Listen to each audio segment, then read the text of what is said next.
Yo, Atlas speaking, and welcome to part 6 of What If I Was Reborn into Percy Jackson as the son of Hades and became the Underworld Prince. Let the tale begin. Chapter 151, Her Story. Wait, I don't understand. What did my father do to you that made you hate him so much? Percy asked, tilting his head in frustration. Don't answer that question, Lucian said with a sigh, clearly annoyed at the situation. Percy, along with everyone else except Annabeth, looked at Lucian in confusion. What? Why not? I have every right to know what my father did, Percy said, his tone growing serious. Ever heard of blissful ignorance? Trust me, you don't want to know, Lucian replied. I think I should tell him, Medusa scoffed. Every child should know what kind of monster their parents are. Like you said, he's a child, and he can learn when he's older. He doesn't need to be burdened with the past right now, Lucian said, glaring at Medusa disapprovingly. I'm sorry, Lucian, but you don't get to decide what I can and can't learn about my own father, Percy retorted, his fists tightening around his utensils. This has nothing to do with you, so stay out of it. Percy then turned to Medusa, biting the inside of his cheek. Tell me. Suddenly, Talia's eyes widened as realization hit her. By the gods! I just realized, you're Medusa, she exclaimed, interrupting the tension. Everyone turned to stare at her, including Grover, who had stopped chewing mid-bite. His eyes widened in horror, and he swallowed hard, his lips trembling as he looked at Medusa. That really was my Uncle Ferdinand, wasn't it? He muttered. Talia, seemingly oblivious to the tension, continued, I just got it. The statues, the history with Percy's father, it all makes sense now. Lucian and Annabeth exchanged tired glances. And based on how neither of you looks surprised, I'm guessing you already figured it out. Thanks for the heads up, guys, Talia said sarcastically. Clarice suddenly jumped onto the table, pulling out her spear with a grin. So, does this mean we have to fight her? Before she could make a move, Lucian extended his hand, and tendrils of shadow shot out, wrapping around Clarice and setting her back in her seat, binding her to the chair. Don't do that again, Lucian said, his voice low and serious, his narrowed eyes warning her. Lucian sighed, clearly frustrated with how quickly the situation was spiraling out of control. Why are you doing this, Medusa? Medusa scoffed. I should hate him for his namesake alone, she said before pausing and sighing, her tone softening. But I'm sorry. His eyes, they remind me too much of him. I couldn't help but get triggered. Clarice, still bound to her chair, frowned. I don't get it. From what we were taught, you and Percy's father were lovers. You were caught, you know, in Athena's temple. Before she could finish, Lucian cursed under his breath and quickly shot tendrils of shadow, covering everyone's eyes. Medusa slammed her hands onto the table, the force rattling the plates and silverware. She stood up abruptly, her glasses sliding off her face as her hair began to grow, revealing serpent-like features. He and I were in no such thing, she shouted, her voice breaking with anger and sorrow. Lies!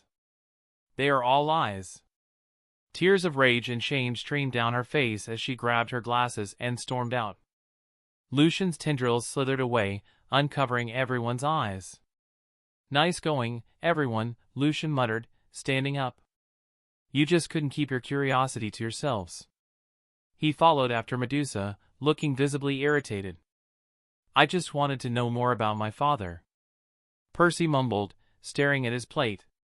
If she said it was a lie, then what's her side of the story? Clarice asked, guilt creeping into her voice. It's bad, really bad, Annabeth said, pushing her plate away, clearly having lost her appetite. Tell us, Percy insisted, his tone determined. I'm tired of people hiding things from me. I deserve to know. Annabeth hesitated for a moment, then sighed. Just know that Lucian was trying to protect you from the truth you're about to hear. This is Medusa's story, the real one, not the version twisted to make the gods look good, as Lucian explained it to me. Everyone sat in silence, hanging on to Annabeth's words. A long time ago, in the ancient world when the gods still walked the earth, Medusa was a priestess, a very special one, actually. She wasn't just any priestess, she was my mother's most devoted priestesses. She was also said to be the most beautiful woman, with a beauty that rivaled even the goddesses themselves. But that beauty was also a curse. It invited countless suitors, mortal and immortal, seeking her hand in marriage. But she always declined. She was devoted to my mother in both body and soul. Annabeth paused, clearly uncomfortable with what she was about to say. Unfortunately, her beauty attracted not only mortals but also gods. And one of those gods was your father, Percy. But, as always, she rejected him. She was bound by her devotion to my mother. But your father is one of the three most powerful gods in Olympus, and he couldn't stand being rejected by a mortal woman. His pride wouldn't allow it. The group sat in tense silence, listening as Annabeth recounted the grim tale. Annabeth closed her eyes briefly, clearly disgusted. "This is the part of the story I hate the most," she muttered under her breath.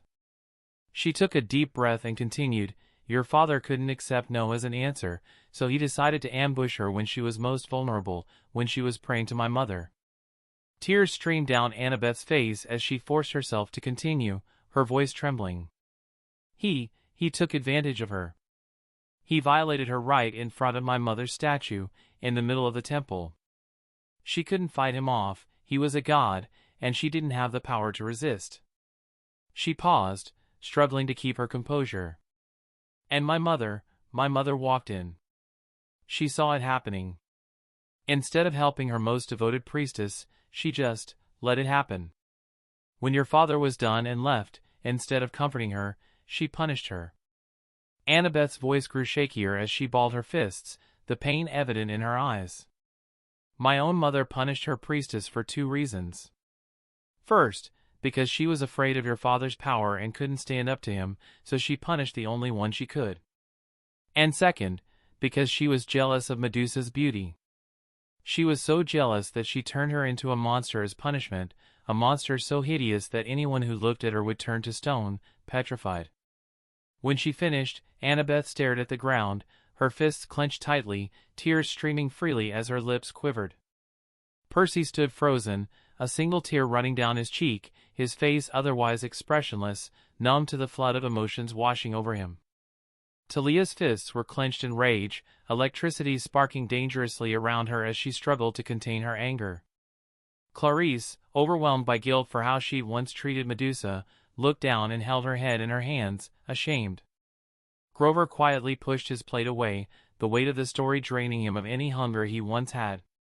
The entire room was silent, consumed by the gravity of Annabeth's words. Chapter 152, Antium. Lucian calmly walked through the corridor until he found Medusa sitting by the stairs, looking up and wiping her tears. He approached her and sat down beside her. "Sorry about them. You know how kids are, always seeking answers to satisfy their curiosity," he said in a light-hearted tone, trying to lift the mood. Medusa shook her head. "No, I'm ashamed of how I reacted. I'm thousands of years old. I shouldn't have behaved like that, especially in front of a group of children." Lucian chuckled softly.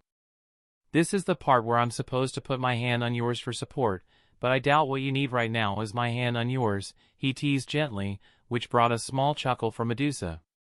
"But that's beside the point.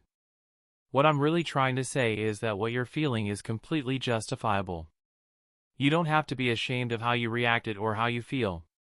They're your emotions, and no one can take that away from you."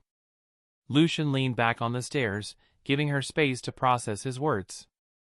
Medusa finished wiping her eyes, then put her glasses back on. She turned to Lucian, studying him with a strange expression. Noticing her look, Lucian raised an eyebrow. "What?" "Nothing. It's just, that's surprisingly mature for someone your age," she said, still eyeing him curiously. "What can I say? My mother raised me well.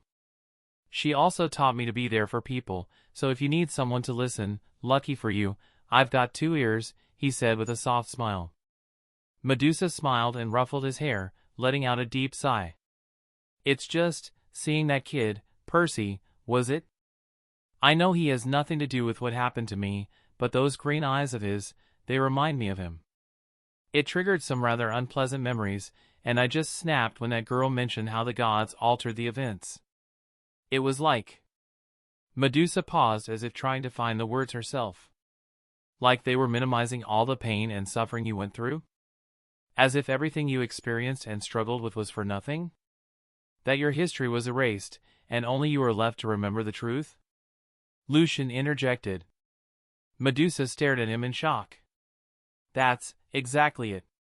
It's honestly scary how accurate that is, she said, her voice filled with surprise.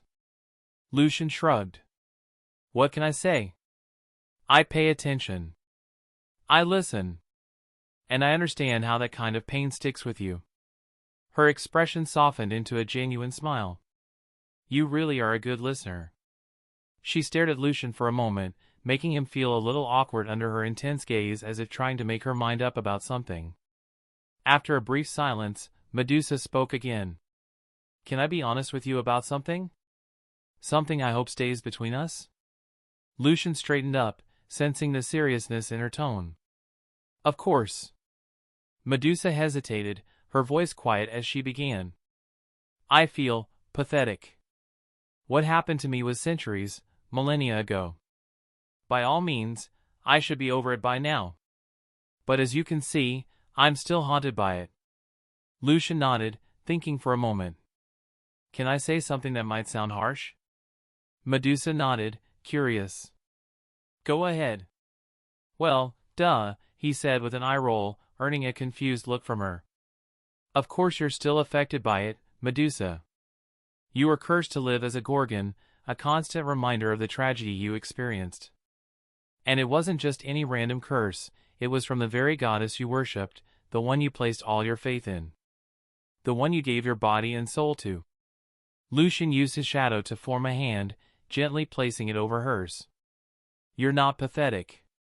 The fact that you haven't gotten over it isn't something to be ashamed of. What you went through leaves scars that don't simply heal. They ache, and they stay with you. He paused before continuing. When I first heard your story, I pitied you. I know you might not like hearing that, but it's the truth. I felt deep sympathy for the injustice you faced. But as I got older, and I experienced the dangers of the supernatural world myself, something changed. I stopped pitying you. Instead, I felt admiration. Respect. Medusa raised an eyebrow, skeptical. Seriously? Lucian nodded. You could have given up at any point. Immortals can cease to exist if they lose the will to live. But you didn't. Despite everything you've been through, despite being tortured and cursed for eons, you're still here. Still living. If that's not a strength worth admiring, then I don't know what is. Medusa smiled warmly, touched by his words. She brushed a strand of hair from Lucian's face and kissed his forehead. Thank you, Lucian. You're very kind. I have to say, Medea did a fantastic job raising you.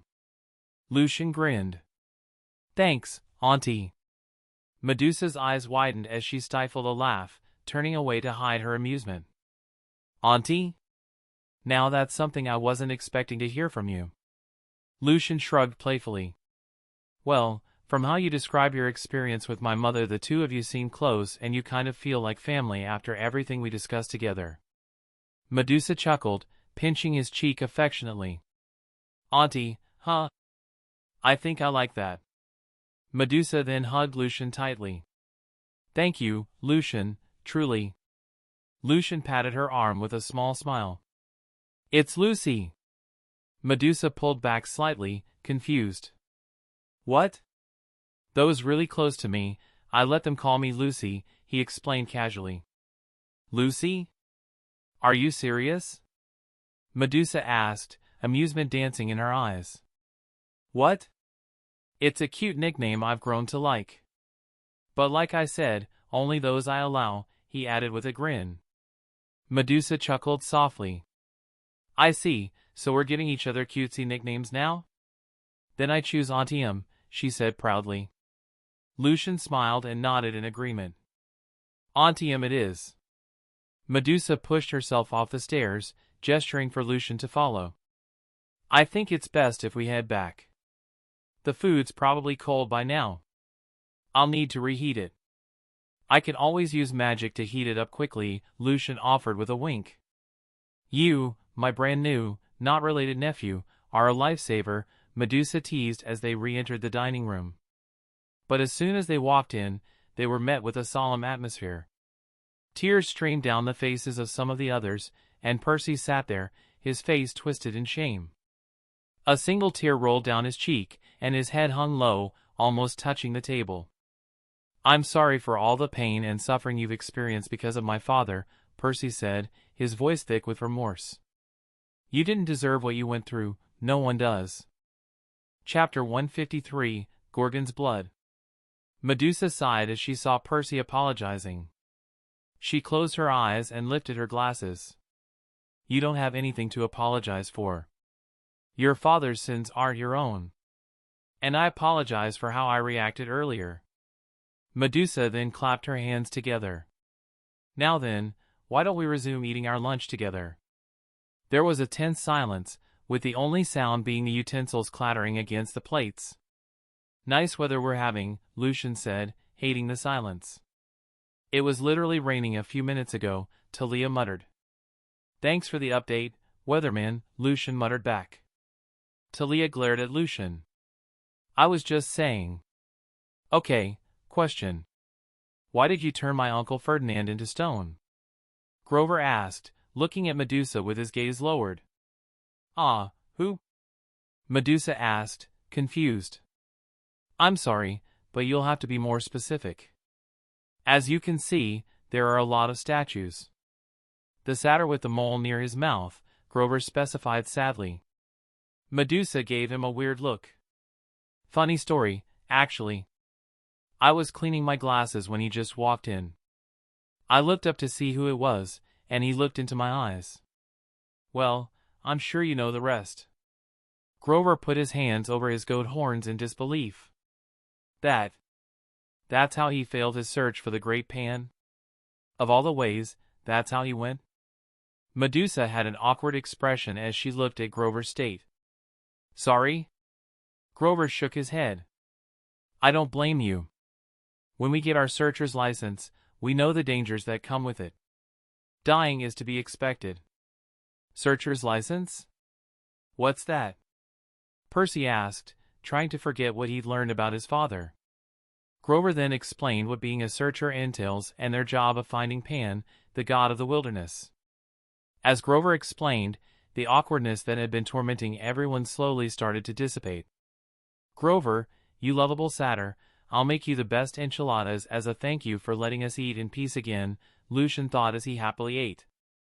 If anyone can find Pan, it's you, Grover, Percy said with a serious expression and tone, showing his unwavering confidence in him. Grover just rubbed the back of his head in embarrassment. After they finished eating, they all picked up their plates and helped Medusa clean up. They realized they couldn't stay long, as they each had their own quests to complete. They all bowed their heads slightly toward Medusa. Thank you for your hospitality. Medusa just waved them off with a smile. It was nice to finally have company over. However, before they left, Lucian clasped his hands together in a pleading way. Okay, I know this might seem rude since we just met, but can I have some of your blood? Lucian, they reprimanded. I'm sorry, but I'm a potion maker. If you knew how valuable and rare Gorgon's blood is, you'd all be pleading alongside me. I really am sorry for asking. Medusa chuckled and sighed. You and your mother are a lot more alike than just appearances. She asked me for the same thing in the past. It's one of the reasons I actually like her. She could have taken it from me by force when she defeated me, but she simply asked. Medusa then pinched his cheek and started talking in a baby voice. Don't worry, your Antium's got you. PHTTTT. Lucian blushed as he heard those behind him stifling a laugh. He pulled out an enchanted vial and shyly handed it to Medusa. Medusa took the vial, and one of the snakes in her hair elongated toward her wrist, biting it before retreating. Medusa then held her wrist over the vial as shiny red blood cascaded into it. Once it was filled, she handed it back to Lucian, who capped it. "Thank you." Medusa smiled as she licked her wrist with her snake-like tongue to stop the bleeding. "Thank you," Lucian said again, with appreciation and gratitude. Can I visit you later?" Lucian asked, blushing a bit. "Why, so you can ask for more blood?" Medusa teased. Lucian shook his head. "You said my mother used to visit you before she had me. I feel like it's my duty to do what she can't anymore. I'd also like to get to know you better. Maybe ask what my mother was like back then." Medusa smiled softly, seeing how embarrassed he was. She parted his hair and kissed his forehead. "You can visit your Auntie whenever you please. I wouldn't mind the company. And that goes for all of you as well. Come visit." "It gets lonely sometimes," she said, looking at the others and waving goodbye. They all thanked her and said their goodbyes before continuing on their way. As they walked, Percy was unusually quiet. Lucian then stopped. "Can you guys go on without me? I need to do something important." "Aren't we in the middle of your quest? Shouldn't this be important?" Tia asked, confused. "I know, but this is really important. It will only take around 2 hours, 3 max. I'll shadow travel to wherever you guys are staying." "Is it?" Annabeth started. Lucian nodded. "Yes, it's time. I've been holding back for a year now." "All right," Annabeth nodded, and Tia followed, now understanding what Lucian was doing. Before that, Tia, a word?" Lucian said, walking a bit away from everyone. "Yeah?" Tia asked. "Can you look after Percy for me? I mean, talk to him about his father. Look at him, he's clearly affected. You, more than anyone, can understand what he's feeling. He might feel better if you talk to him." Tia looked toward Percy, who had a lost, pondering look on his face. "I see. Don't worry, I got it. Leave it to me. No one understands having a messed up father better than me," Tia said, giving a thumbs up. "That's not worth celebrating," Lucian said with a weary smile. "Anyway, thanks. You're in charge," he said, kissing her cheek as he sank into his shadow. Tia blushed. "Who do you think you are, deciding who's in charge? I'm the older one, I should be in charge. Damn it, I know him so well I can already hear how he counter that, but I'm stronger." Tia mumbled, mimicking Lucian's voice as she kicked a rock and walked toward the others.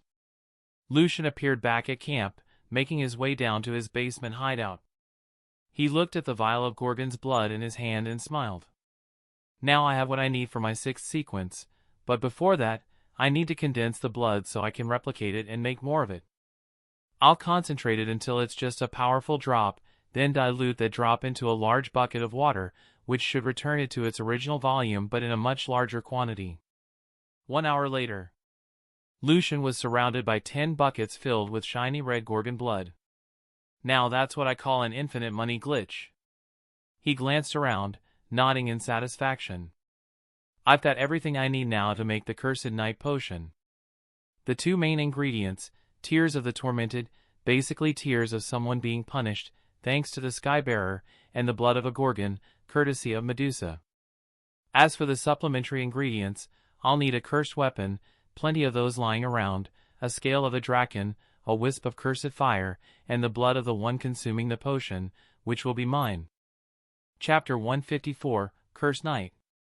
Mixing, mixing, mixing, mix, musical notes Lucian sang as he wiggled his hips, stirring the potion with exaggerated enthusiasm.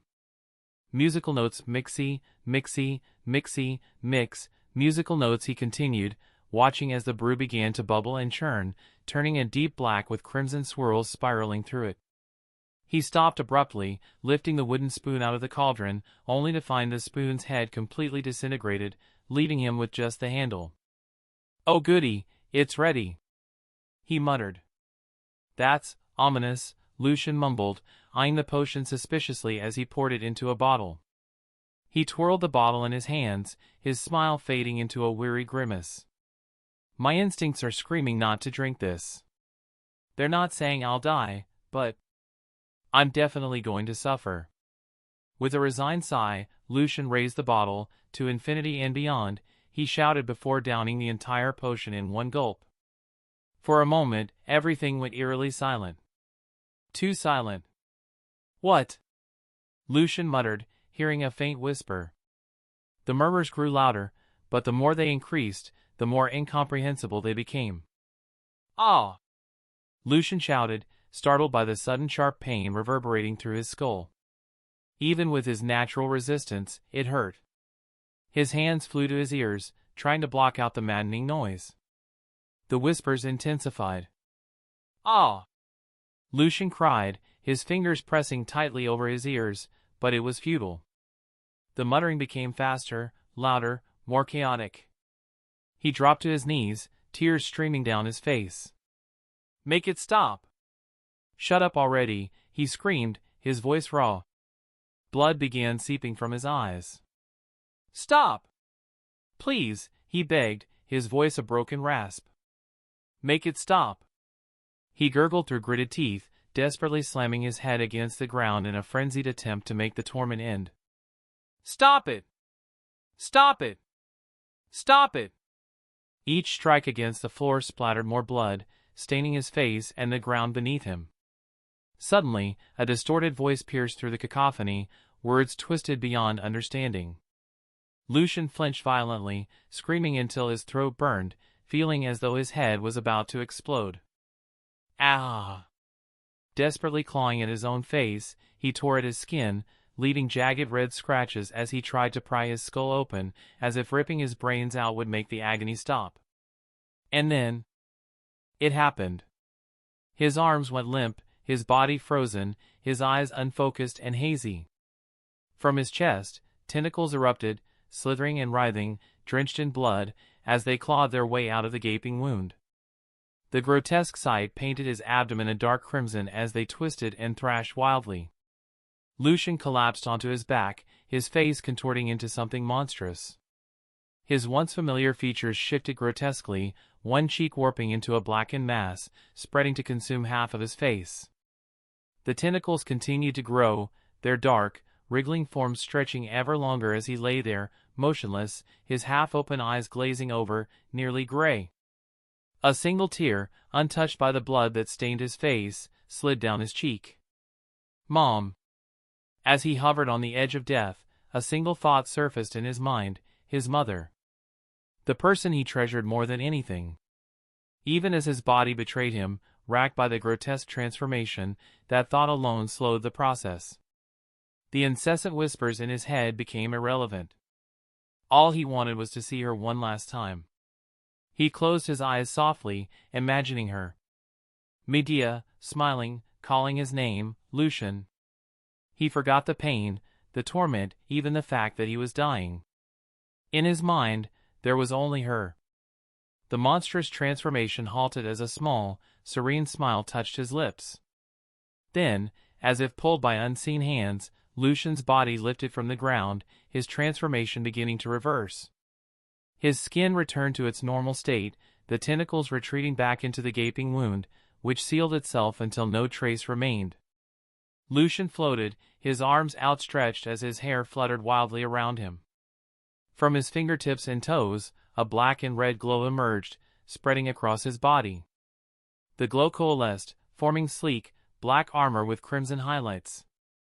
The armor wrapped around him, encasing him fully. At his neck, a metal helmet materialized, its design intricate and menacing. Simultaneously, his ring shot from his finger, hovering in front of him as it began to glow brightly. Lucian's hand slowly reached for it, grasping the radiant sphere. His eyes snapped open, glowing a fierce red from within the helmet. As his eyes opened, a long, blood-red cape unfurled from his back, and the ring in his hand shifted, transforming into a scythe. No longer the familiar purple, it now gleamed blood-red, matching his cape. Lucian twirled the scythe with precision, slamming its pole to his side as his cape billowed behind him. He was reborn. Lucian had ascended. He was now a Sequence 6, Cursed Knight. Lucian took a deep breath before exhaling, watching as his armor slowly retreated back into his skin, and his scythe reverted into a skull-shaped ring with glowing red eyes. He brushed the hair from his face and sighed in exasperation. Well, that was something else. If I'd known I just had to focus on something to drown out the ramblings, I could have avoided all that suffering, Lucian muttered to himself, shaking his head. That was way too close for comfort. Honestly, that's probably the closest I've ever been to death. Looks like death, and I get to maintain our long-distance relationship. A smirk tugged at his lips before he refocused on the task at hand. Sitting cross-legged on the ground, Lucian closed his eyes and began reviewing the new abilities he had gained after ascending to a Cursed Knight. Alright, let's start with the basics. My endurance, strength, and danger sense are stronger than ever. Honestly, it wouldn't be an exaggeration to say I could tank a hit from a train and walk away with just minor injuries. And according to my intuition, my max lifting strength is around 1,000 pounds, half a ton. Not bad at all. Lucian grinned to himself, feeling the power coursing through him. Now for my brand new, super awesome abilities. Curse Manipulation. The Cursed Knight can imbue weapons, armor, or even the environment with powerful curses. These curses inflict debilitating effects on enemies, such as weakening defenses, draining energy, or worsening wounds over time. Lucian can redirect curses cast upon him to others or amplify the effects on foes. He can also lay traps or enchant areas with curses that activate when enemies enter their range. Knight's Resolve. As a true knight, Lucian possesses enhanced physical strength, agility, and combat skills. With particular proficiency in swords, shields, and other knightly weapons, his combat prowess is unparalleled, allowing him to excel in battle. Dread Presence. Lucian exudes an aura of fear and despair, sapping the morale and willpower of nearby enemies. Those with weak will may flee in terror or be paralyzed by fear, rendering them vulnerable in combat. Phantom Steed. The Cursed Knight can summon a spectral warhorse made of shadow and dark energy. The steed is faster than normal horses, capable of traversing cursed or spiritual realms, and is resistant to conventional weapons, making it ideal for battle or escape. Blood Oath. Lucian can forge a blood oath with allies or enemies, binding both parties through a powerful curse. Breaking the oath brings severe consequences, such as death, loss of power, or a terrible affliction. This ability allows him to enforce loyalty or create high-stakes pacts during critical moments. Darkened Armor. Cloaked in an aura of dark energy, Lucian's armor provides both physical and magical defense, absorbing or negating attacks. His attack power is doubled when wielding this shadowy armor, making him nearly unstoppable in battle. Lucian fell to the ground, tears of joy streaming down his face. The pain. It was all worth it. Every agonizing second. He laughed, wiping the tears from his eyes. I'd do it all again in a heartbeat. He remained on the ground, grinning like a madman, reveling in his newfound power. Chapter 155, Bloody Mary. As Lucian finished crying tears of joy, he looked at the ring in his fingers. He slipped it off and examined it closely. This thing has been with me for a very long time. I've had it longer than I've known the others. And now that I'm a Cursed Knight, I'll need it more than ever. I think it's time to give it an upgrade. With my artisan abilities, I should be able to add a few enchantments, Lucian thought as he transformed the ring into his other weapons. He studied the weapons carefully. I should be able to enchant one thing on each weapon.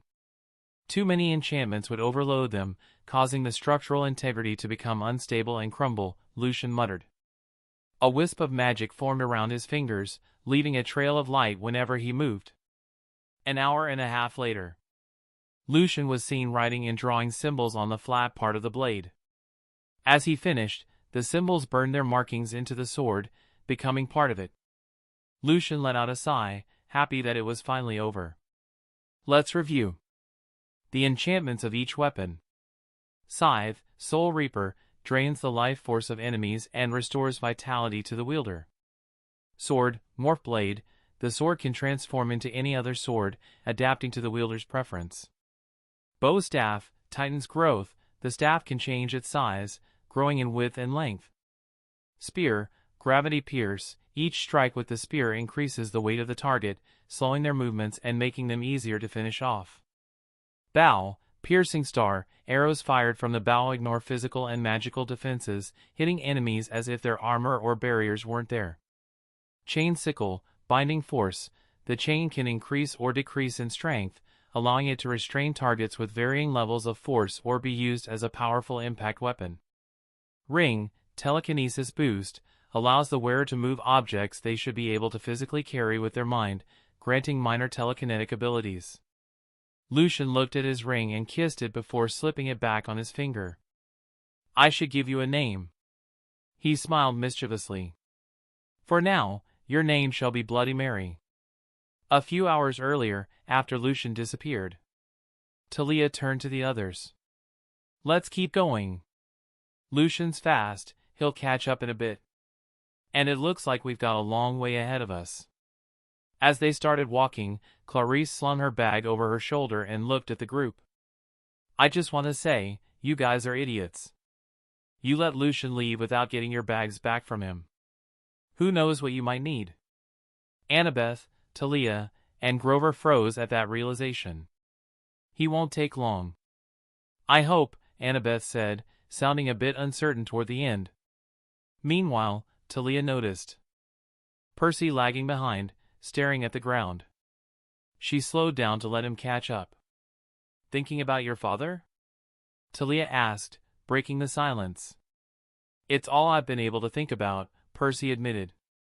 Let me guess, you're worried that since your father's done some bad things, that makes you a bad person too, right?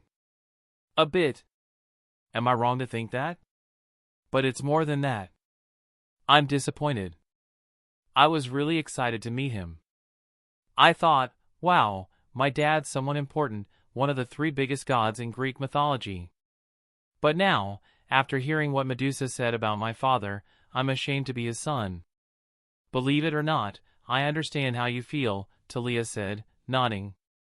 I was the same way about my father. I mean, come on, the Sky Father, ruler of Olympus. There was a time when I was really proud to be his daughter. But I was naive. As I got older and learned more about him, those feelings turned into disgust. From what I've heard, he's a womanizer who can't keep it in his pants. He'll sleep with anything that moves. He's a total sexual deviant. Tia turned to Percy with a straight expression. You want to hear something crazy? What? Percy asked. I have an aunt half-sister somewhere out there. An aunt. Just think about that. Really? Percy asked, looking at her incredulously. Talia's deadpan look was all he needed as confirmation. She put a hand on his shoulder.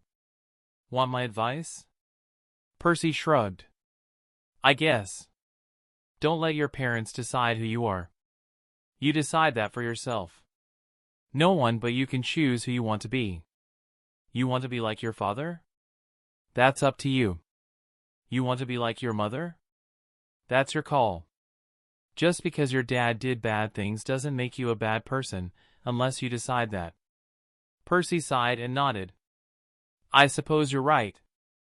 I am my own person, not just the son of Poseidon. Tia patted his shoulder and walked ahead, hands in her jacket pockets. I'm so good at this, she thought smugly. As they continued walking through the forest, Percy seemed in better spirits after his talk with Tia. Tia, now walking ahead, held up her hand, signaling the group to stop. She motioned toward a nearby tree, indicating for everyone to hide behind it. They obeyed, crouching low and peeking over the edge. Ahead of them, they saw a group of Lestrygonians, cannibalistic giants. Around 10 of them were gathered around a campfire, their grotesque forms illuminated by the flames. Percy almost gagged as he realized what they were doing. The giants were spit-roasting a human, a man who appeared to have been an outdoor camper. One of the giants lazily twirled the man over the fire before picking him up and slurping him down whole. The giant chewed loudly, then used the spit as a toothpick before flicking it away. "I think I'm gonna get sick," Grover whispered, his face turning pale green as he covered his mouth.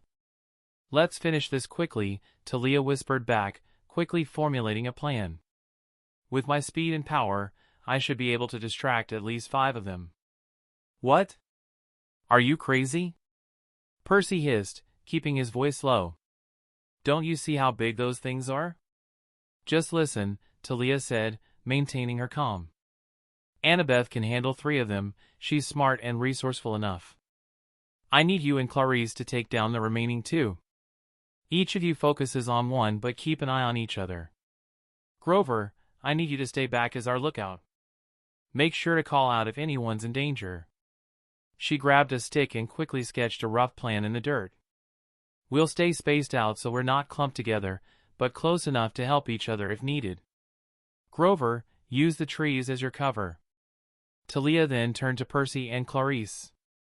"If either of you finishes your fight early, jump in and help Annabeth or me. We all need to be ready to adapt if anything goes wrong. Clear?" Everyone nodded in agreement. "Good," Talia said, standing up. "Weapons out. Let's go." She drew her spear and raised her shield. Annabeth spread her wings, Clarice gripped her spear as its tip sparked a red glow, and Percy's tattoo shone brightly as it summoned his trident into his hands. "Good luck, everyone," Grover whispered as they all charged forward, ready for the fight ahead. Chapter 156, To Me, My Steed.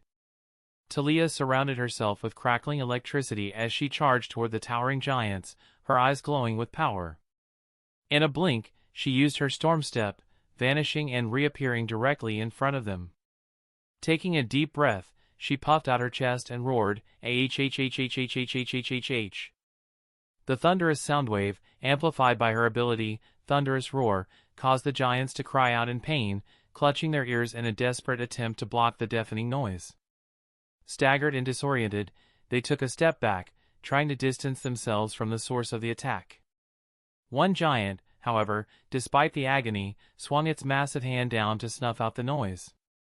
Talia reacted instantly, transforming into a streak of lightning as a consequence of using Storm Step, zipping up the giant's arm. Charging her spear with electricity, she unleashed her piercing strike, driving her weapon into the giant arm's midsection with her enhanced strength. The lightning-infused thrust ripped through half of the giant's arm, causing it to lose balance and scream in agony. As the giant began to topple, Talia changed direction mid-air using Storm Step, to charge right towards the falling giant. Holding her shield in front of her and her spear at the ready, she built up speed with each step, her power increasing exponentially. With a final burst of energy, she pierced through the giant's chest, creating a gaping hole as she passed cleanly through. She used her shield to block the spray of blood, landing smoothly on one knee, sliding back as she braced herself with her shield and spear to slow her momentum. The giant collapsed with a heavy thud, shaking the ground beneath her feet. Talia stood up, casually whipping her shield to the side, flinging off the blood. Smirking, she got into a combat stance, pointing her spear forward. "I think I'm just realizing how dangerous I really am," she said, her eyes glowing with electricity as lightning flashed from them. An aura began to manifest around her, her aura of intimidation amplifying her already formidable presence. It worked in tandem with her shield, which had a similar effect. The remaining giants gulped, unsure whether they were terrified or entranced by the deadly figure before them. Annabeth soared gracefully through the air, pulling down her goggles with a confident smirk. She weaved effortlessly between the giants, who lumbered beneath her. One of them tried to swat at her, cupping its hands to catch her like a fly. Big mistake. Annabeth spun in midair, her silver wings slicing cleanly through all 10 of the giant's fingers, leaving the giant screaming in pain as it held up its now fingerless hands. She scoffed and unleashed a volley of sharp feathers toward its face. The giant tried to shield itself, but without fingers, it was a futile effort. As it staggered back, Annabeth boosted herself forward with her back thrusters, running across its face before leaping behind it. Mid-jump, she twisted in the air and made a pulling motion. The back of the giant's head ripped open as the feathers returned to her wings, snapping back into place. As she landed softly, wings fully extended, the giant fell backward, hitting the ground with a heavy thud before dissipating into dust.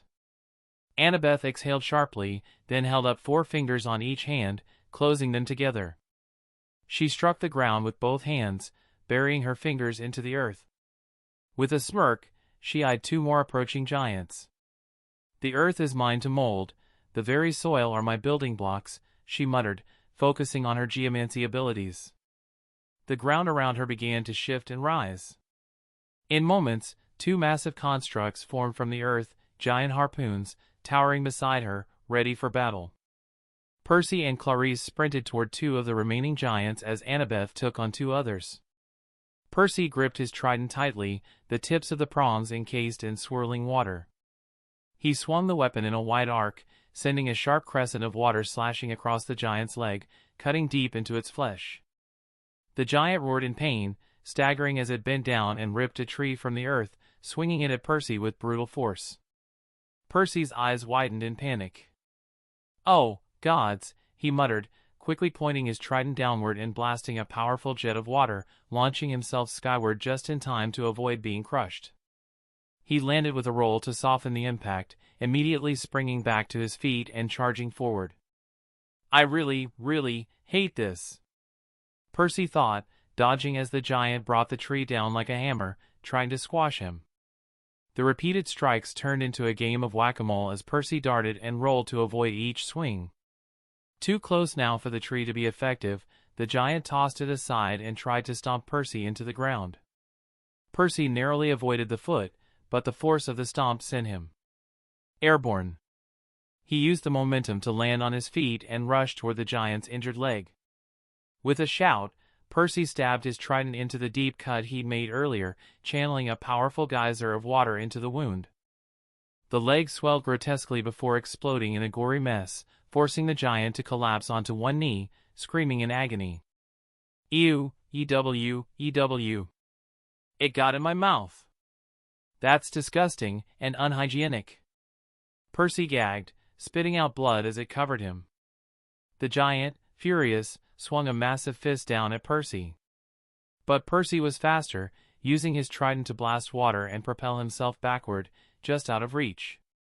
"You know," Percy shouted sarcastically, dodging another attack, "if Camp Half-Blood had a brochure, they should really mention the constant life-threatening situations." With a spin of his trident, Percy sent another crescent of water slashing across the giant, adding more deep cuts. He kept dodging, adding cuts, more dodging, and more cuts. He began to pant, exhaustion setting in. "I can't keep this up forever." "Ugh, this is going to be gross," Percy groaned, launching himself up toward the giant's face. The giant opened its mouth, trying to swallow him whole, but Percy boosted himself again, landing right above its lips.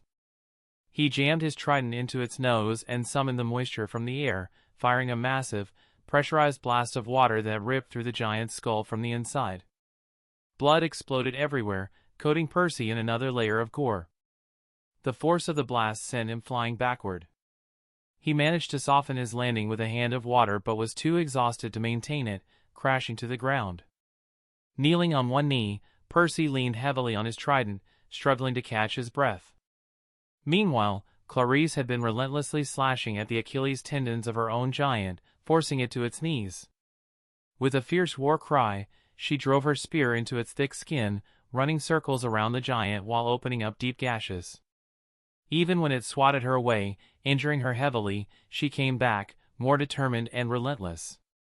She inflicted so many wounds that the giant became too weak from blood loss, too anemic to fight back. Seizing her chance, Clarice finished it off, putting the giant out of its misery. Clarice, breathing hard, glanced smugly toward Percy, only to freeze. Percy, drenched in blood, was standing up from his kneeling position, brushing his hair back as he coldly watched the remains of his giant dissipate. He spat out blood in disgust and wiped his chin before resting his trident over his shoulder. Sensing her gaze, Percy looked over and flashed her a confident thumbs up. Clarice blinked, momentarily stunned, before shaking her head and scoffing. But she couldn't deny the smile creeping onto her face, which she quickly wiped away. She shot him the middle finger instead, then turned back to her own dissipating giant with a smirk. Tia was a blur of lightning as she darted through the battlefield, appearing and vanishing in midair with her storm step. Each flash of her movement left devastation in her wake. She tore through the chest of one giant, then exploded through the head of another, her battle-hungry grin growing wider with every kill. This is so much fun, she thought, filled with adrenaline as she pierced through yet another giant's chest, yanking its still beating heart out with her spear. Without missing a beat, she spun and severed the head of the next giant in one long sweep. The last giant was barely standing when Tia charged right through its leg, moving upward in a blur as she ripped through its stomach, then chest, and finally took out half of its face as it collapsed to the ground. With a twirl in the air, Tia shook the blood off her body before landing gracefully, her spear resting on her shoulder. She smirked, hands on her hips. "Sigh, if only Lucian were here to see how great I am," she muttered, surveying the destruction she'd left behind. Her gaze then fell on the two giants Annabeth had been facing, their hearts impaled by massive stones like harpoons. Tia gave an approving nod. "Just another day's work, I suppose," she sighed with satisfaction. Suddenly, a loud, panicked voice cut through the calm. "Bah! Help me! I'm the one in danger! Bah!" There was more to the group than expected. Everyone's head snapped toward the sound, their faces dropping in shock. There, in the distance, Grover was held tightly by a giant, surrounded by 6 more, all of them leering hungrily. "Look! Look!" "Yummy goat," the giant holding Grover said in a slow, dumb voice, causing Grover to squirm in terror. "Grover," they all shouted in unison, hearts pounding with worry. Talia's body immediately crackled with electricity as she prepared to rush to Grover's rescue.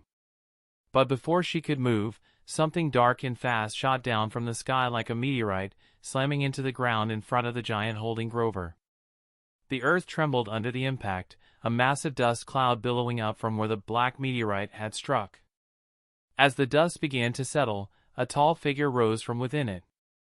The silhouette carried a massive buster sword in one hand and something else in the other. With a single swing of the buster sword, the dust cloud was blown away, revealing a dark knight clad in black armor with ominous red highlights and a cape that flapped violently against the force of his swing. The giant that had been holding Grover froze, confused. Then, in an instant, a thin red line appeared down the middle of the giant's body. The massive creature split in two, collapsing as it was cleanly severed. In the knight's free hand was Grover, no longer in danger. The Black Knight gently set Grover down, motioning for him to run to the others. Grover didn't need to be told twice. He scrambled back to safety, his hooves barely touching the ground as he bolted towards the stunned demigods. A chill ran down all their spines when they heard the Black Knight's voice. It was deep, cold, and commanding. "To me, my steed." The shadow behind him expanded, and from the darkness emerged a magnificent black stallion, its hooves stamping the ground as it reared up and neighed loudly. The knight effortlessly grabbed the reins and swung himself onto the horse's back, his cape flowing dramatically behind him. With a powerful gallop, the Black Knight charged toward the remaining giants, his buster sword gleaming, ready for battle. The demigods could only watch, awestruck by the knight's terrifying yet elegant presence as he thundered toward the enemy. Chapter 157, The Black Knight. A chill ran down their spines as the Black Knight's voice echoed through the battlefield. It was deep, cold, and commanding. "To me, my steed." The shadow behind him swelled, and from the darkness emerged a magnificent black stallion, its hooves pounding the ground as it reared back, letting out a piercing neigh. With effortless grace, the knight seized the reins and swung himself onto the horse's back, his cape billowing dramatically behind him. With a powerful charge, the Black Knight galloped toward the remaining giants, his massive buster sword gleaming, poised for battle. The demigods could only watch in awe, spellbound by his terrifying yet elegant presence as he thundered toward the enemy. The giants roared in fury, watching one of their own fall before their eyes. The ground trembled beneath their feet as they charged the knight. The first giant swung its enormous hand, trying to snatch him from his horse, but the knight leaned low, easily dodging the grapple.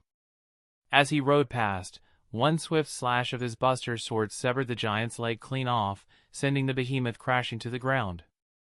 Without a second glance, the knight and his steed vanished into the shadows, ignoring the giant's pitiful screams as it clutched its stump. The remaining giants stood in confusion, scanning their surroundings, until one of their heads flew into the air, blood spraying everywhere.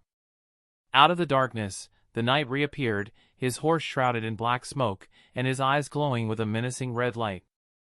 With a fluid motion, the knight twisted his body and hurled his buster sword through the head of another giant. The sword hovered in midair before snapping back into his waiting hand. As his steed levitated, a third giant lunged toward him. The knight gripped his sword with both hands, the blade turning pitch black as it absorbed the light around it. With a mighty swing, a dark crescent of energy shot from the sword, slicing through the giant's chest. The behemoth stumbled and fell, its chest exploding in a shower of blood, black veins spreading from the wound like an infection. With a crack of the reins, the horse galloped through the air, its hooves conjuring dark clouds beneath it. As it charged forward, the knight drew his sword back, shifting his grip before throwing it once more. The wind twisted around the blade as it tore through the air. A giant tried to block the strike, but the sword cut cleanly through its hands and chest, then curved around to sever its head. The knight caught the blade midair with a flick of his wrist, wiping it clean of blood in a single motion. With a final whip of the reins, the horse descended toward the last giant, the one clutching its bleeding stump, sobbing in desperation. The knight sat coldly in his saddle, his glowing eyes fixed on the giant. He raised his sword high, gripping it with both hands as he brought it down like a guillotine. Die! His deep voice sent another shiver down their spines, the word carrying the weight of an undeniable command. With one clean stroke, the giant's head was severed, rolling to the ground. As the horse landed, the monsters around him disintegrated into dust. The demigod stared in stunned silence at the carnage. Annabeth, her goggles pushed up onto her head, broke into a wide grin and ran past the others. Without hesitation, she leaped up and landed in the knight's lap, throwing her arms around him, beaming. Annabeth, what are you doing? Get away from him. Grover whispered urgently, waving her over. Yeah, Annabeth. He could be dangerous. What are you thinking? Percy added, shooting her a confused look. Talia tilted her head, suspicion dawning. Lucian, she asked, recognizing him only by Annabeth's reaction. The knight's mask retreated, revealing Lucian's familiar smirk. He glanced down at Annabeth and raised an eyebrow. How is it that you were the only one who knew it was me? Lucian, the others shouted in shock.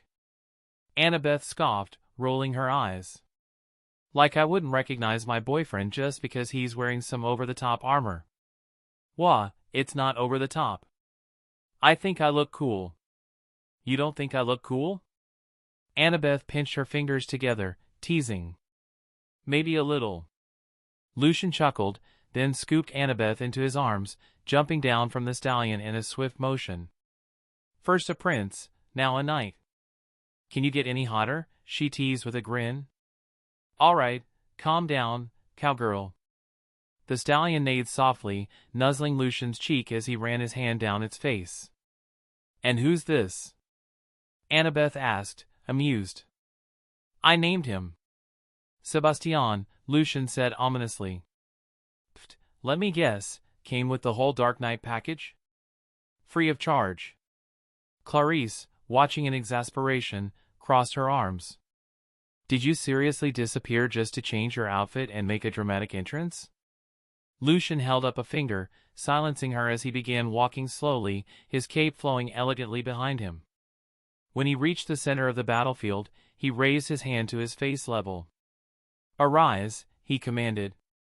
His cape flared wildly, his eyes glowing a bright, sinister red as his chin-length hair whipped in the wind, and the battlefield obeyed his command. From the disintegrated monsters, shadows formed small dots that rapidly expanded, and from them, 16 enormous black and red figures emerged, kneeling before Lucian in reverence. Raising his hand higher, Lucian watched as their forms dissolved into smoke, swirling together before condensing into a black and red orb that pulsed ominously in his palm. Azura, come forth. The ground darkened as Azura rose from Lucian's shadow, catching those unfamiliar with the creature by surprise. The towering figure knelt before Lucian, bowing with both hands on the ground, waiting for his master's command. Consume this, Lucian ordered, holding out the glowing orb. Without hesitation, Azura took the orb and swallowed it whole. The others watched as it traveled down his throat.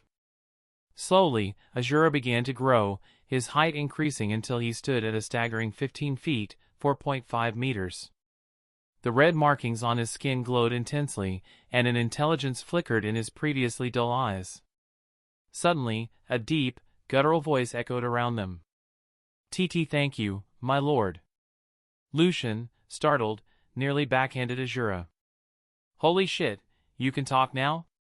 "Yes, and it's all thanks to you, my lord." Lucian blinked in disbelief. Sure.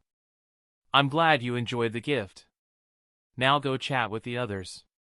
I'm sure they're dying to hear about your new ability." With that, Azura melted back into the shadows, leaving the group staring at Lucian, stunned by what they'd just witnessed. Lucian awkwardly rubbed the back of his neck, clearly embarrassed. Percy broke the silence. "Lucian, what the hell are your powers?" Lucian ran his fingers through his hair, squinting as he puckered his lips. "Looking fashionable." "Ow, ow, ow, my hair's caught in my armor." Lucian suddenly whined, his eyes watering as he struggled to free his tangled locks. Talia stifled a laugh behind her hand while Annabeth sighed, stepping forward to help him untangle his hair. "Why don't you just unsummon your armor?" "That should free your hair," Annabeth suggested, working through the knots. "Brilliant idea," Lucian praised, dismissing his armor with a sigh of relief as his hair finally fell free. He leaped to his feet, grinning with his hands on his hips. "So, shall we continue our grand adventure?" Chapter 158, My Steed. Musical notes. Musical note. On the road again. Musical notes. Musical note. Lucian sang in an exaggerated southern drawl, tugging Sebastian by the reins as he strolled down the sidewalk in a black cowboy hat and boots. The rest of the group followed slowly, staring at him with bewilderment as Lucian happily marched ahead. "Has Lucian officially lost it?" Clarice asked, tilting her head in confusion. Annabeth sighed. "My best guess? He's just really happy he's got the horse." "Oh, really?" Talia said sarcastically. "What gave it away? Was it his singing, or the ridiculous cowboy hat and boots he bought?" Percy raised a brow. "So, why exactly are we taking the train? And why is no one freaking out that Lucian is casually leading a horse through the city?" Annabeth nodded toward Percy.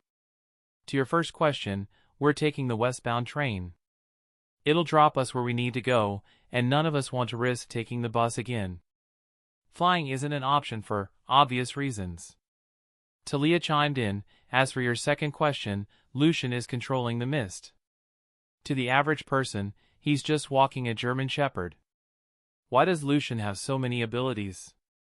Clarice exclaimed in frustration. "That ability is actually shared by all children of the Big Three," Talia explained. Percy looked at her in surprise. "Really?" "Yeah, though I don't use it much. I'm not as proficient as Lucian. But I can manage it, thanks to training from his mother and Chiron." "I see, so I should." Musical notes. Musical note. On the road again. Musical notes. Musical note. "Nay." Lucian tipped his hat, still in character. "Grover, what did my partner just say?" Grover shook his head with a chuckle. "He's singing with you. Phew, got the voice of an angel, don't he?" Lucian said, patting Sebastian on the face. Talia massaged her forehead when she noticed Lucian now had a toothpick dangling from his mouth. "Why is he like this?" Percy asked, watching Lucian adjust his belt buckle and adopt an exaggerated swagger. "Was he dropped on his head as a baby?" Clarice asked, genuinely curious. They soon reached the train station. "Lucian, put him away." "He's not coming on the train," Annabeth said, exasperated. Wah, he could fit. Lucian protested, breaking character as he resisted parting with his steed. Lucian, be reasonable, Annabeth said, giving him a stern look. I am being reasonable. I don't want to leave Sebastian behind. I was going to show him what it's like riding the expressway. I'll tell your mother you were being unreasonable on this quest, Annabeth threatened. You wouldn't, you can't, why would you, URGH? Gosh darn it! Lucian exclaimed, snatching his hat off and stomping in frustration. He stood in front of Sebastian, pressing their heads together, scratching under the horse's chin. I'm sorry, partner. That witch doesn't like happiness and doesn't want us riding into the sunset together. Until next time, old friend, he said dramatically, sinking Sebastian into his shadow. Annabeth crossed her arms. What did you just call me? You heard me. Wicked witch, Lucian grumbled. Rolling her eyes, Annabeth gestured at him. And change your outfit. You look ridiculous.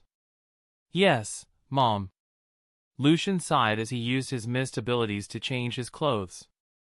He now wore black jeans, a black sweater, and a hood pulled over his head, his hands tucked into his sweater pockets. What the hell am I looking at? Percy muttered to Grover. Your guess is as good as mine. They purchased their tickets, and Lucian, now moping, led them onto the train, muttering, I miss my steed. As they made their way down the rows of seats, a woman carrying a doggy bag raised her hand with a friendly smile. Excuse me. I'm not in the mood to entertain you. Lucian grumbled, summoning his scythe and swiftly decapitating her.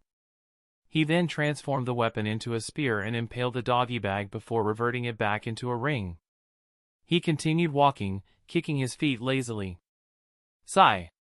Lucian, the group screamed in horror, stunned by what they had just witnessed. Percy rushed over, grabbing Lucian by the shoulders. What the hell is your problem? Lucian raised a brow and motioned with his thumb toward the woman. They all turned and watched as she dissolved into golden dust. What? Who was that? Talia asked, still in shock. Echidna, the mother of monsters. They all paled in horror. How did you know? Annabeth asked. My insight, plus, she had a baby monster in her purse. Only she would be carrying something like that. Clarice, now calmer, nodded slowly. So all of that was just an act to catch her off guard. Not the most honorable tactic, but effective. Lucian shrugged. Two things. One, I wasn't acting. I'm genuinely upset that I had to put Sebastian away. I only met that horse an hour ago, but if anything happens to him, I'm going on a rampage. He shot a glare at Annabeth, causing her to groan in frustration.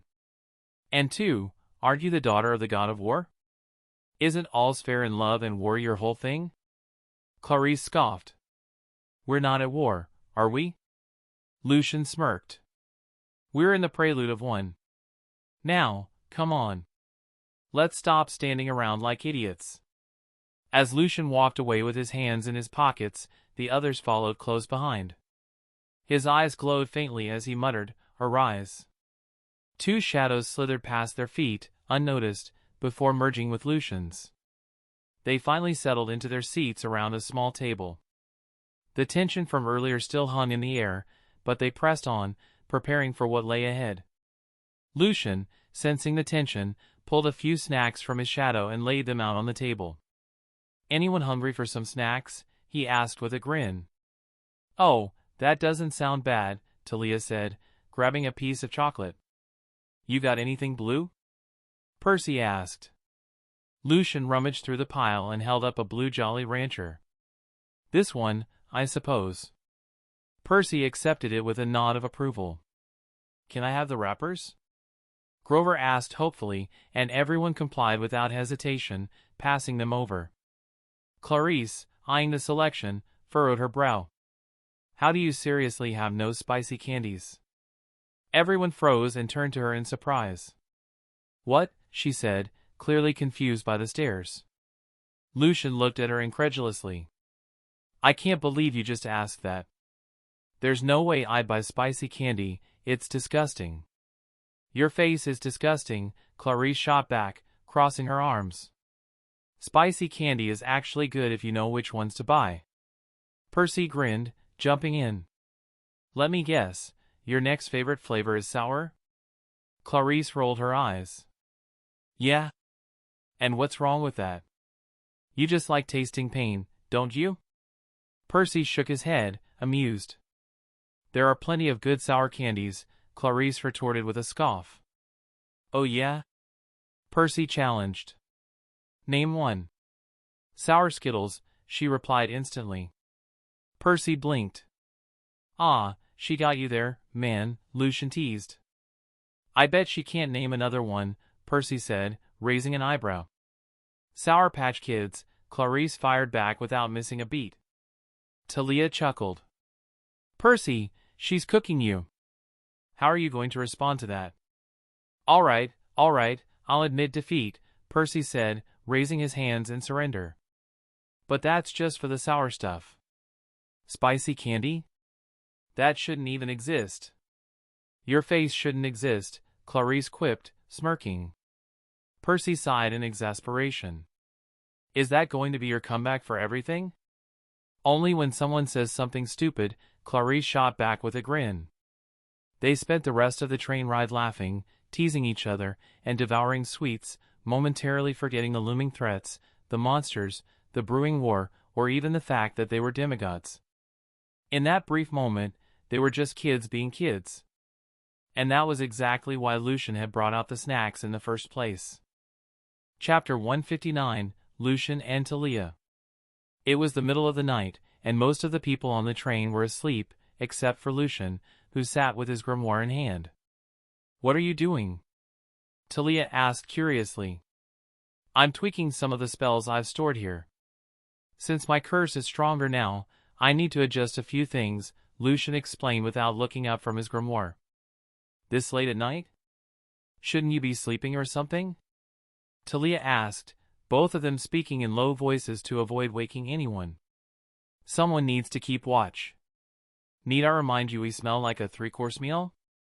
If everyone's asleep, even on this train, we're likely to get ambushed. All right, I get that, but you don't have to do it alone. We should take turns keeping watch. Lucian sighed and motioned for her to follow him. He stood up and led her to a more secluded seat where they wouldn't risk waking anyone, even if they whispered. All right, I lied about the keeping watch part. I have my shadows doing that. I just don't feel like sleeping and didn't want you to worry. Lucian, what are you planning? Tia asked, narrowing her eyes suspiciously. Lucian stifled a groan. I can't talk about it. It has to do with the cards. What are you planning? She repeated, eyes still narrowed. Lucian paused, thinking carefully. Here's a clue, a cursed night may never rest. Tia was confused for a moment, then understanding dawned on her. Lucian, you can't be serious. It's the only way I could think of. I didn't have any other ideas on how I should act. So, I cursed myself with insomnia. The curse had to be powerful for the act to be convincing. If I went with something minor, it wouldn't work. It had to be something detrimental. So you went with insomnia? Tia raised an eyebrow. It fit the role best. I'll be fine for a couple of days, remember, I'm stronger now. Tia sighed, contemplating. Then, surprising him, she sat on his lap, resting her head against his. Lucian raised an eyebrow at her. Are you possessed or something? I'm worried about you, you stupid dumbass. Now there's the Tia I know and love, Lucian said sarcastically, earning an eye roll from her. I'm doing this to tell you I'll support you if you decide to fully commit. But I'll keep an eye on you so you don't get yourself killed with your reckless actions. Lucian put a hand over his chest with a mock-touched expression. My very own guardian fallen angel. Why am I a fallen angel? Tia asked, amused. Look in a mirror and ask yourself whether you belong more as a fallen angel or a regular one, Lucian retorted with a raised brow. Tia chuckled. I suppose you have a point. She gently brushed his hair away from his forehead before kissing it. Okay, now you're weirding me out. What was that for? You have a very kissable forehead, did you know that? Thanks? Lucian said, unsure if it was a compliment or an insult. He then turned to her, catching her off guard as he kissed her lips. And you have very kissable lips, he added. Oh, do I now? She smirked, kissing him back. Yes, you do, he replied between kisses. They closed their eyes, savoring each other's taste. Tia straddled him, facing him as Lucian leaned back in his seat, his hands on her thighs. Her chest pressed against his as she held his head and kissed him roughly. Lucian slid his hands to her waist, pulling her closer. Neither of them gave the other room to breathe, clinging to each other. Tia bit and tugged on Lucian's lips softly, both of them panting when they finally broke apart, their foreheads pressed together. Why does it always end up like this when we're alone? Lucian sighed. Tia chuckled. I haven't the faintest clue. You're not even my type. Whoa, wait a minute, back up. Excuse me? Lucian raised a brow. Does it hurt your ego a bit that you're not my type? Tia asked, amused. It hurts my ego a lot, actually. What do you mean I'm not your type? I'm everyone's type, Lucian replied, clearly offended. You're honestly the furthest thing from my type. What's your type, then? Now I'm dying to know. Lucian asked, his hands still resting on her hips. I'm into sunny characters. People who can see the bright side of things, no matter how dark. They have this innocent aura, and when they smile, it's like the sun shines behind them.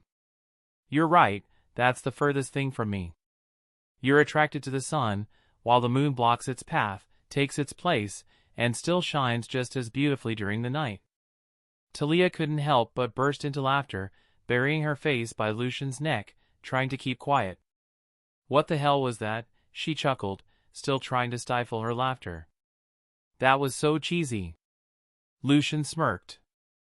I think the problem is that I'm the complete opposite of your type, and it bothers you because you can't help but want me more because of it. It hasn't even been a day, and I already think the insomnia is getting to you, Tia teased, giving him another quick kiss. Like I said, being the furthest thing from your type just makes you want me more, Lucian grinned. Tia shook her head with a smile and rested her head on his shoulder. A comfortable silence settled between them. Hey, can I ask you a serious question? Lucian asked, looking a little unsure. Tia hummed, her eyes closed. Why did you agree to be a part of this, a part of me? I would have thought you'd be the first to get angry at Annabeth for even suggesting it. Don't take this the wrong way, but you're the last person I expected to be part of a harem. Tia pondered for a moment. If I had to say why, it was because of the day we first kissed. It was electrifying. It just felt right, like that's where I belonged.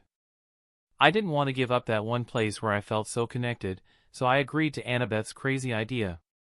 Tia stopped when she noticed Lucian had turned bright red, covering his mouth with his fist. Are you blushing? She asked in amusement. Forget I asked, okay? Lucian muttered, clearly embarrassed. That's so adorable. Tia smirked, poking his flushed cheek with her finger. But then both of them froze as they heard Percy's voice from a short distance away. No, go away. I won't help you. Lucian and Tia exchanged looks. Lucian sighed, muttering, looks like our grandfather found his new recruit. Chapter 160, Father of the Father. Like Lucian said, he stayed up the entire night, and during that time, he messed around with curses while Tia slept on his shoulder. The next morning, Tia was the first to wake up. She and Lucian then rejoined the others in their seats. Tia nudged Lucian and pointed slightly with her lips. Lucian turned towards where she was pointing and saw Clarice leaning on Percy's shoulder, while Percy leaned over Clarice's head, with Grover grabbing and using Percy's other arm. Seeing this, Lucian did the only thing imaginable, he pulled out his phone and took a picture. Tia also took one just for safekeeping. So, did you guys have a good make-out session? They turned towards Annabeth, who was leaning by the window, wrapped in a small blanket, looking at them with a straight expression. Lucian, as shameless as ever, made an OK symbol while sticking his tongue out to the side. "The best," he said. Tia nudged Lucian harder and glared with a small blush, while Annabeth rolled her eyes, wondering why she even bothered asking, knowing how Lucian was. The next person to wake up was Clarice. As she opened her eyes, she froze, realizing the position she found herself in. When she looked ahead, she saw Lucian giving her a teasing look, raising his eyebrows suggestively. She turned bright red and quickly pushed herself away from Percy, waking both Percy and Grover in the process. "Get off me," she shouted in a huff, her cheeks turning a deeper shade of red with embarrassment. "Huh? What? Are we being attacked?" Percy asked, rapidly turning his head, looking around for danger. "Bah!" Grover belched, startled from being woken up so abruptly. "You were drooling your disgusting fishy spit all over me." Clarice glared venomously. "Huh? That's why you woke us up like that? You, violent muscle-bound gorilla." Percy retorted angrily. "I'll show you a gorilla, you fishgills," Clarice exclaimed, rolling up her sleeve. Guys, chill," Lucian said, motioning for them to calm down as he pulled out his phone and showed them the pictures. "Look how peaceful the two of you were. This proves you can be friends if you tried," he teased. Both Percy and Clarice blushed heavily. Clarice glared at Lucian with hatred. "Delete it," she said through gritted teeth. "Lucian, delete it," Percy added in a threatening tone. "Pfft, yeah, no. This is going straight into our scrapbook of adventures together." Clarice jumped over the table, trying to snatch Lucian's phone, but Lucian was quicker and stuck his tongue out while flashing a peace sign. "I will literally kill you if you don't delete it," Clarice continued to glare. Percy then turned to Clarice. "And just because there's a picture, I can say, you leaned on me first, so it's not my fault." "I didn't lean on you first. I refuse to believe that," Clarice denied. "Well, actually," Annabeth began, "due to you being on his shoulders and him being the one leaning over, it shows that, to get into such a position, you would have had to lean on his shoulder first, and then he leaned on your head." "Aha!" Percy pointed at Annabeth. "What she said. Sure, I'll admit she's smart when it comes to building things, but when it comes to common sense, she's a damn idiot." "Hey! Obviously, you leaned on my head first, and that made my head drop onto your shoulders," Clarice defended herself. "That's actually not a bad counter-argument," Annabeth muttered, placing a hand on her chin. "Then I guess we'll never know," Tia said sadly. "By the gods, I hate every single one of you," Clarice huffed, standing up. "And where are you going?" Annabeth asked curiously. "Where else?" "To take a damn piss," Clarice grumbled, walking away. "A real classy woman right there," Lucian said sarcastically, causing the others to chuckle. Clarice, hearing him, raised her middle finger high for him to see. After everyone had calmed down and eaten breakfast together, they watched the scenery through the windows. They spotted a wild group of centaurs galloping, though everyone else saw a herd of horses. "Oh right, Percy, who were you saying you weren't going to help?" Tia asked, wondering if they had misheard. "What?" Percy tilted his head in confusion. "I heard it too," Annabeth added. "Last night, while you were asleep, you muttered that you weren't going to help them. What was that about?" Percy, genuinely bothered by his dream, didn't mind sharing it with the group, hoping they could help him figure it out. "Well, I was standing by a dark pit, looking down. It didn't seem to have an end. From the pit, a voice started laughing, asking me to help it rise from the underworld. In return, it promised to give me back my mother." "Ugh!" Tia, Lucian, and Annabeth groaned in annoyance upon hearing his dream. Meanwhile, Clarice and Grover looked confused and lost. Percy stared at them in confusion too. "It seems you all know who it is based on your reactions." "Who is it?" Because whoever that voice was didn't sound friendly. Lucian and Tia sighed. They looked at each other, then at Percy. "That's our grandfather," they said in unison. Clarice and Grover's eyes widened in horror, immediately realizing who they were talking about. There could only be one person. Percy, however, was a bit slower on the uptake. "Your grandfather? Who's your grandfather? And why are both of your grandparents involved? Are they working together? Why are they contacting me?" They all facepalmed and sighed in exasperation. "What? Percy. Talia and I share the same paternal grandfather. He's your paternal grandfather as well.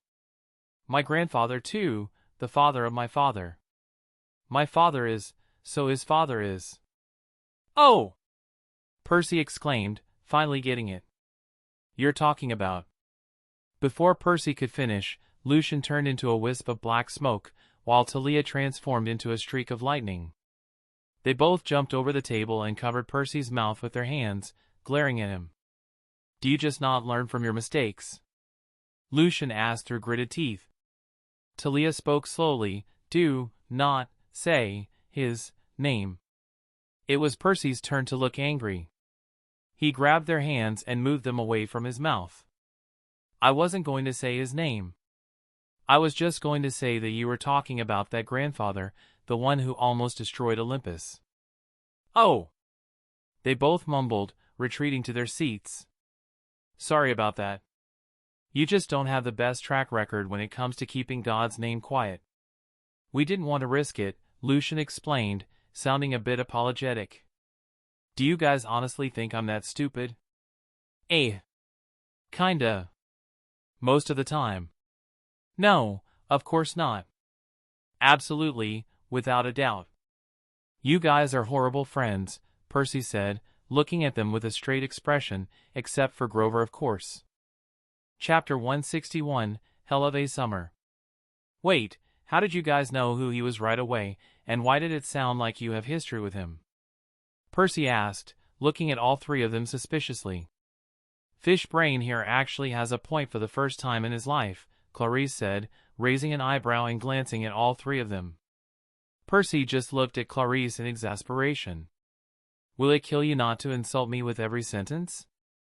"Yes, it would," Clarice said, looking at Percy with a serious expression. Percy rolled his eyes and chose to ignore her before turning toward the others. "So? Why do you think?" Lucian scoffed. "He tried the same thing he's doing to you on me." "What?" both Clarice and Grover exclaimed, looking at Lucian in surprise. Percy grumbled. "So what, am I his second choice?" "Can't say I really appreciate that." Lucian looked at Percy incredulously. "That's what's seriously bothering you about all this? That you weren't picked first? I mean, it would feel good to be the first choice for something, no matter what it is." Percy mumbled, slouching slightly. "Thank you," Talia said, motioning toward Percy and looking at Lucian. "See, it's a normal feeling to have. I wasn't being weird." Seeing their confused gazes, Talia clarified. "Lucian found it weird that I was upset that I wasn't even contacted or considered an option to help our grandfather." Percy tilted his head in confusion. "You weren't contacted?" "Thank you. I know, right? I'm not saying I would have agreed, but it would have been nice to at least be considered an option. You're the daughter of the one that caused him to end up there in the first place. I doubt contacting you would benefit him in any way. Not to mention you're a girl," Lucian said, rolling his eyes. "What the hell does my gender have to do with this? Back in his time, women were just for breeding and being trophy wives. I can't imagine someone like him changing his views on women. He'd probably think of you as less capable," Lucian shrugged. "That's ridiculous," Talia exclaimed before clearing her throat. "Not that I would help him if he asked," she added quickly, raising her index finger to emphasize her point. "But that still begs the question, if you knew about him and he contacted you, why didn't you inform the gods about what he was planning?" Clarice asked, tilting her head in confusion. "Yes, let's inform the gods that the child of Hades is being contacted by his supremely evil grandfather who wants to kill them all." Let's see how well that would go for any of you, Lucian said sarcastically. Would they seriously not believe you just because you're his child? Percy asked, surprised. Oh, they'd believe me all right. But they'd also believe that the reason he could contact me is because I'm in cahoots with him. They'd see that as a good reason to execute me. I'm sure her father would be more than happy to have that excuse, Lucian said, motioning toward Tia. Would they really believe that? Percy asked, taken aback by how absurd that sounded. Percy! You thought I was evil when we first met as soon as you found out who my father was. What makes you think the gods would be any different? In fact, some of them, cough cough, Talia's father, think that because my father is who he is, I'm some evil person with dubious intentions. I mean, Annabeth said, rotating her hand back and forth as if debating the point. All right, maybe that's true, but that's not because of who my father is. That's just me being me, Lucian said in amusement. So, you really couldn't tell anyone? Percy muttered. Why not tell your father? Grover asked, tilting his head in confusion as he looked at Lucian. Lucian tilted his head back. What? I mean, you said you didn't tell the other gods because they'd suspect you were in cahoots with your grandfather. Which is understandable. But why not tell your father? I don't think he'd think you were working with him. Lucian, Annabeth, and Talia blinked in unison. Well, that's obviously because I didn't think about it. I just figured not telling any gods would be safer, Lucian scoffed. If I had a nickel for every time I almost got executed by Talia's father, I'd have 2 nickels, which isn't a lot, but it's strange that it's happened twice. Well, that's understandable. Grover nodded. 3 times. So you have 3 nickels, Annabeth corrected. What? Lucian asked, tilting his head. You said twice, but it's actually thrice. First, because your father broke the pact, so Talia's father sent those monsters. Then, when you stole the golden apples and defeated a god, and you were put on trial. And finally, when you kissed Talia, his daughter, on top of the observatory you built for him that he had blessed, Annabeth listed. That's right. Lucian muttered before turning to the others. I'd have 3 nickels, which isn't a lot, but it's strange that it's happened 3 times. Man, he really has it out for me now that I think about it. I'm sorry, but you totally deserve to be smited the 3rd time. What were you thinking? Clarice said, shaking her head, before her eyes widened. Wait! Was that the time when the buildings appeared, and later that night it started raining heavily with thunder and lightning everywhere? Clarice asked, remembering the instance. Talia simply blushed and looked away, while Clarice mouthed a silent wow, looking between them. I think we're getting off topic here. Percy said awkwardly. Right, sorry about that. Lucian said, a bit apologetically. Anyway, yeah. He's trying to crawl out from the abyss, and to do that, he'll need the help of a demigod. Percy sighed after hearing everything. Why can't my life just be normal? Is that too much to ask? I don't think I've even hit puberty properly, and already I have to stop a war, fight monsters, stop a god, rescue my mother from hell, and prevent my evil grandfather from escaping the abyss that imprisons him. Clarice turned toward Percy, addressing him by name for the first time. Percy, what you just said isn't even considered normal for demigods. And why the hell are you guys smiling? Percy asked, a bit irritated, seeing Lucian, Talia, and Annabeth smiling contentedly. Because what you just said sounds like we have one hell of a summer waiting for us, Lucian said happily.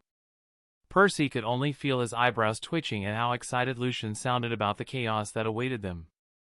Before he could comment, Annabeth slapped her hand against the window of the moving train. Guys! Look! It's the gateway arch, she exclaimed with a fascinated expression. Can we stop exploring for a little bit? I promise it won't take long. Annabeth said, looking at Lucian with puppy dog eyes. Lucian pinched her cheeks and teased her. I can't say no to that look. Yes. Annabeth celebrated, pumping her fist. But our quest. Percy muttered, wondering if they could even afford to take the day off. I don't know about you, but these train walls are driving me mad, Lucian said, looking at the others. Plus, we have different quests. We don't really need to stay together the whole time. This could be where we part ways. Percy looked at Clarice and Grover and consulted them. What do you guys think? I agree with Lucian. The train's walls are driving me a bit mad too, Clarice nodded. I wouldn't mind joining them, but this is your quest, so the decision's ultimately yours. We still have a few days before we need to complete the quest, so I think it would be fine to spare at least one day to stretch our legs, or rather, hooves, Grover added. Percy nodded. Not to mention, Lucian's group has been our main fighting force. Separating from them would weaken us a lot. So I say we stick together until we absolutely have to go our separate ways for the quests. After reaching an agreement, they decided to make their stop at the Gateway Arch. Chapter 162, Gateway Arch. The train stopped at the Amtrak station downtown, where they had a 3-hour layover before departing for Denver. Lucian and the others were seen stretching as they exited the train car, each of their limbs stiff from the ride. Percy let out a sigh. The arch is at least a mile from here. Grover turned to Lucian. Can't you just, shadow travel us there? And where's the fun in that? If you haven't noticed, I've barely used my travel ability throughout this trip and even took the train. It's all about enjoying the journey and adventure, so stop being lazy and let's get walking. That's right, what Lucian said. Annabeth exclaimed as she jumped on Lucian's back, making him give her a piggyback ride, which caused the others to give her a deadpan expression. Annabeth looked down at Lucian with a mischievous grin. What was it you once said? Go forth, my steed, she said, pointing forward while locking her legs around his waist. First of all, it's come forth, and second, I'm not your steed, Lucian replied, rolling his eyes as they began walking. Annabeth giggled as she wrapped her arms around his neck, ignoring the looks they were getting. Lucian didn't mind carrying her. Due to his enhanced strength, she weighed practically nothing, more like a piece of clothing on his back. Lucian let out an exasperated sigh and muttered, Weren't you the one telling me to behave? Now look at you. Me being excited to see a structural monument and you whining about not letting a horse onto a train are two very different things, Annabeth scoffed, her face pressed against his. Yeah, of course, we're talking about two different things. One is my long-life partner, and the other is something you just see before leaving, Lucian said in a plain tone. Exactly, you'll always have your partner by your side, while for me, it's something I rarely see, Annabeth said with a smirk, knowing she had won the argument. Percy, walking behind them, leaned over to Grover and whispered, I thought he was dating Talia. Don't he and Annabeth seem a bit too close? Aren't they worried about making Talia mad or jealous? He's dating both of them, Clarice chimed in casually, walking with her hands behind her head. Excuse me? Percy turned to her, shocked. Yup. Although they haven't officially announced it, there's no need. Everyone can tell, and they don't bother hiding it, Clarice explained. And they're okay with it? Percy asked, still in disbelief. They wouldn't be acting the way they are if they weren't. That's insane. How did Lucian even pull that off? There are a lot of theories going around camp. Some say he used a spell, others think he charmed them, and a few believe he's blackmailing them. But it's mostly the guys saying that because they're jealous. The truth is, it's mostly because of Lucian's natural strength and confidence, Clarice continued. We can literally hear them. Lucian thought with a tired sigh. Both Talia and Annabeth glanced at Lucian before quietly chuckling to themselves. After a while of walking and chatting, they arrived at the Gateway Arch. They first explored the underground museum, where Annabeth eagerly shared interesting facts about the displays and how the arch was built. That's nice, honey. Lucian repeated after each fact. Annabeth playfully slapped the back of his head. Are you even listening to me?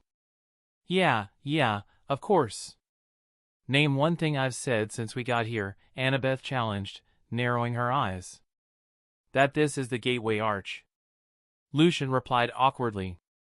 Annabeth just stared at him with a deadpan expression, slowly narrowing her eyes further. Lucian rubbed the back of his head. Sorry, I kinda zoned out. I hate you. Annabeth pouted. Here I am, trying to show you something cool, and you're not even paying attention. I'm sorry, Annabeth, but you and I have very different definitions of what's cool, Lucian replied, shaking his head. Oh yeah? And what would be cool to you? Dragons. Dragons are cool, though, Percy agreed. Scary and terrifying, but yeah, dragons are cool, Grover nodded. Ugh! Boys, Annabeth said, rolling her eyes. I actually think dragons are cool too. Clarice added, slightly raising her hand. A lightning dragon sounds pretty badass, Tia joined in. Ugh! Annabeth groaned as they made their way toward the elevator that would take them to the top of the gateway arch. Seeing Annabeth pouting a bit, Lucian started to feel bad, knowing how much this meant to her. He reached out and held her hand. You can keep talking about the arch. I'll start listening now. Sorry. Annabeth's lips twisted skeptically. Would you even listen to me? Just blow my mind with your interesting facts and knowledge about the arch. Annabeth smiled, interlocking her fingers with his. All right, as I was saying. As they squeezed into the small elevator, Percy grumbled, Ugh, confined spaces. You're claustrophobic? Tia asked curiously. It's not that I'm scared, I just hate it. It makes me uncomfortable. Oh no, poor baby, Clarice teased in a mock pampering tone. Percy slowly turned to her, exasperated. Seriously? What's wrong with you? What did I ever do to you? A lot of things, actually, but mostly your presence annoys me, and your suffering brings me joy, Clarice replied with a gleeful smile. You're just being mean and a bully. Percy muttered. Cry me a river, Clarice shot back with a smirk. Oh my god, just profess your undying love for each other already, Lucian groaned, causing Tia and Annabeth to chuckle. What? Percy and Clarice both shouted, looking at Lucian like he was a complete idiot. I don't like him, her. Look at you two, already so in sync, Tia teased as they made their way towards the top. Percy scoffed, like someone could ever love this brutish. I'd be careful with your next words, Jackson, Clarice warned, glaring. Percy turned to look her in the eyes. This brutish ogre, he said, emphasizing the word ogre. Before Clarice could fully process his insult, Lucian jumped in, pulling her back as she immediately began swinging her fists savagely at Percy. Let go of me! Let me punch that bastard at least once. Clarice shouted, thrashing around. She managed to land a solid kick on Percy, who grunted in pain. Tia, hold Percy, Lucian said quickly, struggling to contain Clarice due to her and not wanting to hurt her. Tia grabbed Percy, and soon they were both thrashing about, kicking toward each other while being restrained. She actually kicked me. Percy growled. Let go of me! Clarice tried her best to break free from Lucian's grip, but his superior strength made it impossible. Percy was also unable to move much due to Talia's hold. Both of them just glared at each other, hatred in their eyes. I'll show you, fish eyes, who's really an ogre. Clarice barked angrily. You don't need to show me anything, it's already written all over your ugly mug. Percy snapped back. Clarice thrashed even harder, enraged by his words. Suddenly, everyone froze. They all turned slowly toward Lucian, who was releasing dark wisps of power, his eyes glowing a deeper shade of red. The air grew tense as they gulped, feeling the cold intensity of Lucian's stare. Continue with this behavior, and we're going to have a problem, Lucian said coldly. Do I make myself clear? Both Percy and Clarice nodded rapidly, even Grover, who wasn't involved, was nodding in nervous agreement. Now, when Tia and I release you, you're both going to behave. If you act out like this again, I won't hesitate to punish you, Lucian warned, his voice firm. Lucian nodded at Tia, and together they slowly let Percy and Clarice go. Both remained silent, subdued by the lingering threat in Lucian's words. Just then, the elevator doors opened, revealing the awkward, heavy silence inside. Chapter 163, Potential of the Three Gods. Lucian and the others finally reached the top of the gateway arch, but the silence between them was almost deafening. When you say punish. Grover raised a finger, slouching slightly. I wasn't talking about you, Grover, Lucian said, rolling his eyes. As for the punishment, I was thinking of something like an inconvenient curse. An inconvenient curse? Talia tilted her head, confused. Yeah, like making both sides of their pillows feel warm whenever they sleep, or making them constantly aware of their blinking every 20 minutes. Or, better yet, they'd always feel a sneeze coming but never actually sneeze. By the gods, you are sadistic! Annabeth exclaimed, looking at Lucian as if he were a monster. What is wrong with you? Talia asked, eyeing Lucian with concern. You don't actually have the power to do that, do you? Percy asked, laughing nervously. Clarice blinked deliberately, already annoyed. Great, now I'm aware of my blinking, thanks. Awesome, now it's happening to me too, Percy muttered, blinking slowly. I thought you said I was safe. Grover cried, covering his eyes. Oh, for God's sake, Lucian, now I'm aware of it too. Talia groaned. Annabeth grumbled in frustration, pinching the bridge of her nose and rubbing her eyes. Lucian shook his head, eyes closed. I'm not gonna lie, I got myself with that one too. Backfired big time. Let's just go look at the view. Maybe we'll forget about it, Annabeth suggested, rolling her eyes. Everyone agreed and headed to the observation deck, where they got a perfect view of the city below. I would have made the windows bigger. And these floors? Totally see-through, Annabeth commented, listing all the changes she'd make to the arch. Her thoughts were enough to distract everyone, allowing their blinking to become automatic again. You know what would be funny? Lucian started, glancing out of the observation deck. Talia sighed, her shoulders slumping. Oh gods, Lucian.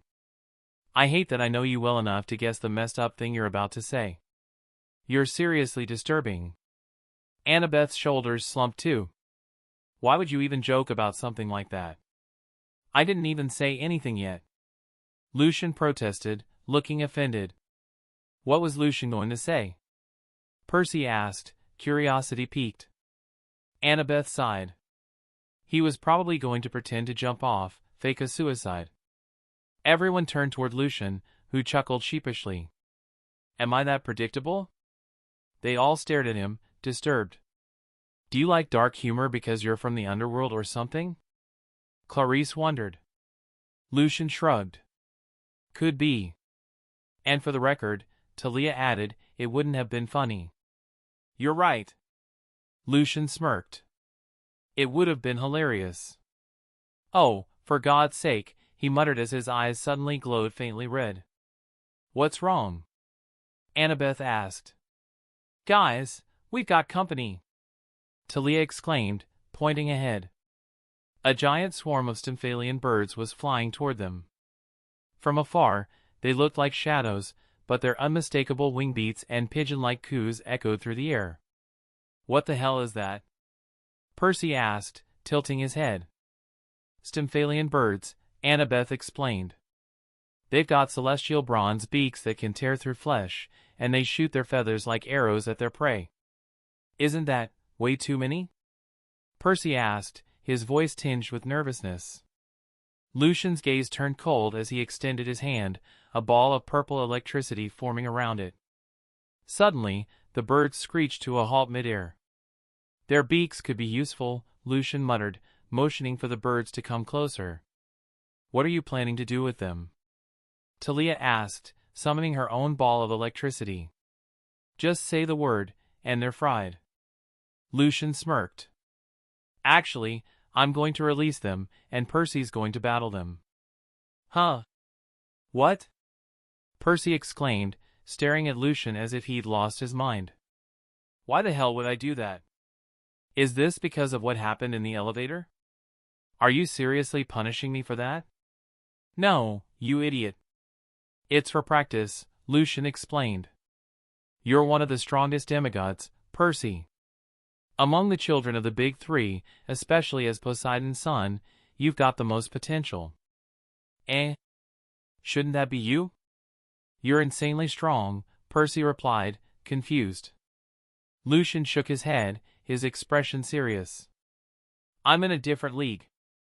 When I say you have the most potential, I mean among normal demigods. You've even got more potential than Tia. What? Get out of here. He does not have more potential than me. Tia scoffed, clearly not believing it. Lucian gave her a knowing look. When it comes to the children of the big three, Poseidon's kids always have the most potential. Why is that? Clarice asked, voicing everyone's curiosity except for Lucian and Annabeth, who already knew. Annabeth answered solemnly, because Poseidon's powers can touch the domains of both Zeus and Hades. Lucian nodded. Poseidon is known as the Stormbringer, controlling the sky and storms like Zeus. But he's also called the Earthshaker, touching the domain of my father. Is my father seriously that powerful? Percy muttered in disbelief. All three gods have some potential that separates them from each other. For example, let's take him, Lucian said, motioning upwards toward the sky. Although he doesn't encroach on the domains of others, lightning is one of the strongest elements in the world. Lightning is all about power, and him being the god of it means his strength is unparalleled, one of the strongest. As for my father, although he doesn't command other domains like Percy's father or have the same unfathomable power as Tia's father, he's all about being deadly. That makes a world of difference when used properly. It's also why my father is the most feared and hated among the gods, Lucian explained. Lucian's words left them all in stunned silence. I see what you mean now, Tia began. I have the most raw power, you are the most deadly, and Percy has the most potential. Lucian nodded as Annabeth continued, but for him to reach that potential, he'll need proper training. It won't matter how much potential he has if he can't wield it properly. Percy looked down at his own hands before slowly turning his gaze to the Stymphalian birds. All this adventure has shown me is that power is everything. If I want to do things right, I'll need all the power I can get. It doesn't mean it isn't still scary, though, Percy thought to himself. He then nodded toward Lucian. I'll do it. I'll fight them and train. How about this? If it makes you feel any better, fight them by a water source, like the river down below. You'll have a better chance there, Lucian advised, noticing Percy's nervousness. Yes, please, Percy replied, almost a bit too enthusiastically. Can we stay and enjoy the view for a few more minutes, though? We just got here, Annabeth pleaded slightly. Seeing that Annabeth had a point, Lucian and the others nodded in agreement. Lucian pushed the birds away, allowing them all to enjoy the scenery one last time together. Chapter 164, Percy's Training. Lucian was sitting on a large boulder by the riverside with his legs crossed, and Annabeth was leaning back against him, sitting on his crossed legs. She had her phone extended out, puckering her lips as she took a couple of photos. What are you doing? Lucian asked, amused. Capturing moments from our quest together. I thought it'd be nice to have some pictures to remember, Annabeth replied, showing him the photos she had taken. I got a few more when we were at the arch, she said, scrolling through the pictures on her phone. Oh my god, you're turning into one of those girls who say like and OMG too many times, the cliché blondes who are always taking selfies, Lucian joked in mock horror. Annabeth slowly turned toward Lucian, narrowing her eyes slightly. Did you just call me a dumb blonde? Lucian started, remembering how much Annabeth hated that stereotype. He quickly hugged her waist and kissed her cheek. Love you? Why is that a question? Because I love you so much, it blurs the line between what's real and what's not. I can't help but make it a question, like, wow, how can I love someone so much? Annabeth blinked before leaning back against Lucian and giving him a side-eye with a smirk. That was a good save. Thank you, I'm quite proud of myself for coming up with that one, Lucian said, a bit proudly, leaning his head forward past Annabeth's shoulder. Annabeth rolled her eyes before kissing his cheek in return. "There's seriously something wrong with you too," Clarice said, leaning back against the rock they were on, watching Lucian and Annabeth with disgust. "How can you act all lovey-dovey with that happening in front of you?" Clarice said, pointing to the flock of birds ahead. In the middle of it, Percy was fighting, clothes torn, breathing heavily. He wielded his trident, sending out multiple water projectiles from the river behind him, attacking the Stymphalian birds. Although some birds were hit, most didn't die immediately. They dove down, dodging Percy's attacks and striking back with their celestial bronze beaks, while others sent razor-sharp feathers at him. Percy had to constantly dodge and counterattack, but they seemed endless. "Remember your footwork, Percy!" Tia shouted, cupping her hands to amplify her voice. "What do you think I'm doing?" Percy snapped back, irritated, as he rolled out of the way of a barrage of feathers. Tia stood in front of the boulder, arms crossed like a drill sergeant. "Footwork and rolling around aren't the same thing, you dumbass." Percy growled in frustration, dodging and attacking the birds. Annabeth half-heartedly cheered, pumping her fist. "Woo! Go Percy, you can do it!" Percy shot her a glare, but Annabeth's distraction cost him. One of the feathers slashed his forearm, making him cry out in pain. Blood dripped from his wound, staining his arm red. "Lucian, are you sure he's going to be all right?" "This is dangerous. Percy could be killed," Grover asked worriedly, watching Percy's condition.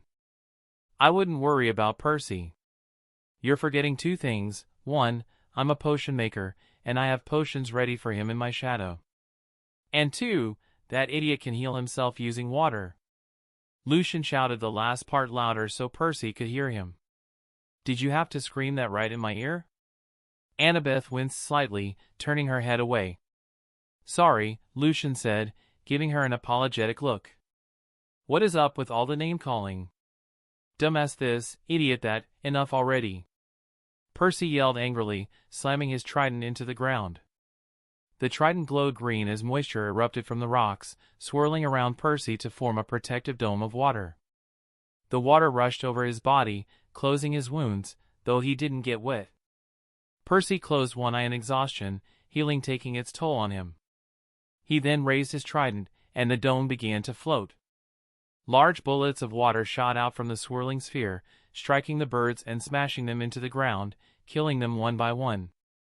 However, Percy groaned from the strain, and the sphere began to descend.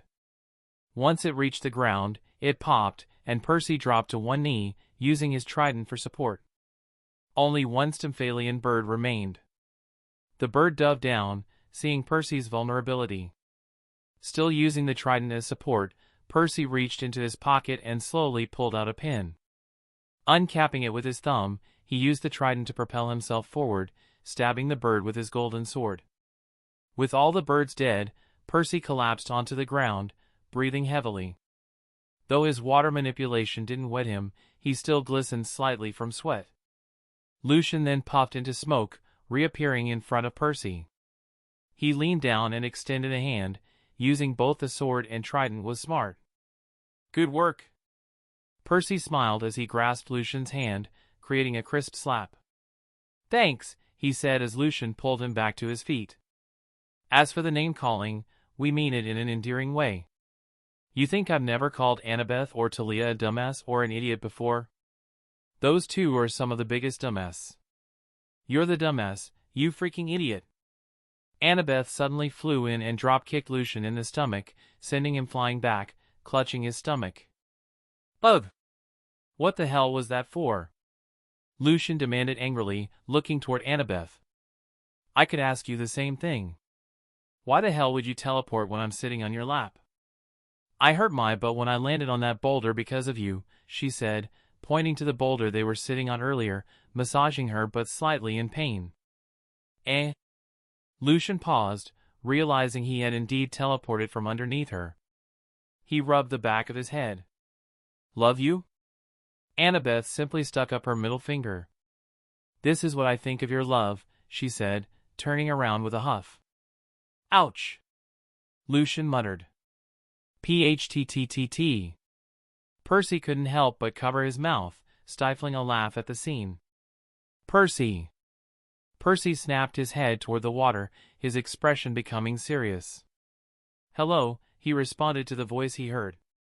Seeing Percy's reaction, the group became confused and worried. Percy? Grover asked. Are you okay? Come to me, Percy. We must talk. Mom? Percy asked, ignoring Grover's question as the sound of his mother's voice threw him off. Mom? Talia asked in confusion. What's going on? Almost entranced by the voice, Percy began walking toward the river. Percy! Grover called out in worry, about to move in and stop him as Percy waded deeper into the water. However, Lucian stopped him. Hold on, Grover. Huh? But Percy is acting strange. Do you know what's happening with him? Annabeth asked, tilting her head in confusion, looking at Lucian for answers. I can sense a water spirit in the river. If I had to guess, it's a message or calling from his father. He's not in any danger, there's no malicious intent. Ah, I see, then he can't ignore it, Grover nodded, and they all waited for Percy to receive his message. Chapter 165, The Dark Prince of Luxury. Percy began walking toward the river without an ounce of hesitation. As the water reached his shoulders, he remained completely dry while continuing to submerge. He walked down the riverbed with no obstructions, no pressure, a true testament to being the son of Poseidon. Although he still subconsciously tried to hold his breath, an instinct everyone has when underwater. Breathe, Percy, you are safe under your father's domain, his mother's voice said softly. Percy cautiously took a breath and realized she was right, he could breathe perfectly fine underwater. Where are you? He called out. In front of him, a woman began to form, appearing like a ghost made of water. Percy stood there, stunned. The water spirit not only sounded like his mother, but she looked like her too. Mom! Percy exclaimed, happy to see her. I'm afraid not, she said gently. This is only the form I've taken to make you comfortable communicating with me. Percy's face fell upon hearing that it wasn't his mother. The water spirit smiled kindly at him. I'm here to tell you that your mother's fate isn't as hopeless as you think. You must go to Santa Monica, it's your father's will. You need to go there before heading to the Underworld. Percy's expression grew even more sour at the mention of his father. He hadn't forgotten what he had learned from Medusa. And why should I listen to him at all? He asked bitterly. Please, Percy, I can't stay here long. The river is too foul for my presence. Just know that your father loves you dearly, that sword you carry is a gift he left in Chiron's care for you. Percy gripped his weapons tightly, unconvinced by her words, given what he knew about his father. The water spirit moved closer, cupping Percy's face like a mother would. Percy, you must go to Santa Monica, and do not trust the gifts. Before Percy could say anything else, the spirit dissolved into the water, leaving him alone, staring at his weapons, with the words caught in his throat. Wait, you have an eidetic memory, why do you want to take pictures? Lucian asked, looking at Annabeth in confusion. Annabeth rolled her eyes. You're still on that? I'm a historian. It doesn't matter if I remember everything. What's important is preserving a physical image or record of what happened so others can see it. What good does it do if only I can recall it? Lucian's eyes widened in realization. The acting method, that's right, that's what she was doing. But as Annabeth finished speaking, she gave Lucian a shocked look. Lucian smirked at her expression. You did it, didn't you? Annabeth nodded, almost laughing at the absurdity. She had just fully absorbed the historian potion and realized what being a historian truly meant. Did what? Clarice asked, confused by their interaction. She solved a riddle that's been bugging her for a while, Lucian said, quickly making up a believable lie. Seriously? Clarice asked, unimpressed. Yup, Lucian nodded. Annabeth narrowed her eyes at him before scoffing. What kind of lie was that? No one would believe that nonsense. Me, stuck on a riddle? Come on, Lucian, the first thing you taught me was to make the lie believable, she communicated with just a look. Lucian caught her glare and rolled his eyes. Meanwhile, Grover nodded. That sounds like Annabeth. What? Annabeth screeched, glaring at Grover, offended. Before anyone could react further, Percy began walking out of the water, his trident and sword back in place. So, what was the message, Fishbrain? Clarice asked, still leaning against a boulder. Percy ignored her jab. Before going to the Underworld, my father wants me to go to Santa Monica for some reason. The water spirit said not to trust some gifts, whatever that means. Shall we get going, then? Talia asked, looking around. Honestly, I'm pretty tired and hungry, Percy admitted, holding his stomach. McDonald's is right across the street. We could grab some food before we leave, Lucian suggested. Do we even have enough money for that? There are 6 of us, after all. Would we be able to afford it if we pooled our cash? Percy asked, searching his pockets. Oh, my Lord, Lucian said dramatically, clasping his hands together in mock prayer while looking up at the sky. I cannot believe you just asked me that. Me? Out of everyone here. Annabeth, this fool just asked me if I can afford something. He doesn't realize whose presence he's standing in front of right now. And that's not even the worst part. Lucian continued, raising his hands to the heavens. He asked me if I can afford McDonald's. Percy glanced around at the others, completely lost and wondering what button he had pressed. Annabeth tried to keep a straight face, but memories of their first meeting flashed in her mind, and a large smile spread across her face. She let herself go and joined Lucian's theatrics. I would be offended by his offer of simply pooling the cash together, she exclaimed, trying to stifle her laughter. I am offended, Lucian exclaimed back, sounding genuinely offended. He clearly has no idea who your father is, Annabeth said in mock exasperation. The two of them started circling each other. That's right. He has no idea who my daddy is, Lucian said, putting on a random accent. The others exchanged glances before looking back at Lucian and Annabeth. Annabeth, my lovely maiden, would you kindly enlighten this fine gentleman about whom he's in the presence of? Lucian said, adopting a posh accent. Why, certainly, good sir, she said, giving him a mock bow. She cleared her throat as a red mist swirled around Lucian. A top hat appeared on his head, along with a monocle and a three-piece suit. He crossed his legs and leaned on a cane while Annabeth began her speech. You are standing before Lucian Blackheart, the son of Hades, the prince of the Underworld. One of Lord Hades' many epithets is the Rich One, earned due to the fact that much of the world's wealth is buried underground in his domain. As a prince of the Underworld, Lucian has a certain claim to those riches, earning him the nickname, the Dark Prince of Luxury. Bow before his presence. Annabeth finished with jazz hands for emphasis. By then, the others had already turned away, heading toward McDonald's. Percy, hands in his pockets, shouted back, since you want to brag, you're paying. Annabeth stood with her hands on her hips, pouting. Some people just don't appreciate good showmanship these days.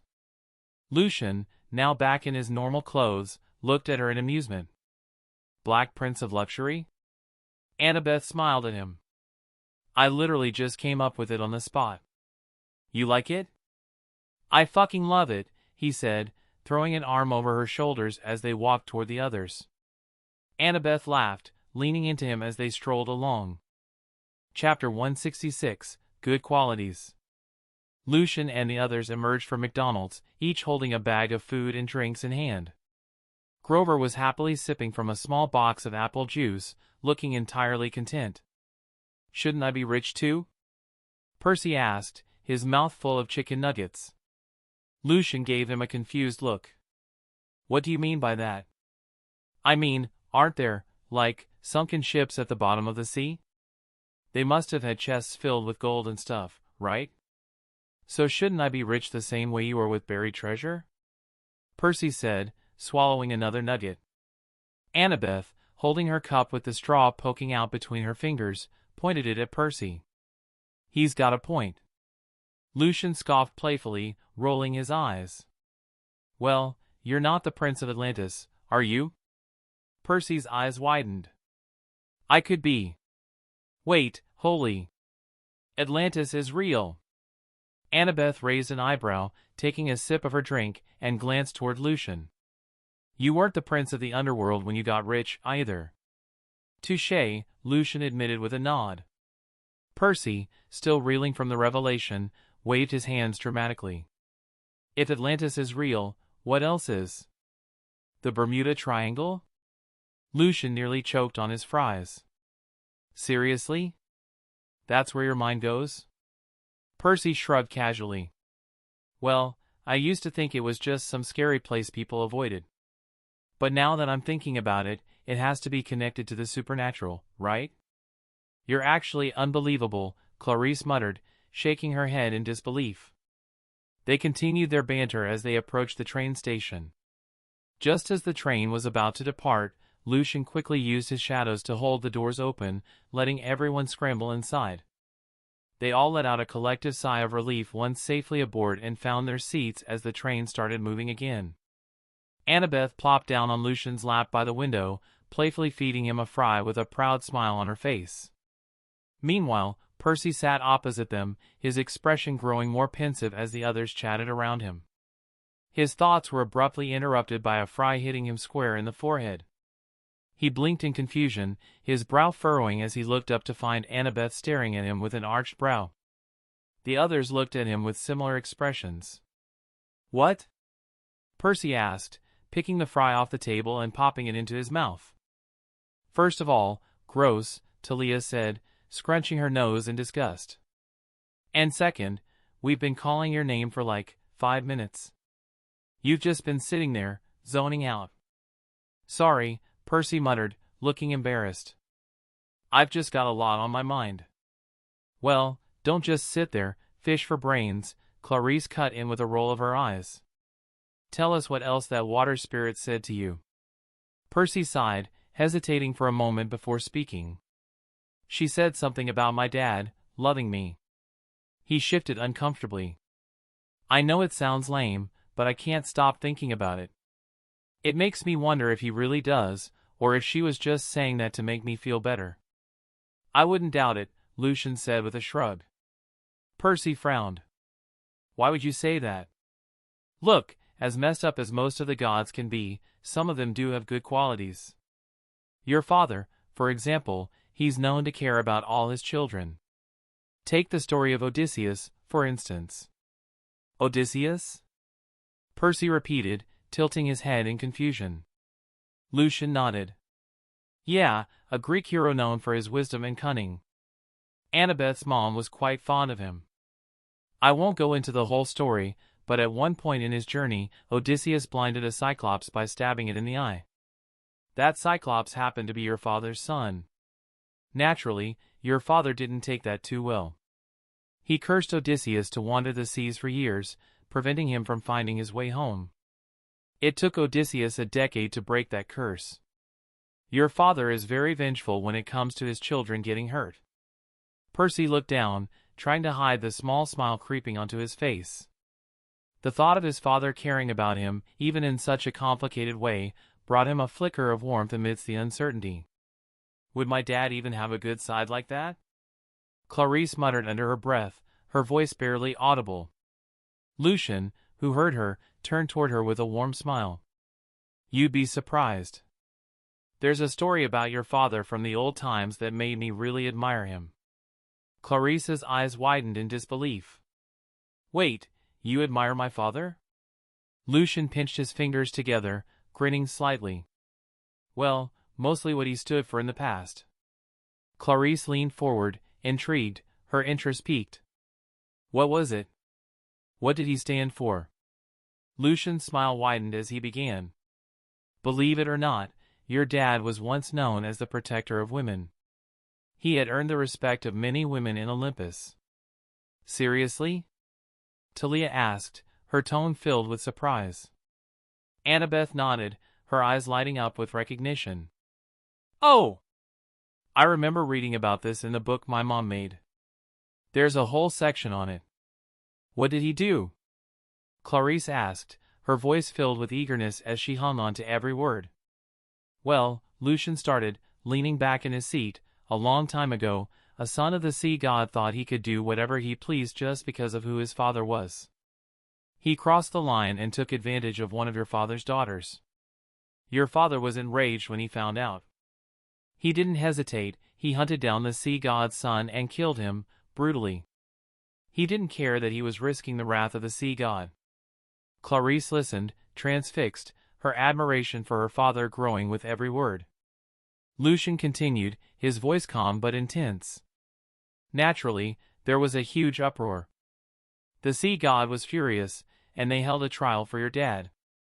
Both sea god and sky god declared him guilty of murdering the sea god's son. Clarice's face fell slightly, but Lucian wasn't done. But here's where it gets interesting, Lucian said, raising his hands slightly as if to hold her attention. The women of Olympus rallied to your dad's defense. They argued that your father's actions were justified, given that the sea god's son had wronged his daughter so grievously. In the end, your father won the trial. Not only did he avoid punishment, but he also earned their respect for standing up for his daughter. That's one of the reasons why the Amazons still hold him in such high regard today. Clarice's eyes practically sparkled with awe as Lucian finished the story, her opinion of her father shifting as the admiration she already held deepened. Lucian then turned toward Tia. Even your father was so bothered by how brutally the murder was carried out that he cooled down on his own escapades for a while, afraid of provoking her father's wrath. Tia raised an eyebrow at that, clearly skeptical but intrigued nonetheless. Clarice, meanwhile, was glowing with pride, stars practically gleaming in her eyes. I had no idea. She whispered, her admiration for her father reaching new heights. Chapter 167, God of War. The next day. The train screeched to a stop near Denver, where Lucian and the others were forced to disembark. The cool morning air greeted them as they stepped onto the platform. Though Lucian hadn't slept in days, he moved with practiced ease, his face betraying no exhaustion. Ugh, I miss a proper shower, Annabeth groaned, her nose wrinkling in distaste. Lucian glanced at her, confused. What? I've been using cleaning spells. You should be fine. Annabeth rolled her eyes. Of course you would say that. Sure, I'm clean, but it's not the same. It feels weird not having a proper shower. Grover rubbed his stomach, his face twisted in hunger. I'm more hungry than anything else. Tia gave Lucian a pointed look. We haven't eaten since McDonald's yesterday. Lucian dramatically ran a hand through his hair and sighed theatrically. Ah, the woes of being everyone's sugar daddy. Clarice recoiled in disgust. EW. Don't ever call yourself that. You have no idea how gross that sounded. WH-. Rude! Lucian exclaimed, clutching his chest in mock offense. Annabeth smirked teasingly, leaning closer to Lucian and locking her arm around his. Well, you can be my sugar daddy. Ew! Lucian jumped away from her, his face twisted in horror. Why the hell would you say that? Annabeth blinked, surprised by his outburst. Before she could reply, Lucian turned to Clarice, shivering as the realization hit him. Oh gods! I get it now. That was disgusting. Annabeth, glaring at him for the dramatic reaction, delivered a swift kick to his shin. Ow! She yelped immediately, regretting the move. She hopped on one foot, wincing in pain. By the gods! I forgot how durable you are. Lucian snorted, crossing his arms with a satisfied grin. That's what you get. And don't ever call me that again. He chuckled softly, clearly amused by the situation. Annabeth rubbed her throbbing foot, kicking it back and forth to ease the pain. She shot Lucian a murderous glare before turning away, choosing to ignore him as they continued toward the nearest diner.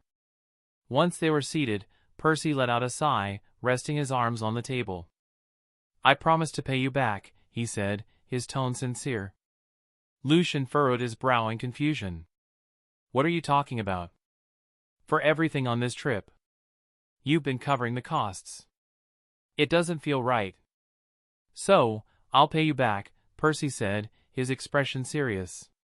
Lucian shook his head, dismissing the idea with a wave of his hand. I appreciate the thought, but don't worry about it. You're good. Before Percy could respond, the distant roar of a motorcycle cut through the air. The sound grew louder, causing Grover to jump in alarm. Was that a monster? Grover asked, eyes wide with panic. Something worse. Lucian muttered, his eyes glowing faintly as he scanned the surroundings. What could be worse than a monster? Percy asked, his confusion mirroring Grover's. The diner's door chimed as it opened, and the heavy thud of boots echoed inside, casting a tense, ominous atmosphere over the room. A god, Lucian said quietly as a man stepped into view.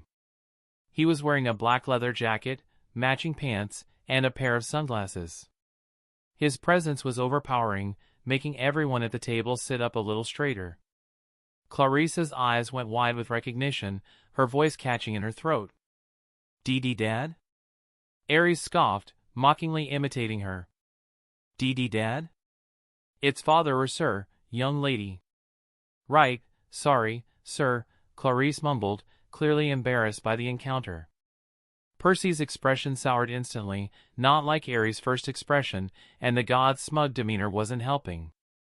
Aries turned his attention to Grover, motioning with a tilt of his head. Move over, satyr.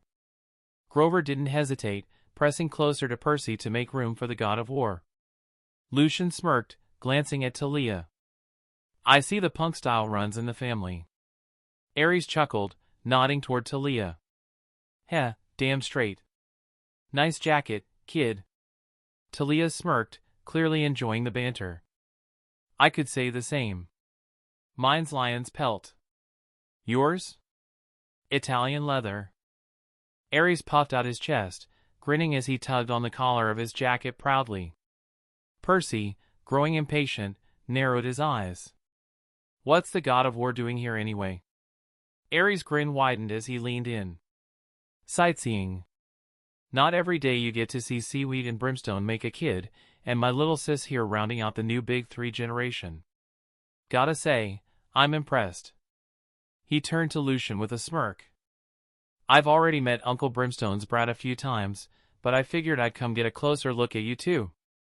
Percy's disdain was evident as he scoffed. You've had your look. You can leave now. Percy, Grover warned, his voice shaky. Aries leaned in closer, flashing a wicked grin. I like a kid with some attitude. Got some balls on you, huh? He lowered his sunglasses, his glowing eyes locking with Percy's. But I hope you know who you're talking to, little cousin. Yeah. You're Clarice's dad. Aries. God of War, Percy said with thinly veiled annoyance. Aries smirked, pushing his sunglasses back up. And don't you forget it. Turning to Clarice, Aries leaned forward. Hey, brat. I need you to do something for your dear old dad. Clarice blinked in confusion. What is it? I left my shield behind when I was on a date with Aphrodite. I need you to retrieve it for me. That's not happening, Percy interrupted immediately, crossing his arms. Aries' eyes darkened as he glared at Percy. What? Clarice is on a quest with me. She's not your errand girl. If you want your shield, go get it yourself, Percy said firmly. A tense silence settled over the diner, the air thick with challenge as Aries sized Percy up, his eyes flashing with dangerous amusement. Listen here, you bastard child, Aries said, his aura surging as he leaned closer, the air around him thickening with power. The diner went silent. Patrons trembled, some instinctively dropping their trays and falling to the floor, arms wrapped around their heads in terror. That brat is my kid. That means I get to order her however I goddamn please. So I say she's getting my shield for me, that means she's getting my shield for me, no questions asked. Percy, undeterred by the oppressive presence of the war god, glared at Aries, his jaw clenched. "You're right, she's your kid. But that doesn't give you the right to treat her like property. She's a person, not a dog you can command." Clarice sat at the table, her gaze cast downwards. She felt a mix of admiration and shame as she listened to Percy stand up for her, but the weight of her father's presence kept her silent. She would have defended herself against anyone else, but confronting Aries was different. Closing her eyes, she took a deep breath. "Percy, drop it." "What?" "No," Percy froze, startled by the pleading look on her face. That, along with her calling him by name, not using a seriated nickname like usual, hit him hard. Clarice then turned to Aries, her expression serious. "Don't worry, father sir. I shall retrieve your shield with haste." Aries scoffed and ruffled her hair, a twisted grin spreading across his face. "Excellent. I like it when my kids are obedient." Bang clatter. Percy slammed his fist on the table, utensils rattling. "Got something to say?" Aries asked coldly. "If you do, I'd choose your next words wisely, they may very well be your last." "No, this table is just very slammable." Percy shot back, matching Aries' cold demeanor. He leaned closer, eyes narrowing. "However, the table isn't the only thing. HMP. You're lucky to meet someone as generous as me. You made that comment to another Olympian, and you'd be toast already." Aries then turned his attention back to Clarice. "The water park is a mile west on Delancey. You can't miss it. Look for the Tunnel of Love ride, my shield should be there." Clarice nodded in response, and as Aries stood up to leave, a shadow slithered up, forming a hand that pressed against Aries' chest. "What's the meaning of this?" Aries asked, eyebrows raised in confusion. The shadow hand sat palm up, hovering ominously. "The helm," Lucian calmly demanded. "Excuse me? What the hell are you talking about?" Aries snapped, annoyance creeping into his voice. Lucian's eyes glinted coldly, turning blood red. "I'm not stupid, and I know you aren't either, so you know exactly what I'm talking about." Aries narrowed his gaze, still feigning ignorance. "I'm still a little lost here. What are you talking about?" Lucian took a deep breath before exhaling, retracting his shadow hands and offering a seemingly friendly smile. "Nothing. Just a little test to see if you had it. You can never be too careful, am I right?" "Haha," he chuckled, shaking his head as if the whole exchange were a mere jest. "Ah, I see. One of the oldest tricks in the war books, lie to your enemy into thinking you had them," Aries replied, his tone lightening slightly. "Exactly." Lucian snapped his fingers. "And it looks like I was wrong, you don't have it. I sincerely apologize for that." Aries scoffed, amusement flickering across his features before he turned to walk away. But as he did, the smile faded, replaced by a flicker of unease. "What the hell was that about?" Talia asked, confusion etched on her face as she looked at Lucian. Lucian frowned, his eyes still cold. That was his easy way out. However, he failed to appreciate it. Chapter 168, Show Off. "Wait, are you saying my father stole your father's helm?" Clarice asked, her brows furrowing in displeasure. It wasn't Lucian's accusation that bothered her, but the mere implication that her father, Aries, would stoop so low. Annabeth exchanged a knowing glance with Lucian, who shook his head, sighing in irritation. "Let's just drop it for now and eat," Lucian muttered, clearly not wanting to delve into the subject. Clarice let out a sigh of her own, shaking her head. "I can't. I still have to find my father's shield," she said, her voice tinged with frustration. Percy looked displeased, his brows furrowed in confusion. "I still don't get why we have to do this," he grumbled. Talia, ever practical, shook her head. "Then let's just order our food to go and eat on the way to this water park," she suggested, sounding more than ready to get on with the mission. Despite the tension, they all reluctantly agreed. No one wanted to leave Clarice behind to handle this alone, even if they weren't thrilled about the task. They ordered simple meals and left the restaurant, the air between them still thick with unspoken frustration. As they walked, Percy turned to Lucian, his eyes narrowing slightly. "So that's the guy you admire?" "You need better role models," Percy scoffed, shaking his head in disbelief. Lucian let out a dismissive laugh. "I used to admire him," he corrected. "Modern times ruined him. In a world at peace, war becomes the ultimate evil. That's why he's such a jerk now." Clarice, walking ahead of the group, kept silent. She was lost in thought, barely touching the food she carried as she tried to focus on her task. Percy, still brooding over their earlier encounter with Aries, pressed on. "If you knew he stole the helm, why didn't you confront him?"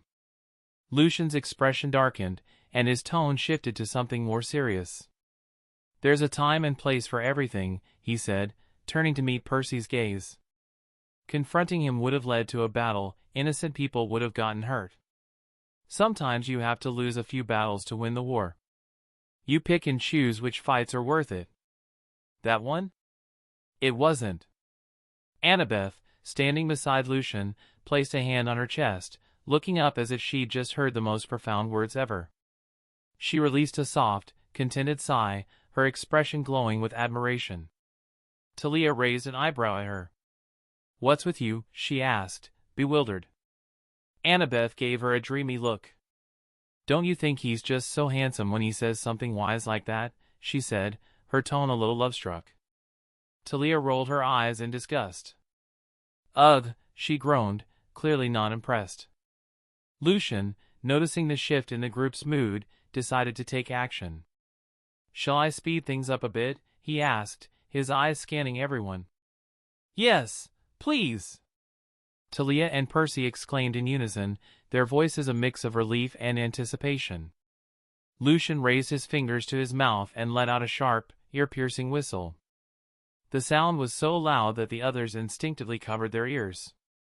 A moment later, the shadows around Lucian shifted, and from them emerged massive hellhounds, each standing as tall as their shoulders.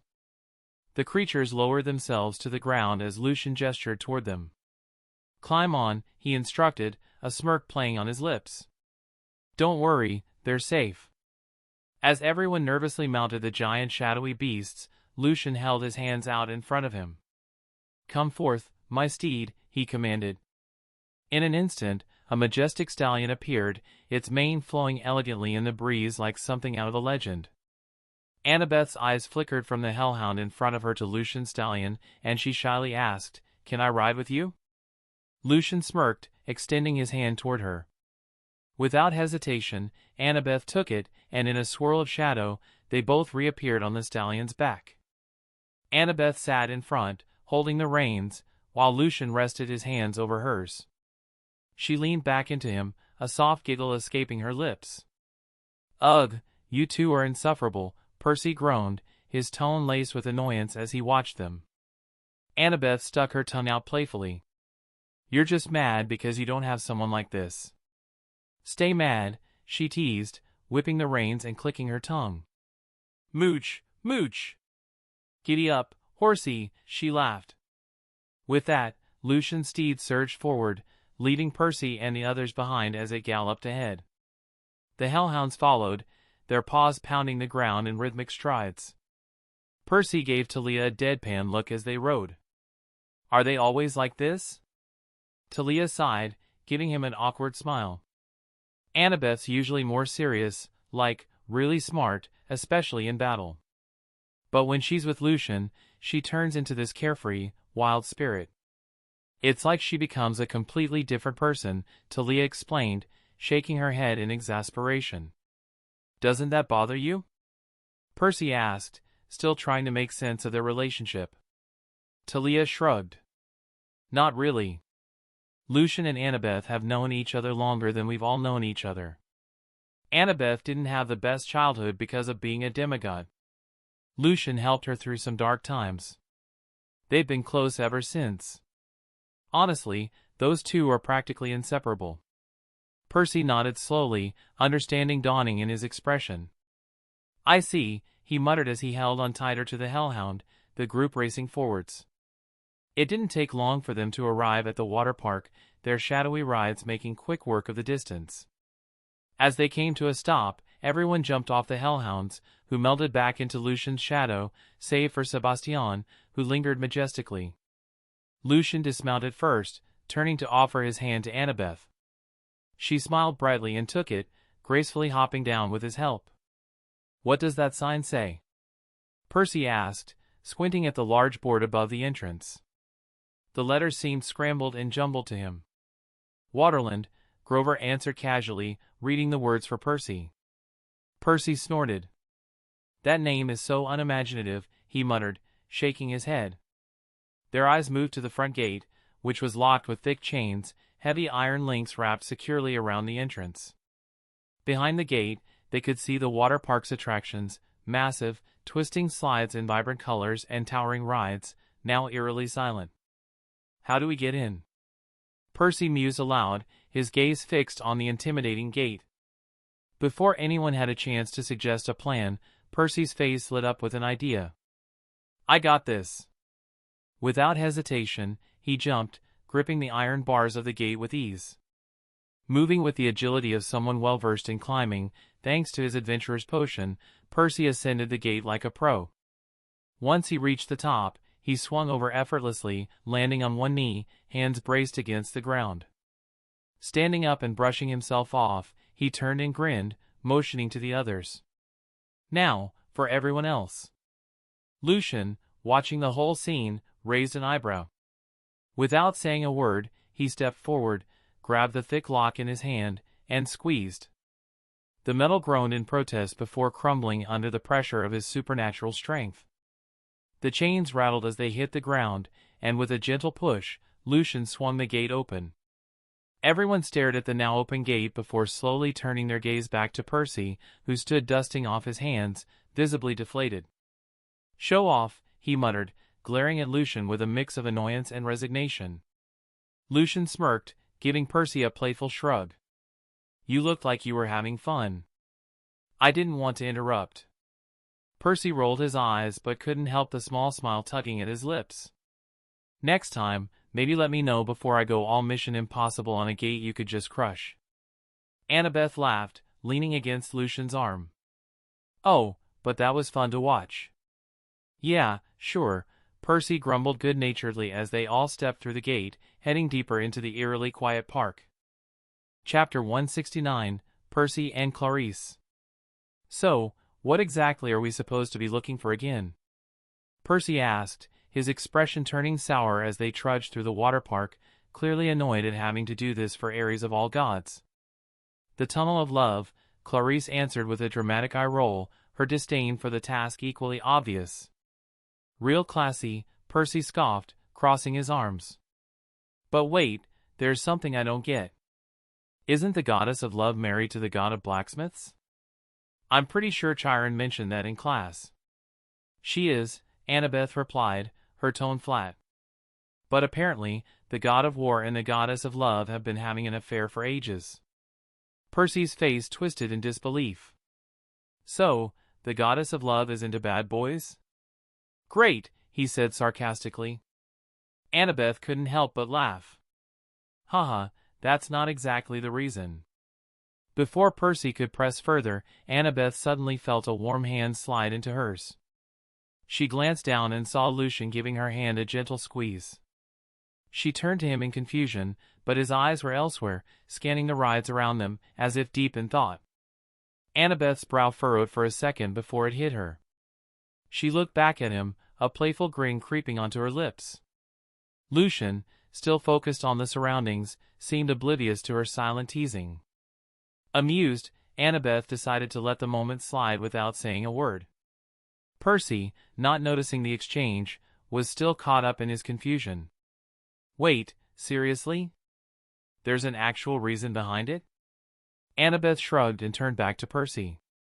"Well, it's more of a theory.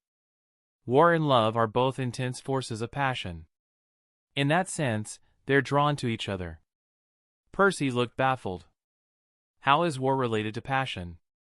To everyone's surprise, it was Clarice who answered, her voice steady and firm. You wouldn't go to war for something you didn't care about. Passion is one of the biggest reasons wars start in the first place. People fight for what they love or believe in. If you're not passionate about the cause, it's not really a war. Annabeth nodded approvingly. Exactly.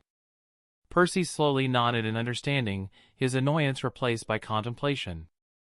I guess that makes sense. All's fair in love and war, right? Their conversation was cut short when they arrived at the Tunnel of Love. The gaudy pink heart-shaped archway stood in stark contrast to their somber mood. Without hesitation, Clarice moved to enter, her determined strides sending ripples across the shallow water. Wait, hold on, Percy said, grabbing her arm before she could fully step in. Don't just rush in without a plan. Clarice glared at him, yanking her arm free. What plan do we need? All I have to do is go in, grab the shield, and get out. Percy frowned, frustration creeping into his voice. If it were that simple, don't you think Aries would have gotten in himself? There's probably a trap waiting for us in there. Clarice scoffed again. He wouldn't throw me into a trap. I'm his daughter. He sent me because he knows I can handle it. Percy's right, Annabeth interrupted, her voice calm but sharp as her eyes narrowed in on something by the entrance. Look! Clarice, Percy, and Grover followed her gaze. Carved discreetly into the stone beside the tunnel entrance was a symbol, a faint but unmistakable Greek letter. Ada, Annabeth said, her finger tracing the symbol in the air. That's the mark of Hephaestus, the god of blacksmiths and, incidentally, the goddess of love's husband. Grover's eyes widened with realization. So, Aries knew about the trap and sent Clarice to fall into it instead of him? That's messed up. Clarice's fists clenched so tightly her knuckles turned white. No, she growled, refusing to believe it. He sent me because he knows I can get through it. He wouldn't do that to me. Ignoring the tension, she stormed toward the tunnel again. Percy let out an exasperated sigh and ran after her. Wait! Grover called after them, but Percy just shot him a thumbs up over his shoulder. Don't worry, G-Man, I've got this. If you say so. Grover muttered, clearly unconvinced. As Percy descended the steps into the tunnel of love behind Clarice, the damp air thickened with the smell of stagnant water and rusted machinery. The low hum of the underground ride echoed in the distance. The tunnel's dim lighting flickered ominously, casting long, distorted shadows across the walls. What the hell do you think you're doing? Clarice snapped, glaring at Percy as he caught up to her. I could ask you the same thing, Percy shot back, his tone equally sharp. You're charging into a trap without even thinking. We need a plan. Clarice's scowl deepened. I don't need a plan. My skills are enough to handle whatever's in there. Percy rolled his eyes, exasperated.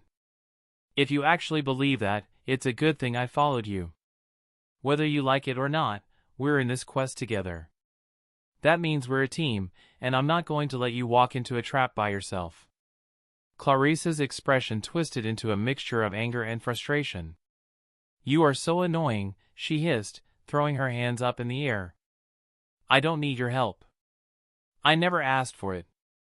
Yeah, well, you're no joy to be around either, Percy shot back. All you do is insult people and act like a bully. If you keep pushing everyone away, don't be surprised when no one's there to help you when you need it most. That's why I'm here. I know you won't ask for help, even when you need it. Clarice stopped in her tracks, her shoulders tense. For a moment, she was silent, her back to Percy as she stared into the dark tunnel ahead. The flickering lights cast fleeting glimpses of uncertainty across her face. Finally, she muttered under her breath, just loud enough for Percy to hear, I don't need anyone's help. Percy stood his ground, unflinching. Maybe not now. But someday you will. Annabeth, still holding onto Lucian's hand, led him away from the entrance, leaving Grover and Tia behind. Once they were far enough from the others and out of sight, she glanced at Lucian, amusement dancing in her eyes. Want to tell me what that was about? She asked, her tone playful. Lucian tilted his head, his expression innocent. What are you talking about? Annabeth rolled her eyes, a wide smile spreading across her face as she stepped closer, wrapping her arms around him. She looked up at him, eyes glinting with mischief. Don't play dumb now. Lucian's confusion deepened as he stared back at her, still not getting what she was hinting at. Annabeth sighed dramatically, then shook her head with exaggerated patience. Are you really going to pretend you didn't just get jealous earlier? Jealous? Lucian scoffed, raising an eyebrow. Why would I be jealous? Do you see how handsome I am? Her smile only grew wider, eyes sparkling with humor. Standing on her tiptoes, she pressed a soft kiss to his lips. You got jealous when Percy made me laugh, admit it. Lucian rolled his eyes again, refusing to meet her gaze directly. What gave you that idea? Annabeth's grin turned proud as she stepped back slightly, folding her arms. The hand squeeze was a dead giveaway. His turn to scoff, Lucian smirked. The park is a big place. I didn't want you wandering off and getting lost. Annabeth couldn't help but giggle at his weak excuse, rising on her tiptoes once more to kiss him again, her laughter slipping between the kiss. You're so adorable when you try to cover it up. Lucian grumbled, but his lips curled into a reluctant smile as he pulled her closer. Chapter 170, Percy and Clarice, 2. Look, the shield is right there on the boat. Let's grab it quickly and get out of here before we set off any traps, Percy muttered, pointing toward the gleaming shield resting on the boat's deck. Clarice grunted her agreement, stepping aboard with a determined scowl. Percy followed close behind, his eyes catching something peculiar as they boarded. Clarice narrowed her eyes as she noticed him tailing her. Why are you following me? I don't need an escort, fish for brains, she growled, glaring over her shoulder. Percy waved her off, eyes locked on a shimmering pink scarf that draped over one of the boat's benches. It's not about you. Look at this, he said, picking it up delicately. Do you think this belongs to the goddess of love? Clarice snorted, a hint of amusement flashing in her eyes. Who else would it belong to? My dad, she retorted with sarcasm. Percy grinned mischievously, his sea-green eyes twinkling. You never know. Maybe Aries is into scarves and delicate accessories. Could be one of his hobbies.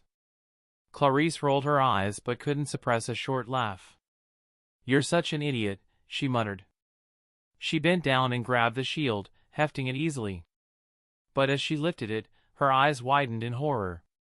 A tripwire, hidden beneath the shield, pulled taut. Shit, she cursed as the wire triggered, and the boat jerked into motion, propelled by the sudden release of the trap. The current of the water pulled them both off balance. Percy, closer to the seats, collapsed backward, his body slamming into one of the cushioned benches.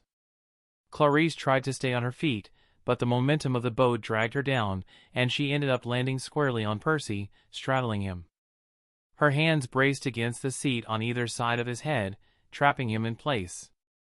For a heartbeat, there was nothing but stunned silence as they stared at each other, wide-eyed, the only sounds the gentle lapping of water and the mechanical whir of the boat. Percy swallowed nervously, then broke the silence with a teasing grin. You know, usually in movies this kind of thing happens the other way around. Clarice's face flared crimson as she quickly scrambled off him, sitting beside him with her arms crossed. Luckily for us, this isn't a movie, she muttered, trying to hide her embarrassment. Percy, his cheeks now matching hers in color, nodded awkwardly. Yeah, lucky, he mumbled, scratching the back of his head. Clarice cleared her throat, trying to change the subject. Look, she said, pointing to a Greek letter etched into the side of the boat. This is Hephaestus's mark. It's all over this place, must be his doing. Percy glanced at the symbol with a raised eyebrow. No offense, but that was kind of obvious. We knew this was one of his traps when we walked in. Clarice shot him a dangerous look. Percy, I will hit you. Okay, Percy said quickly, holding up his hands in mock surrender. So, what's the trap here? We just enjoy a nice boat ride? Before Clarice could reply, the stone statues of Cupid lining the ride began to move. Their eyes glowed red as their heads slowly turned, tracking the two demigods. Bows drawn, arrows notched, they began to fire. You just had to open your mouth, didn't you, fish breath? Clarice sighed in exasperation, her eyes darting toward the golden arrows flying toward them. The arrows weren't meant to pierce flesh. Instead, they carried gleaming threads that began to overlap in midair, creating a shimmering net above them. Percy reacted instantly, summoning his trident with a flick of his wrist. He thrust his hand forward, commanding a jet of water from the stream beneath them. It slammed into the forming net, tangling it, and redirecting the threads toward one of the Cupid statues, which was soon wrapped in its own trap. But their victory was short-lived. The heads of the remaining statues began to open, revealing cameras hidden within. Spotlights clicked on, following their every move. A loudspeaker crackled to life, its voice echoing through the chamber. Live broadcast to Olympus in 1 minute, 59 seconds, 58. You know, for once, I think you're right, Percy grumbled. I should have kept my mouth shut. Clarice stood back to back with Percy, her spear in hand, eyes scanning their surroundings. No kidding. Now stay sharp. The boat drifted into a narrow section lined with mirrors. As the mirrors parted, a swarm of bronze spiders scuttled out, their legs clicking menacingly against the wooden planks. Without hesitation, Percy swung his trident, unleashing a crescent of water that sliced through several of the mechanical creatures. At the same time, Clarice's spear crackled with red static as she stabbed furiously, electricity surging with each thrust. The space was cramped, but the two demigods moved in perfect harmony, a whirlwind of steel, water, and electricity. Percy ducked under a low blow, allowing Clarice to roll over his back and unleash a flurry of strikes. He responded by sending precise blasts of water, knocking back the advancing spiders. Clarice ducked low as Percy placed a hand on her back, using her as leverage to spin around, swinging his trident in a wide arc.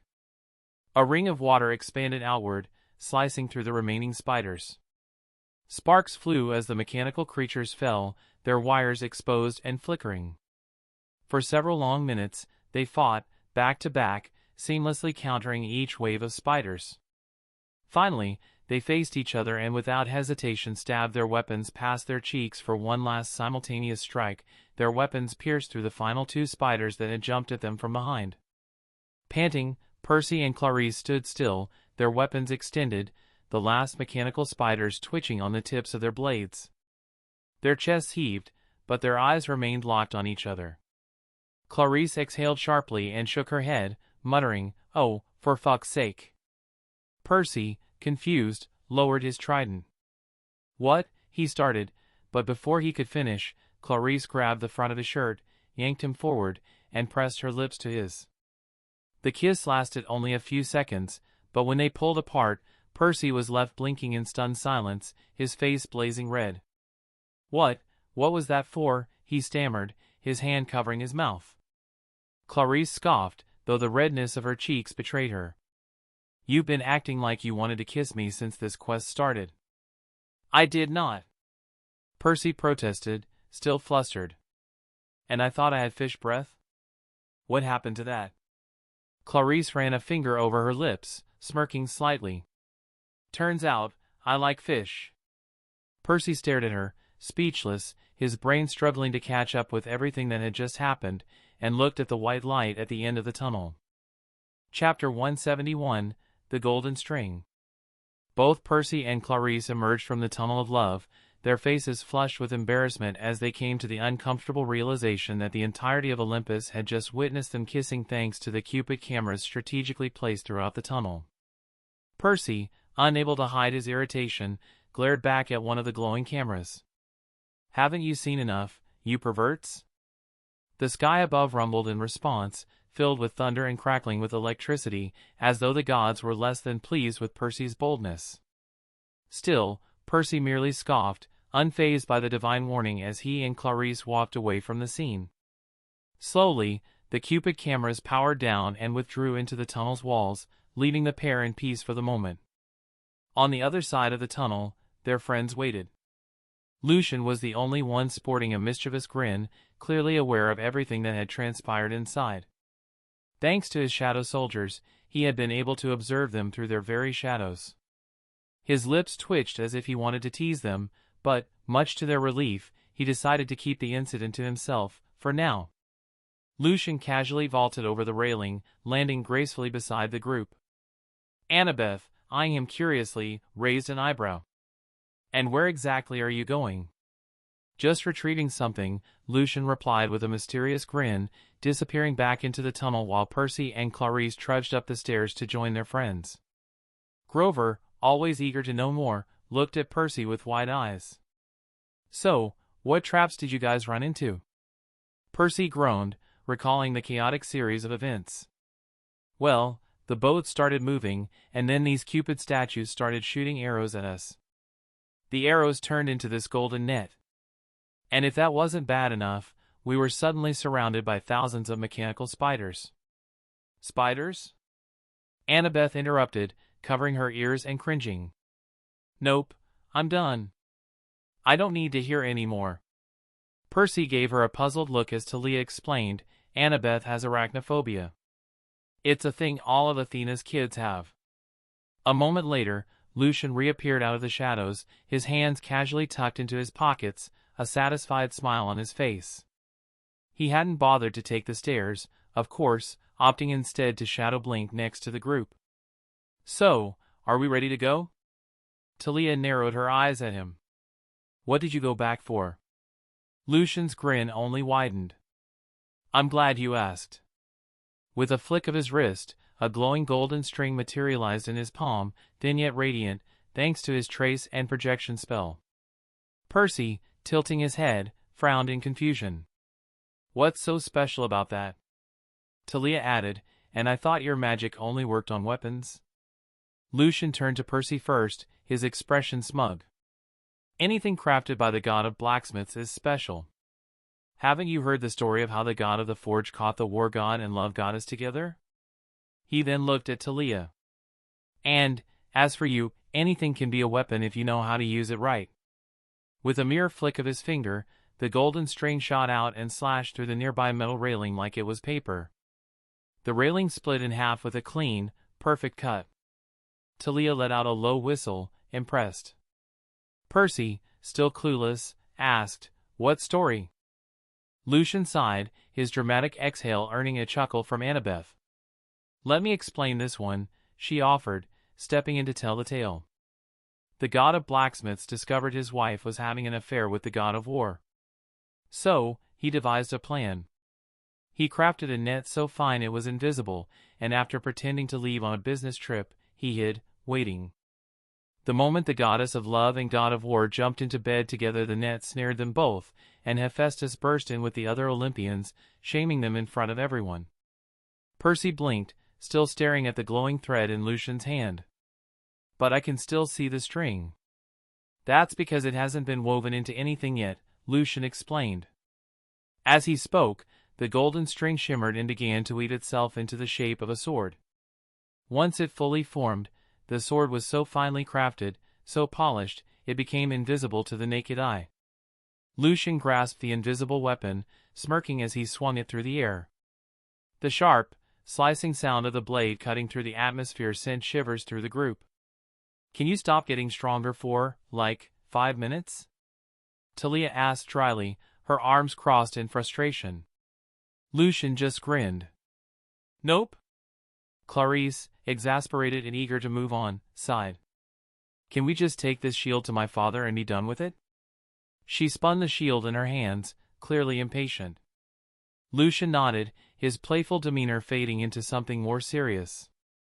Aries should be waiting at the diner, where he gave Clarice the quest. Without warning, Lucian's shadow expanded around the group, forming a dome of darkness that enveloped them completely. For a brief moment, it felt like the world had disappeared, and then, with a soft pop, they found themselves in a completely different location. A dome of shadows materialized in front of Aries, who stood in the parking lot of a diner, leaning casually against his motorcycle. His helmet sat on the seat next to him, and his hands were stuffed into his leather jacket pockets. The dome popped, and the group reappeared, disoriented but unharmed. Grover swayed, clutching his head. Ugh, Lucian, please warn us next time.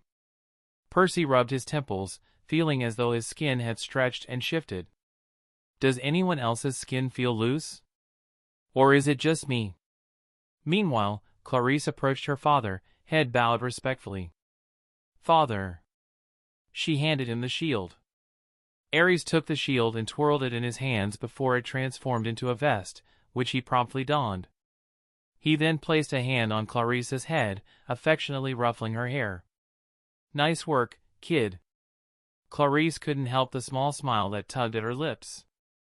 However, Aries' gaze shifted to Percy, his expression hardening. Oi, fish eyes. If I see you locking lips with my daughter again, you and I are gonna have a problem. Got it? Both Percy and Clarice flushed a deep red as the rest of the group stared at them, wide-eyed. What in Hades' name happened in that tunnel? Talia asked, glancing back and forth between Percy and Clarice. She was the one that kissed me. Percy blurted defensively. Does it look like I care? Aries barked. Keep your fish lips away from my daughter. He turned to Clarice, shaking his head. You can do better. Percy's face twisted in irritation. Why does everyone keep calling me something related to a fish? Aries, completely ignoring Percy's protest, turned his attention to the group. See that truck over there? He pointed across the street to an 18-wheeler with the words Kindness International, Humane Zoo Transport. Warning, live wild animals printed on the side. That's your ride to L.A. One stop in Vegas. Talia was about to protest, but Aries lowered his sunglasses, revealing his glowing red eyes. You're not rejecting my goodwill, are you? Not after all the trouble I went through to arrange this? Grover, panicking, jumped in before anyone could refuse. No! We're grateful, Lord Aries. We couldn't have asked for a better ride. I love animals. This is perfect. His nervous laugh trailed off. Good, Aries grinned, satisfied. He then grabbed a blue backpack from his shoulders and tossed it to Percy. Here, since I'm a very generous guy, here's another bit of my goodwill.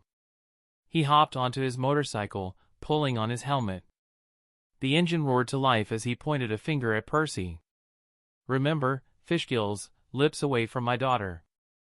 And with that, Aries sped off, leaving a fuming Percy behind. I can't stand that guy, Percy muttered through gritted teeth. Percy then looked at the bag in confusion and opened it, leaving him more confused. Inside was a change of clothing, $20, and a packet of Oreos. What the hell am I supposed to do with this? Percy shouted, grumbling in annoyance. Annabeth turned to Grover, her brow furrowed. Did you really have to agree? Now we have no choice but to get in that truck, or it'll look like we were lying to a god. Grover let out a nervous bleat, scratching the back of his head. We didn't have much of a choice.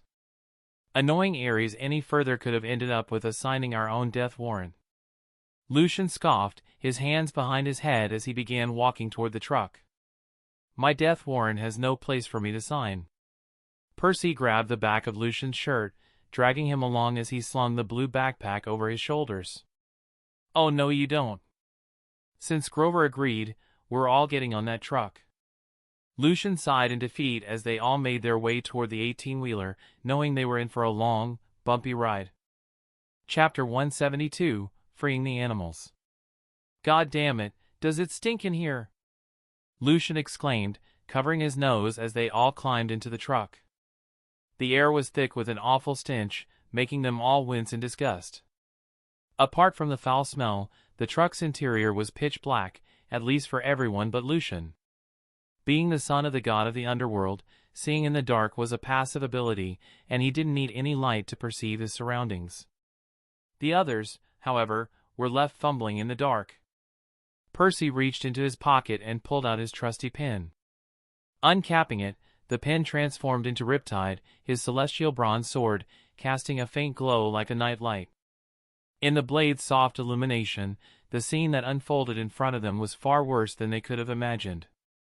3 filthy cages sat in the middle of the truck, each one housing an animal in abysmal conditions. A zebra, its once proud mane now matted with gum, stood weakly in one cage.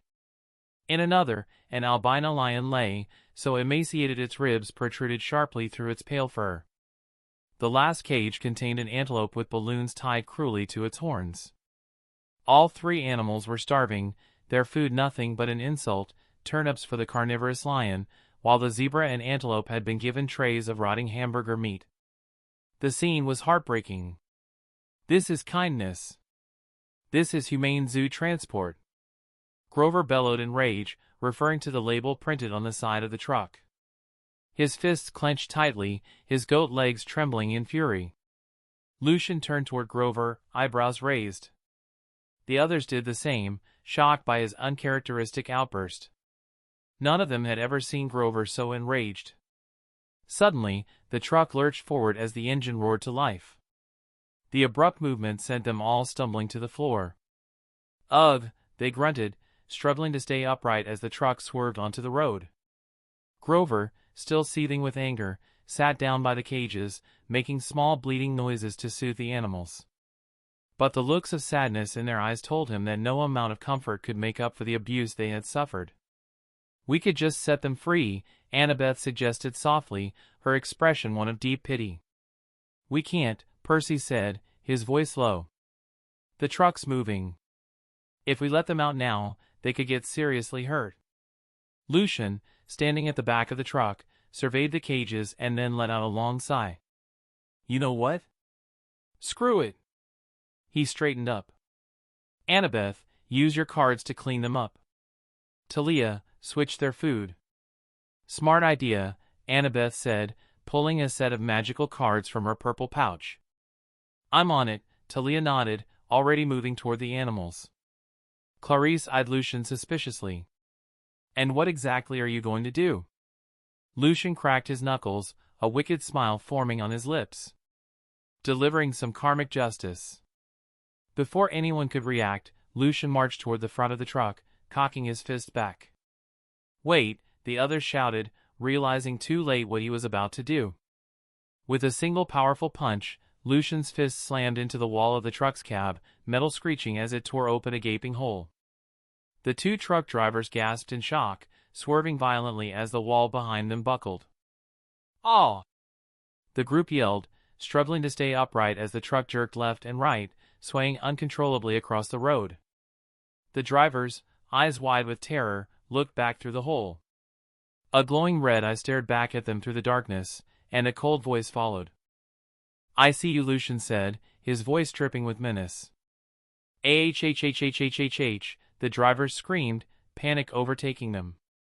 Lucian's shadow surged through the hole, tendrils of darkness snatching the steering wheel and pedals from their grasp. With supernatural control, the truck veered off the road, rolling to a stop at the side of the road. Lucian's shadow blinked, and in an instant, his form appeared perched on the dashboard. His eyes glowed a deep crimson, and his canines gleamed as he licked one of his fangs, smirking. "The devil has come to make you pay for your sins," he said darkly. The drivers, locked in place by fear, stared into his eyes, their bodies trembling. Suddenly, they were assaulted by visions, nightmarish, piercing through their minds like hot blades. "No! No! Make it stop," one of them shrieked. "I'm sorry. I'm sorry. Please, leave me alone." "I promise Tio be good," the other cried, sobbing uncontrollably. Lucian's fingers darkened, his hands went and grasped the drivers' necks.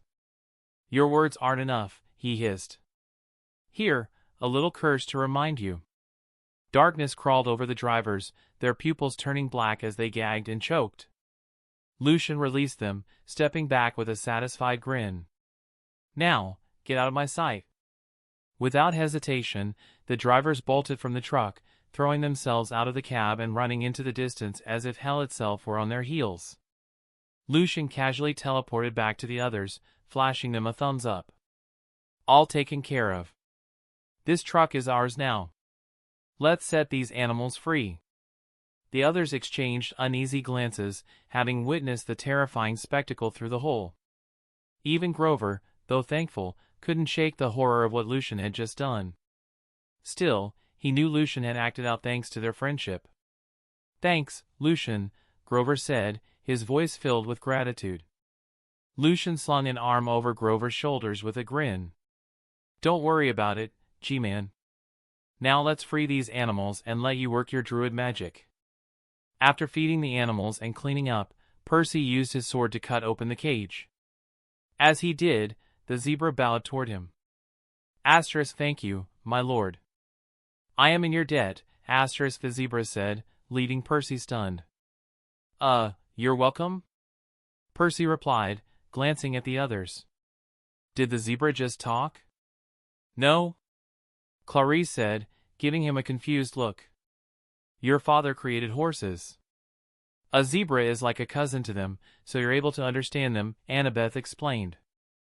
"Oh, I see," Percy said awkwardly. "The zebra just thanked you for cleaning her mane." Annabeth chuckled and smiled. "You're very welcome," she said, addressing the zebra. Grover pulled out his reed pipes and played a soft melody. "There, I cast a satyr sanctuary. Now they'll reach the wild safely."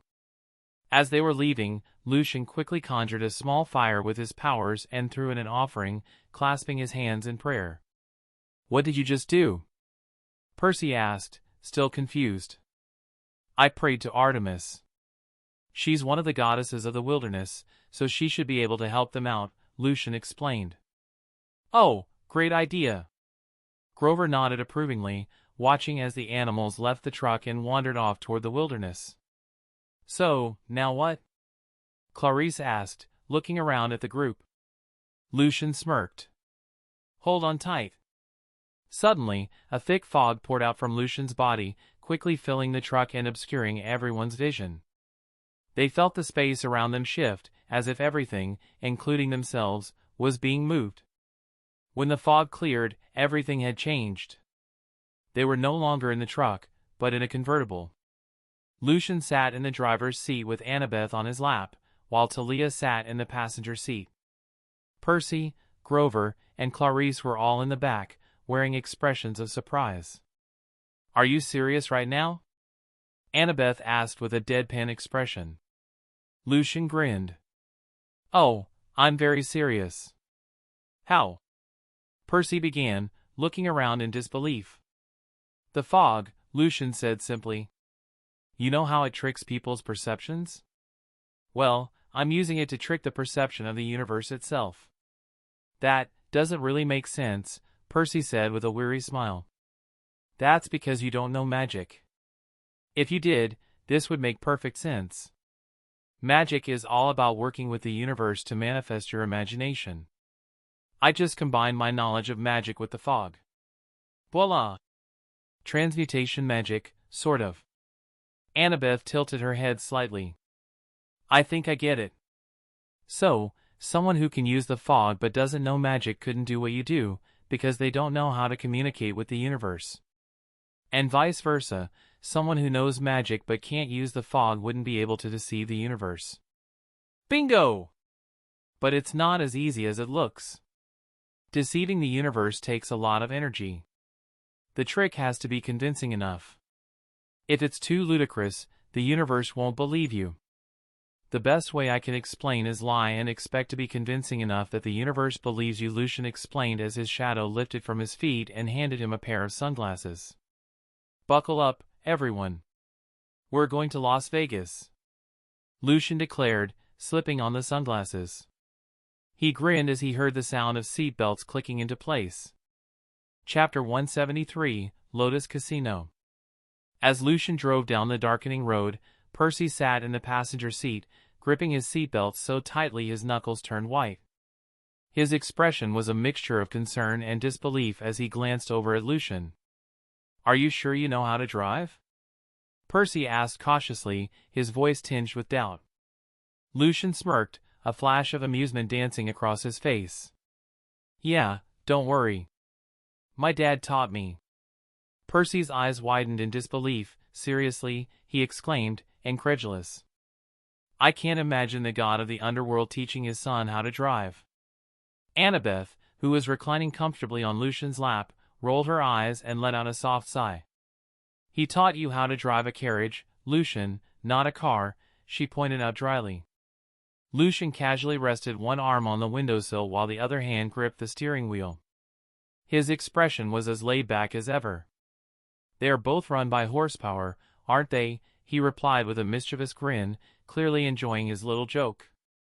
Percy groaned, his eyes narrowing as he muttered under his breath, "He's going to kill us all." He slid down into his seat, his body language radiating a mixture of resignation and unease. As they approached a red light, Lucian brought the car to a smooth stop. A family van pulled up next to them, and the driver, a middle-aged man with tired eyes, drummed his fingers absently on the steering wheel. The man glanced to his left and did a double take when he noticed Lucian behind the wheel with Annabeth casually perched on his lap. Lucian, ever aware of his surroundings, caught the man's surprised gaze. Without missing a beat, he offered the man a two-finger salute, a smirk tugging at the corner of his lips as the light turned green. Lucian pulled away, leaving the stunned driver staring after them in disbelief. The hours rolled by, the sky slowly turning from dusk to night. Annabeth threw her arms into the air, letting out an exuberant shout. "Woohoo!" she cheered, the wind catching in her hair as the car sped along the empty road. But as the night deepened, one by one, everyone began to succumb to exhaustion. Annabeth and Tia eventually dozed off, leaving Lucian alone with his thoughts as he navigated the quiet streets. His mind drifted, boredom settling in as he leaned his head on his fist, his eyelids heavy.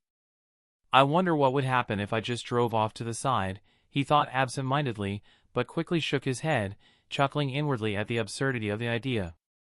The next morning, they all awoke to the sound of the car being parked. Blinking the sleep from their eyes, they found themselves at a gas station, the car idling by a pump. Lucian was already outside, wearing a black turtleneck hoodie, one hand stuffed into his pocket while the other handled the gas pump. His face was mostly hidden by the high collar of the hoodie, giving him an enigmatic air as he stood in the cool morning light. "Take this time to stretch your legs, use the bathroom, and grab some snacks," Lucian said, his voice calm but plain. "We've still got a long way to go." Without argument, everyone followed his suggestion. Annabeth took charge of the snack run, heading into the gas station with a determined look, while Lucian sat against the car hood, staring blankly ahead. Tia approached him, crossing her arms as she leaned against the car beside him. "Why are you wearing that?" "It's pretty warm out," she remarked, her brow furrowed in confusion. Lucian shrugged, a smirk playing on his lips. "Got bored last night and decided to customize my clothes to pass the time," he replied nonchalantly. Tia chuckled, shaking her head in amusement. "Well, let me drive this time. You need a break. Do you happen to have a pathfinding ability like mine?" Lucian asked, raising an eyebrow in challenge. Tia rolled her eyes. "Just tell me where to turn." "Relax for once," she said with a smirk. Lucian shrugged again, this time with a hint of reluctance. "If you say so." As Annabeth returned, bags of snacks in hand, Clarice followed closely behind her, hauling a few more bags from the gas station. Lucian hopped off the hood and gave Tia a look. "I'm not sitting on your lap," he said flatly. Talia's grin widened in teasing delight. "Hee, bummer. I was really looking forward to that part," she quipped. With that, Lucian and Tia swapped seats, and Annabeth eagerly reclaimed her spot on Lucian's lap. Everyone piled back into the car, with Percy making sure Grover sat in the middle seat as they prepared to continue their journey. The bag Aries had given them resting on Percy's lap. "Is everyone good to go?" Tia asked, her hands already on the steering wheel. "Yes, Mom," Lucian scoffed playfully. Tia shot him a sharp look but didn't press the matter as she drove off. Lucian gave her directions while both he and Annabeth fed her snacks, the car cruising through the winding roads with the wind rushing past them. A few hours later, the group found themselves standing in front of a towering building, the bright neon sign reading the Lotus Casino in bold, glowing letters. Music thumped through the walls, barely muffled as it seeped into the street. The car's blaring music was silenced as Tia killed the engine, the air heavy with anticipation. "Is this the place you need to go to complete your quest?" Percy asked, slinging his bag over his shoulder and gazing up at the flashy building. Lucian's grin widened, a spark of excitement in his eyes. "Yup. Are we even old enough to go inside?" Clarice muttered as they approached the grand entrance, eyeing the neon lights warily. Lucian pushed open the door with a carefree shrug. "Who knows," he said, a mischievous glint in his eyes as they stepped into the casino. Musical notes, musical note, poker face, poker face, bam, bam, bam, bum, musical notes, musical note. The interior was even more extravagant than they had expected. Neon lights flickered in every direction, casting vibrant hues across the vast gaming room. It wasn't just slot machines or Pac-Man games, there were water slides that snaked around a glass elevator, a bungee jumping bridge, and even a climbing wall. Laser tag, virtual reality suits, and hundreds of video games lined the room, each more elaborate than the last. Kids roamed the floor, but not many, and waitstaff offered every imaginable snack. A bellhop in a bright Hawaiian shirt greeted them with a wide smile. "Welcome to the Lotus Casino. Here's your room key, no extra charges, no tips. Go on up to the top floor, room 4000. If you need anything, bubbles for the hot tub, targets for the shooting range, just call the front desk. And here are your Lotus cash cards. They work everywhere in the casino." Percy tilted his head, confused. "When do these max out?" The bellhop laughed. "Good one. Anyway, enjoy your stay." As the bellhop walked away, everyone turned to Lucian expectantly. Lucian rolled his eyes. "Why are you all staring at me? Go have fun. We've got time." Percy and Grover let out excited cheers, high-fiving each other as they dashed off. Annabeth looked at Lucian curiously. "And what are you going to do?" she asked, raising an eyebrow. Lucian smirked, his eyes gleaming with mischief. "That's a surprise." "Don't follow me," he said mysteriously before disappearing into the crowd. Annabeth and Tia exchanged a glance. "What do you think he's up to?" Annabeth asked, intrigued. Tia sighed, shaking her head. "Your guess is as good as mine, but knowing Lucian, he's probably up to no good." As Lucian wandered through the crowded casino, his voice took on a playful, eerie tone as he sang softly, "Where are you?" His eyes scanned the room, but with so many people around, it was hard to pinpoint who or what he was looking for. He let out a small sigh and shook his head. "Yeah, no. Too many people," he muttered, realizing that searching with just his eyes would take forever. Closing his eyes, Lucian activated his clairvoyance, an ability granted to him by the treasure seeker potion.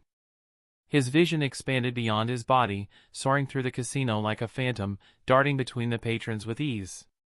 His sight moved swiftly, hunting for his target, until he heard a panicked voice cut through the din.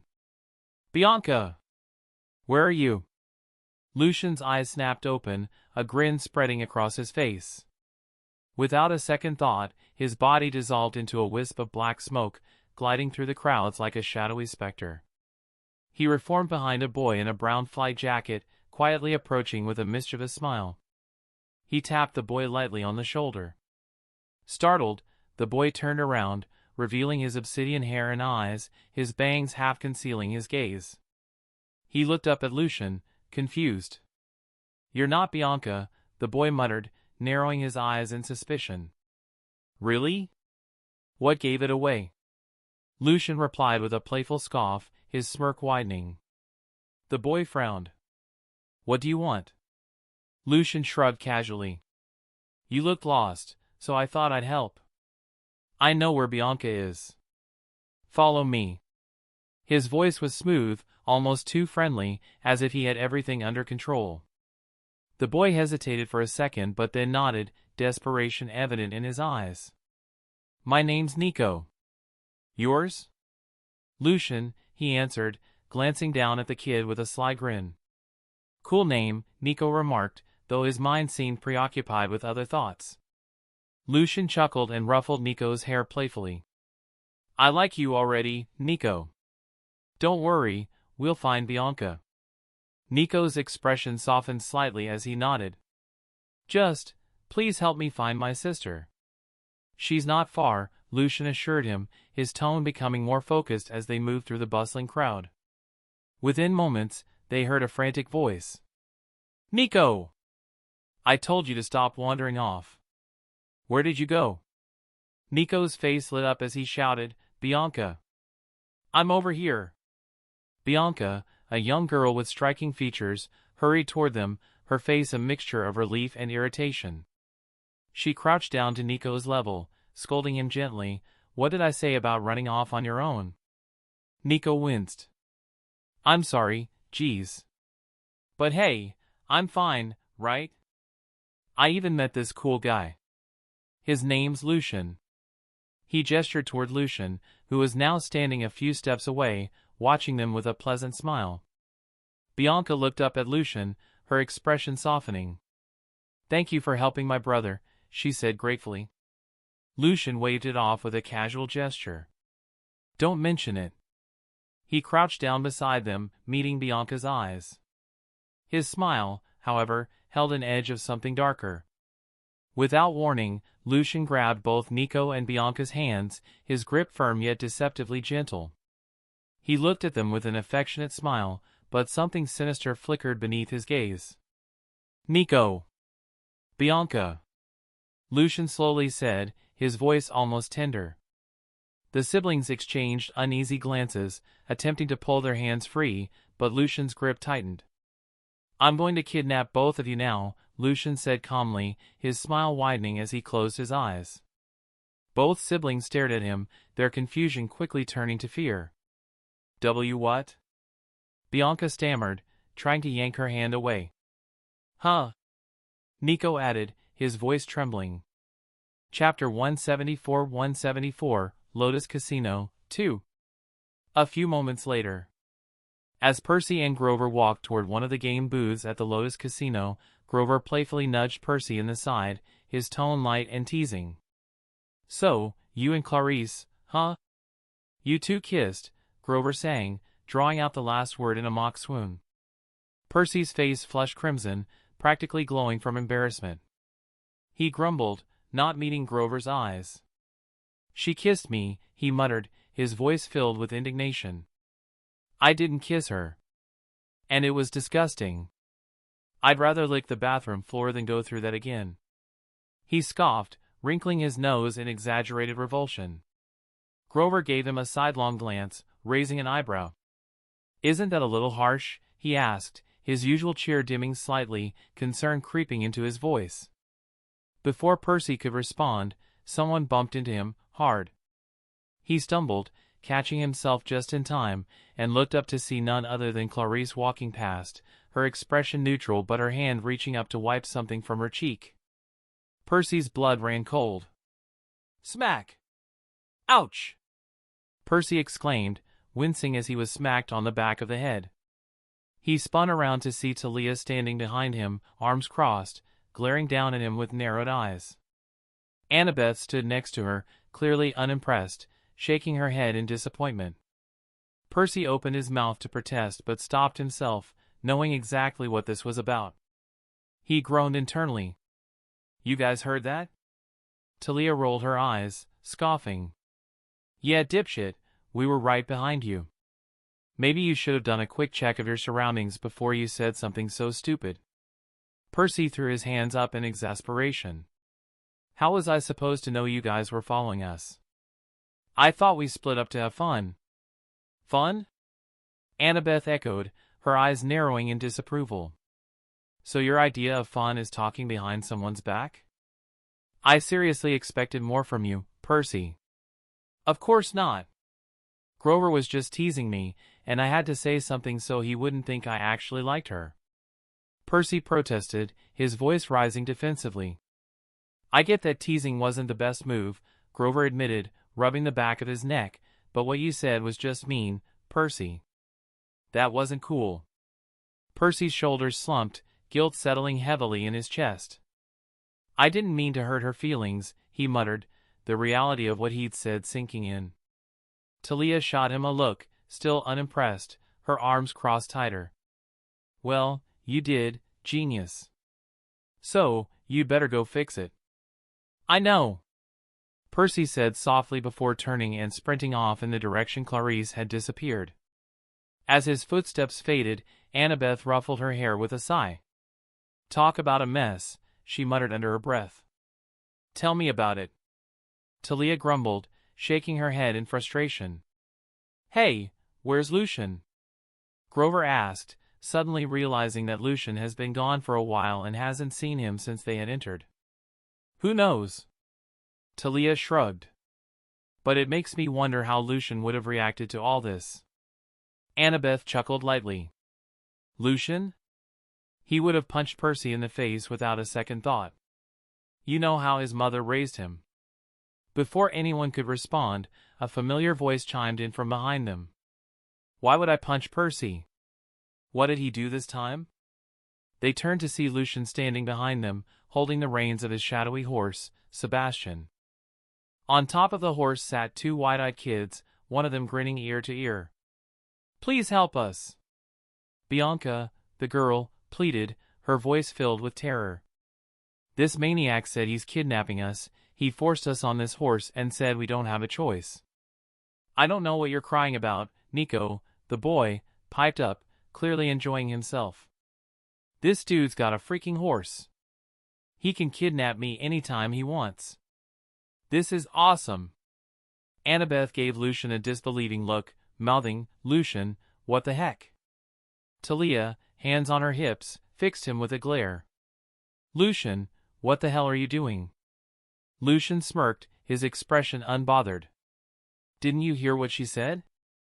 I'm kidnapping them, obviously. I'm here willingly, Nico said, raising a hand and running his fingers through Sebastian's shadowy mane with a fascinated look. Annabeth raised an eyebrow. And the real answer? Lucian let out an exaggerated sigh. All right, fine. I needed cash, so I figured I'd sell them off to the highest bidder. You know, settle some debts. What? Nico gasped, eyes wide with betrayal. Seriously, dude? I trusted you. I was even gonna show you my rare and limited collection of mythomagic cards. Why would you trust him in the first place? Bianca snapped, glaring at her brother. He literally said he was kidnapping us. Annabeth facepalmed, muttering, Lucian. In a warning tone. Lucian let out a long-suffering sigh. Fine, fine. They're part of the reason my dad sent me on this quest. Meet Bianca and Nico, children of Hades. My little siblings. What? They all exclaimed at once, Bianca and Nico's eyes growing wide with shock as they stared at Lucian. Nico threw his hands in the air, grinning like a maniac. Whoa! I have an older brother. Meanwhile, Clarice stood alone in a dimly lit bathroom, staring at her reflection in the mirror. She splashed water on her face, the cool liquid dripping down her cheeks. What the hell am I doing? She muttered, frustration boiling beneath the surface. His stupid words shouldn't have hurt me like that. I've been through worse. I mean, look who my father is, for crying out loud. She grabbed a paper towel, rubbing her face dry before crumpling it in her hands. With a huff, she tossed it into the trash and stalked out of the bathroom, her fists clenched. As she stepped outside, she found Percy leaning awkwardly against the wall, waiting for her. Clarice, can we talk? He asked cautiously. Without a word, she turned and swung, her fist connecting with his face. Arg! Percy yelped, clutching his eye in pain. Go lick the bathroom floor for all I care, Jackson. That's why you're here, right? She snapped, turning to walk away. Okay, I deserve that. Percy winced, still holding his eye. But can we talk? I really want to apologize properly. Clarice paused, her back still to him, her shoulders tense. She turned, her expression cold. I don't care. We'll find the Master Bolt, finish this stupid quest, and after that, we'll never have to speak to each other again. You stay away from me, and I'll stay away from you. She turned to leave again, her voice hard. Percy's next words stopped her in her tracks. I'm going to be betrayed. Clarice froze, her brow furrowing in confusion. What? Percy let out a heavy sigh. There's more to the prophecy, something I haven't told anyone yet. It says I'll be betrayed by someone I consider a friend. And you're telling me this why? Clarice asked, her voice laced with irritation. Because I want to be honest with you, Percy said softly, his gaze earnest. When I say I'm sorry for what I said earlier, I mean it. I'm being completely honest. Clarice blinked, her mind racing, then realization dawned on her. That's why you chose me, isn't it? You thought I was so awful, so disgusting, that we'd never be friends. It's not like that, Percy admitted, looking away, his expression guilty. But yes, part of me thought you were the safest option to avoid the prophecy. You always said we weren't friends, and I believed you. I thought I was outsmarting the prophecy. Clarice stared at him, anger and something else swirling in her chest. And now? Percy gave her a small, awkward smile, his one good eye full of sincerity. Now I realize that I've come to care about you more than I ever expected. And I'm sorry for the way I hurt you. Chapter 175, Lotus Casino, 3. Nico practically had stars in his eyes as he gazed at Lucian with a look of pure hope. Are you really our brother? He asked, his voice trembling slightly. Bianca, on the other hand, narrowed her eyes in confusion, scrutinizing Lucian's face. Can you prove that you're our brother? She demanded, her tone more skeptical than hopeful. Lucian smirked, a knowing gleam in his eyes. Without a word, he raised his hands, and from his shadow, dark tendrils rose like serpents. The shadows coiled around Nico and Bianca, gently lifting them off their feet, causing them to dismount from Sebastian as the creature vanished into the inky depths of his shadows. Whoa! How are you doing that? Nico exclaimed, his excitement palpable. Earlier, Sebastian had appeared behind them, silent as a shadow, scooping them up onto his back without them even noticing. Does that answer your question? Lucian asked, raising an eyebrow, his voice laced with amusement. Nico shook his head, laughing breathlessly. Nope. Bianca crossed her arms, still floating in midair. Yeah, no, how does that even prove anything? Lucian lowered them gently back to the ground, the shadows retreating beneath his feet like obedient pets. In all seriousness, how did you do that? Bianca pressed, her eyebrows knitted in disbelief. Annabeth, Talia, Grover, and Lucian exchanged glances, their expressions mirroring one another's confusion. Do you think they're like Percy? Grover asked, his voice hushed. Unaware of what they really are. That seems to be the case, Annabeth muttered, her voice thoughtful. Lucian slapped his palm to his forehead, groaning internally. For fuck's sake. That's right, they had their memories wiped. The river Lethe. He'd almost forgotten the detail of their tragic past, how their memories had been cleansed to spare them the pain of witnessing their mother's death. Damn it, I should have remembered that. Lucian's expression softened, his gaze settling on the two confused siblings. Tell me, what do you actually know about your parents? He asked, a small frown tugging at the corners of his mouth. Nico and Bianca shared a glance, their faces troubled. Bianca sighed, her shoulders drooping slightly. Not much, just that they're both dead, she said quietly. For some reason, we can't remember them clearly. A lawyer told us they were gone and that they left us a trust fund, which is why we've been able to stay in such a nice place. Lucian's smirk returned, though it was tempered by something more serious. Nico, you said you collect mythomagic cards, right? Who did I say was your father? Nico blinked, his mind working to keep up with the rapid shift in conversation. You said we were the son and daughter of Hades, but what does? His eyes widened as realization slammed into him like a freight train. Oh my God! Is he really our father? That explains the shadow powers. Do I have those too? Nico nearly shouted, his hands grabbing at his head in pure shock. Bianca looked at her brother, baffled by his sudden outburst. "What are you?" Before she could finish her question, Nico grabbed her by the white sweater, shaking her back and forth. "Don't you get it, Bianca? Dad's name is Hades. Hades! He's the freaking Greek god of the underworld. That means our father is a god. Do I get my own shadow horse?" His voice pitched higher in excitement as he turned back to Lucian, eyes sparkling. "Please tell me being Hades' son means I get a shadow horse. Our father is a god?" Bianca echoed in disbelief, her skeptical gaze shifting back to Lucian.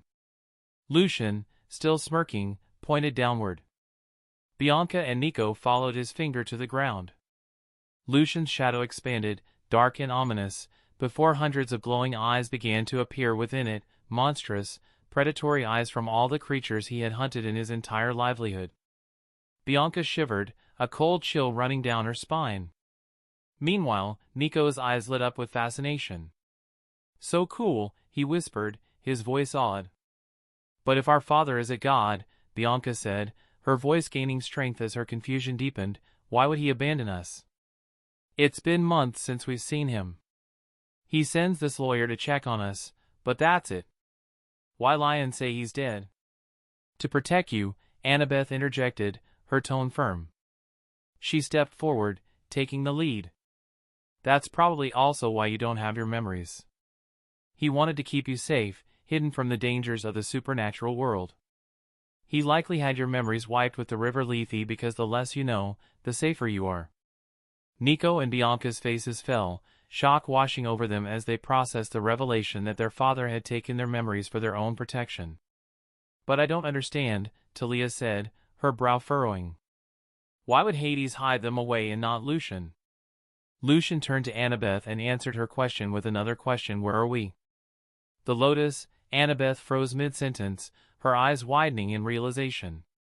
She rushed over to Bianca, grabbing her arm with a serious expression. "Answer me honestly. What year do you think it is?"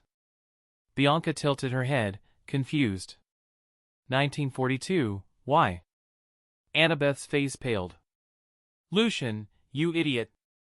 Didn't it occur to you to mention this earlier?" she snapped, glaring at him. Lucian merely shrugged, unbothered by her outburst. "You took too long to figure it out. Come on, Annabeth, you're smarter than that." Grover's eyes widened, connecting the dots. "Then this means—" "Yes," Annabeth muttered grimly, her voice tense with urgency. "We need to find Percy. Now. If we don't, he might miss the deadline, and we'll lose our chance to stop the war." Clarice crossed her arms, scoffing at Percy's apology. She was about to turn and leave when she noticed Percy struggling to say what was on his mind. I didn't mean what I said to Grover earlier," Percy began, his voice quieter now. "I said it to create distance between us. The farther apart we were, the less chance I had of being hurt. But in trying to protect myself, I ended up hurting you instead. And for that, I'm truly sorry." Clarice's face softened slightly, caught off guard by Percy's sincerity. Before she could say anything, Percy muttered to himself, "I also didn't mean it when I said I'd rather kiss the bathroom floor than you." Clarice's eyes narrowed at that, but before she could snap back, Percy seemed to come to a decision. Letting out a sigh, his shoulders slumped in defeat. "Oh, whatever," he grumbled. Then, in a swift motion, Percy grabbed her arm and pulled her close. "Wah," Clarice gasped, but Percy silenced her with a kiss, holding it for a few seconds before pulling back slightly. Clarice stood frozen, her face turning beet red as she processed what had just happened. Percy licked his lips with a smirk. "See? I didn't hate it. Quite the opposite, actually." Clarice's blush deepened, her mind racing to form a response when slow clapping interrupted them. They both turned, wide-eyed, to see Lucian and the others standing there in disbelief. Lucian was the one clapping, a devilish grin on his face. "Now this is cinema. Talk about a spicy telenovela." Chapter 176, Leaving the Lotus Casino. "Ah! Percy cried out as Clarice's fist connected with his other eye. His face scrunched in pain as he stumbled back, clutching his face. What the hell was that for? I understood the first time, but why the second one? No one told you to kiss me, you gross bastard. Clarice spat to the side and scrubbed furiously at her lips as if trying to erase the memory. Oh, but it's okay when you suddenly grab me and kiss me, but when I do it, I'm gross. Percy's face was a mix of indignation and disbelief. Yes. Abso-freaking-lutely. Hey! Lucian shouted, raising his voice above the chaos and slapping his hands over Nico's ears. There are children present, so no cursing will be tolerated.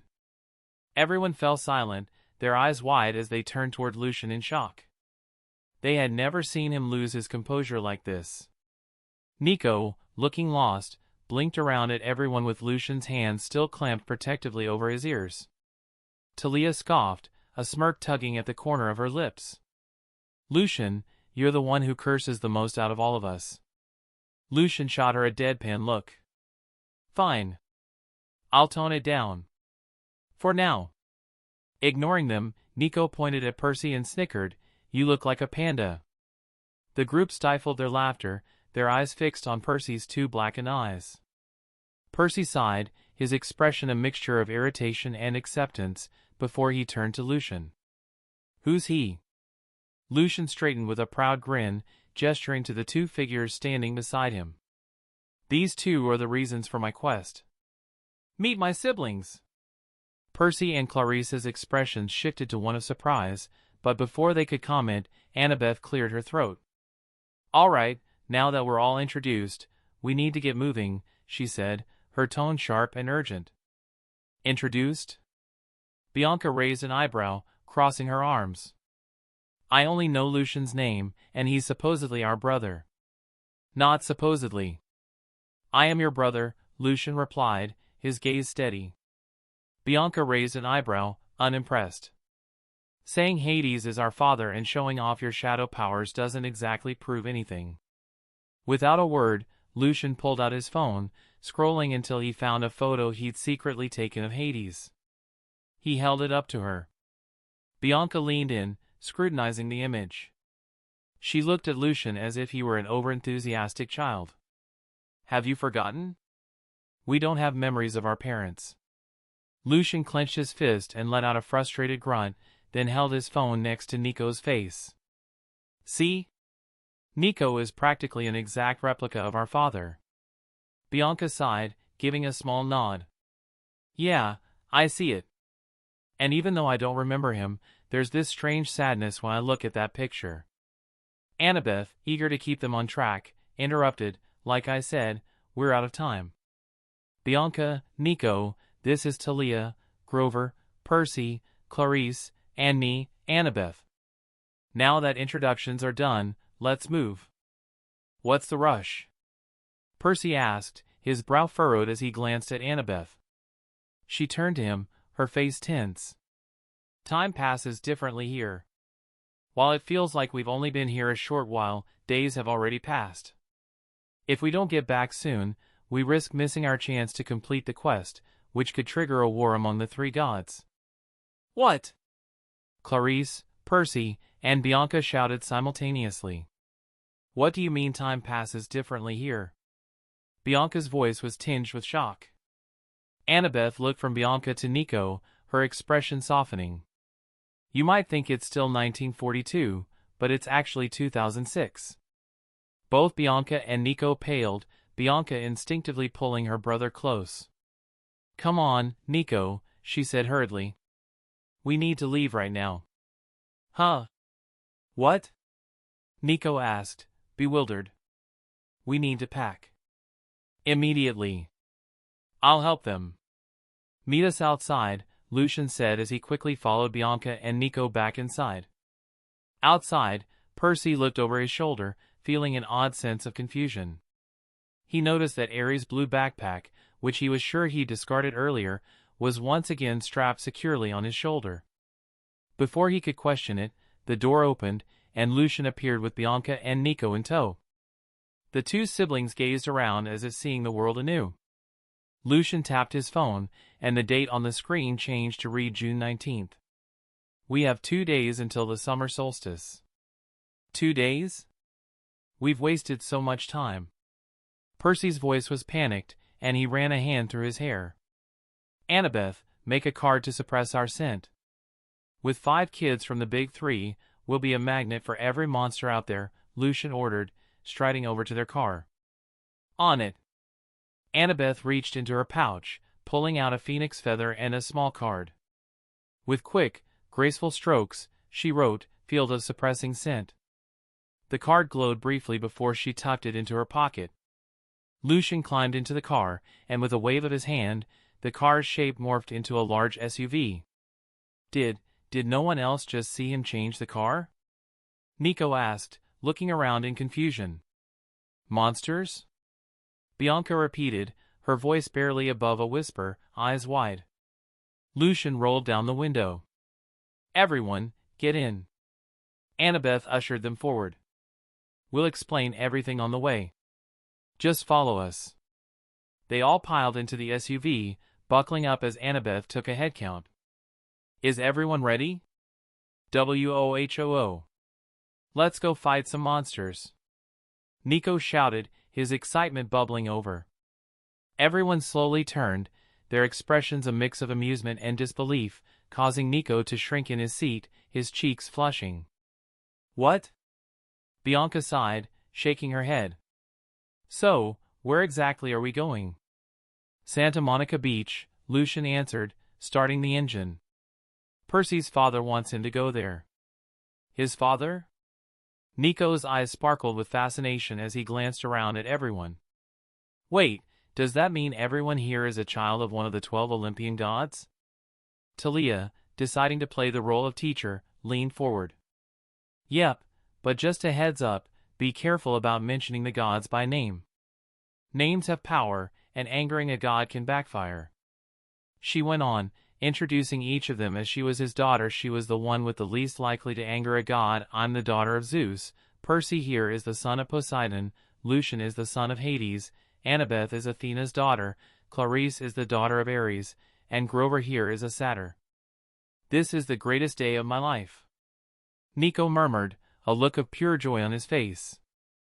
I see. So you must be the strongest here since you're the daughter of the ruler of Olympus, right? Bianca asked Tia cautiously, as if already instinctively fearing Zeus's wrath. Tia sighed, a hint of frustration in her expression. You'd think so, right? But, not exactly.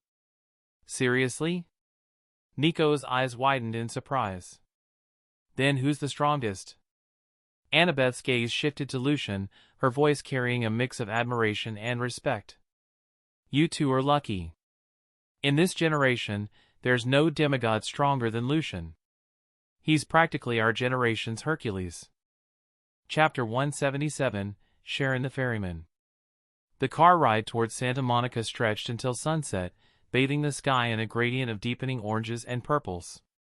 Lucian, Annabeth, and Tia took the opportunity to answer every question Nico and Bianca had about life as demigods, and even more about Lucian himself. By the time the car pulled up to the beach, Nico and Bianca had come to genuinely admire their half-brother. The group exited the car and gathered by its front, where the salty breeze greeted them. Lucian leaned against the hood, his hands in his sweater pockets, while Percy turned to face the ocean, silhouetted by the fading light. I'll be back, Percy said, his voice firm yet uncertain, as he strode forward, stepping into the water until he was fully submerged, disappearing beneath the waves. Nico, eyes wide with curiosity, turned to Lucian. So, when can we do the things you do? Like moving through shadows and all that? Lucian chuckled.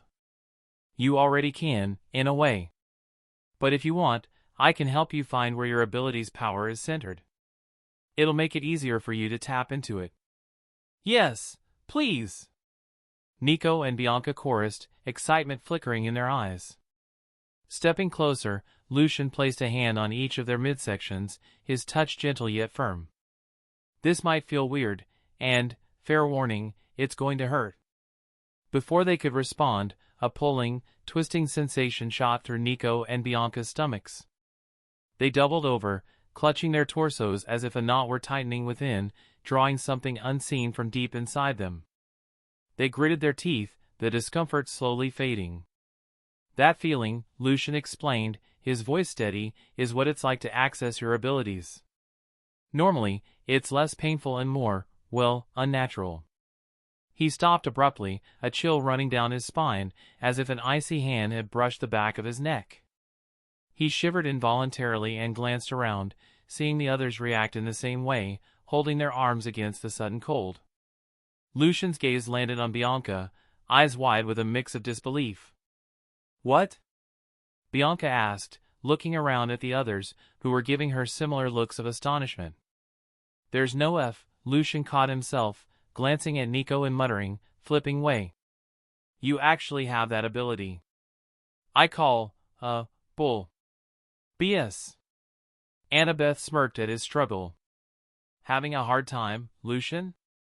"I'm dying over here," he muttered back, leaning slightly toward her with an exaggerated groan. "What ability?" Bianca asked, her brow furrowing as she looked between them. Lucian cleared his throat, choosing his words carefully. "Apart from the usual powers like shadow manipulation, fear inducement, spirit communication, and bone summoning that most children of Hades have, there's one ability, extremely rare, that even I struggle to use, the aspect of coldness. It's something I barely touch on myself because, well, I'm kind of terrible at it." "I'm honestly jealous," he admitted, a hint of exasperation slipping through. "Talk about unfair." Talia scoffed, crossing her arms. "I don't want to hear that from you, Mr. Walking Cheat Code." Bianca's eyes widened in awe as she examined her hands, almost expecting to feel the power coursing through them. "Really?" she murmured, more to herself than anyone else. Nico looked at her, equally impressed. "Wow, Bianca. That's amazing." She puffed her chest with pride, basking in her little brother's admiration. Nico, now hopeful, raised his hand. "What about me? Do I have that ability?" "We all kind of do, in a way," Lucian said thoughtfully. "But for Bianca, it's different. It comes naturally. Think of it like this, we all share similar powers, but some abilities will just feel more instinctive for certain people." Before Nico could ask more, the sound of moving water caught their attention. Percy emerged from the sea, his expression pensive, holding 3 glistening orbs in his hands. The group turned toward him, anticipation thick in the air. "So, I met the water spirit, the one I encountered by the river last time," Percy began, his voice steady. "She said she serves in my dad's court. Apparently, gods aren't supposed to show favoritism toward their kids, only influence. She also knows about our journey to the Underworld. She gave me these orbs and told me that if we ever need help, to smash one by our feet. And that's about it." By the time Percy finished, the sun had dipped below the horizon, blanketing the beach in the deep blues of early night. Their only source of light came from the car's headlights, casting long shadows across the sand. Percy turned to Lucian, his expression serious. "It's time. We need to go to the Underworld." Lucian sighed, rolling his eyes slightly. "You don't have to say it so ominously." He opened the driver's side door. "All right, everyone, hop in." The group piled back into the car, the earlier excitement tempered with a tinge of unease. Bianca, sitting beside Nico, fidgeted with her hands, her eyes distant. "So, how exactly do we get to the Underworld?" she asked, her voice barely above a whisper.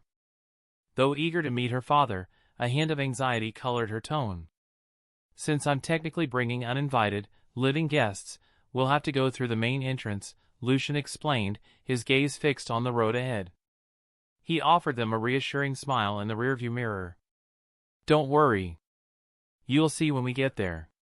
With that, they pulled away from the beach, merging onto the empty road that led to their fateful destination. It was nearly midnight when Lucian and the others arrived at a building with a large, neon-lit sign that read, DOA Recording Studio. The building looked mundane enough from the outside. Bianca shot Lucian a deadpan look, crossing her arms. Are you serious? Grover shifted nervously, glancing between Lucian and the sign. This is really the entrance to the underworld? Clarice groaned, too exhausted to care. Whatever. Let's just get this over with. They all stepped through the glass doors into the lobby, with Lucian leading the way to the security guard's desk. The lobby was sleek and modern, all polished marble and chrome. Sitting atop a raised podium was the guard, tall and elegant, with deep chocolate-colored skin, bleached blonde hair cut military style, and tortoise-shell shades hiding his eyes. He wore a crisp silk suit that matched his hair, a black rose pinned to his lapel just beneath a silver name tag that read Sharon. "Sharon! My man!" Lucian greeted him, raising his hand for a dab up. "Still pulling the long hours, I see." Sharon looked up, lowering his shades just enough to eye Lucian over the frames. "Oi, young prince, mate, what did we say about disturbing me during my shift?" His British accent was as sharp as his suit, every word crisp and laced with dry humor. Lucian grinned and slipped into an exaggerated British accent.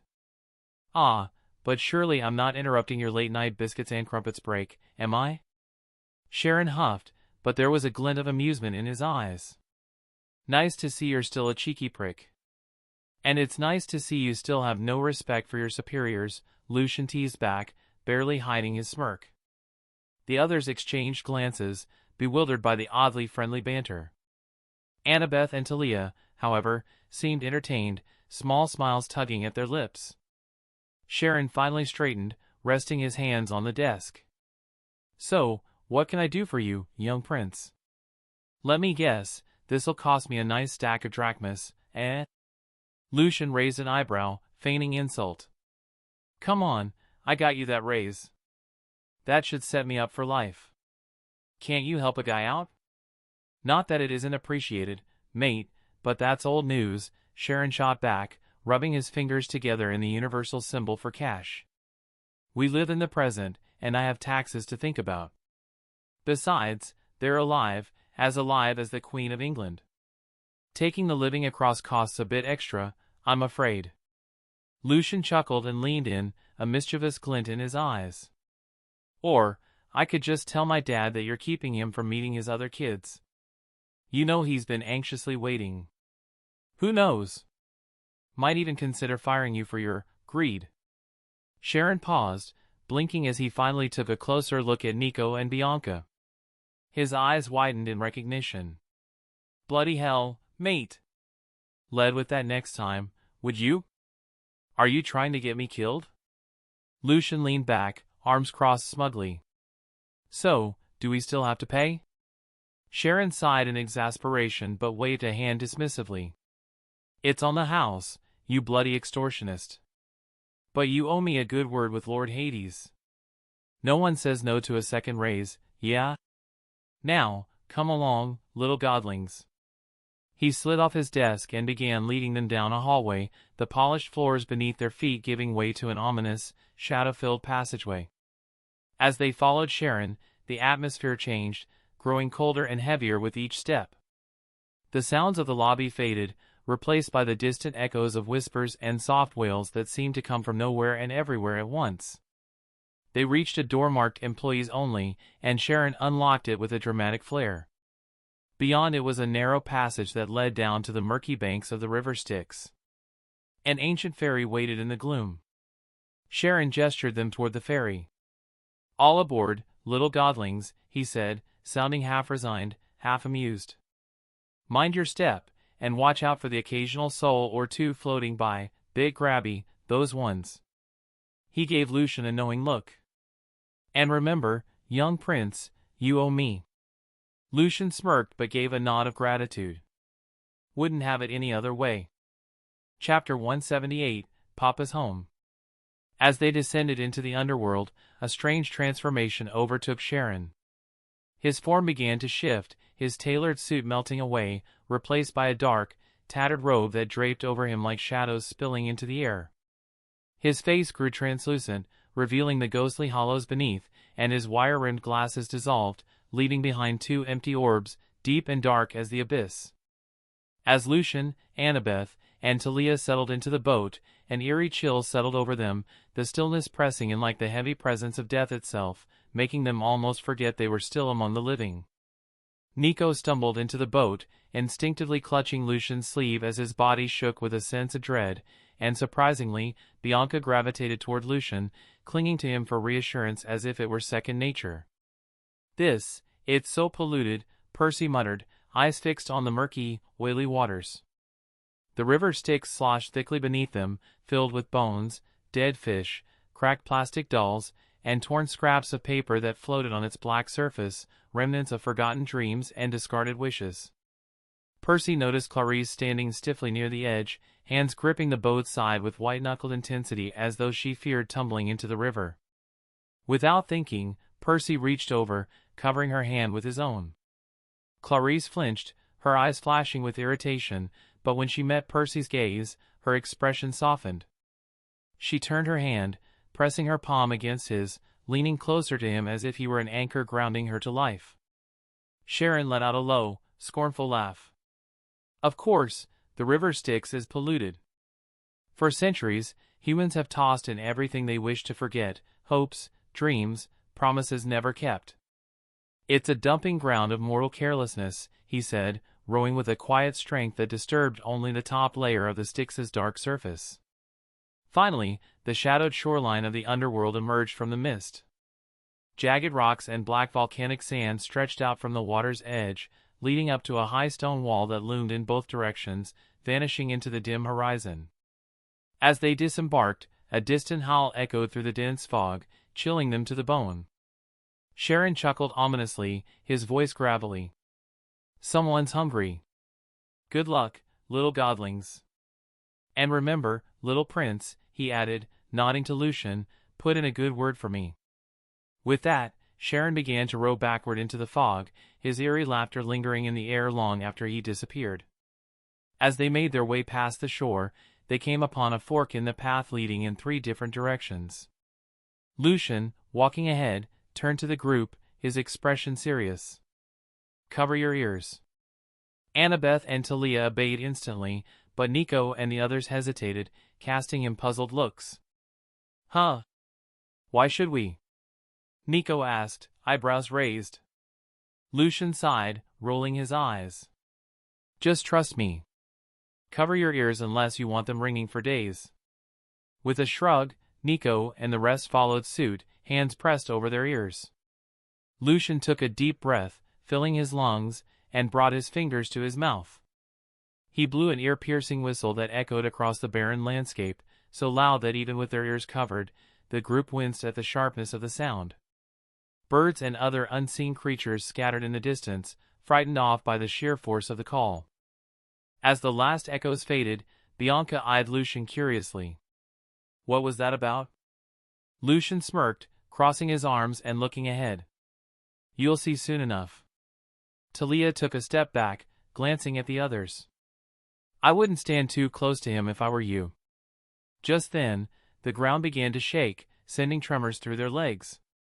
Nico and Bianca stumbled, falling onto the black sand, panic flaring in their eyes. "What's happening?" Nico shouted, struggling to regain his footing. "Is it an earthquake?" Bianca asked, her voice trembling. Annabeth grinned knowingly. "It's something scarier." The tremors grew stronger, punctuated by the sounds of snapping trees and thunderous footsteps approaching at breakneck speed. Out of the swirling mist, a monstrous figure charged toward them, each of its heavy paws pounding against the ground with the weight of a thunderclap. "Ah!" Nico, Bianca, and Grover shrieked, paralyzed by the sight.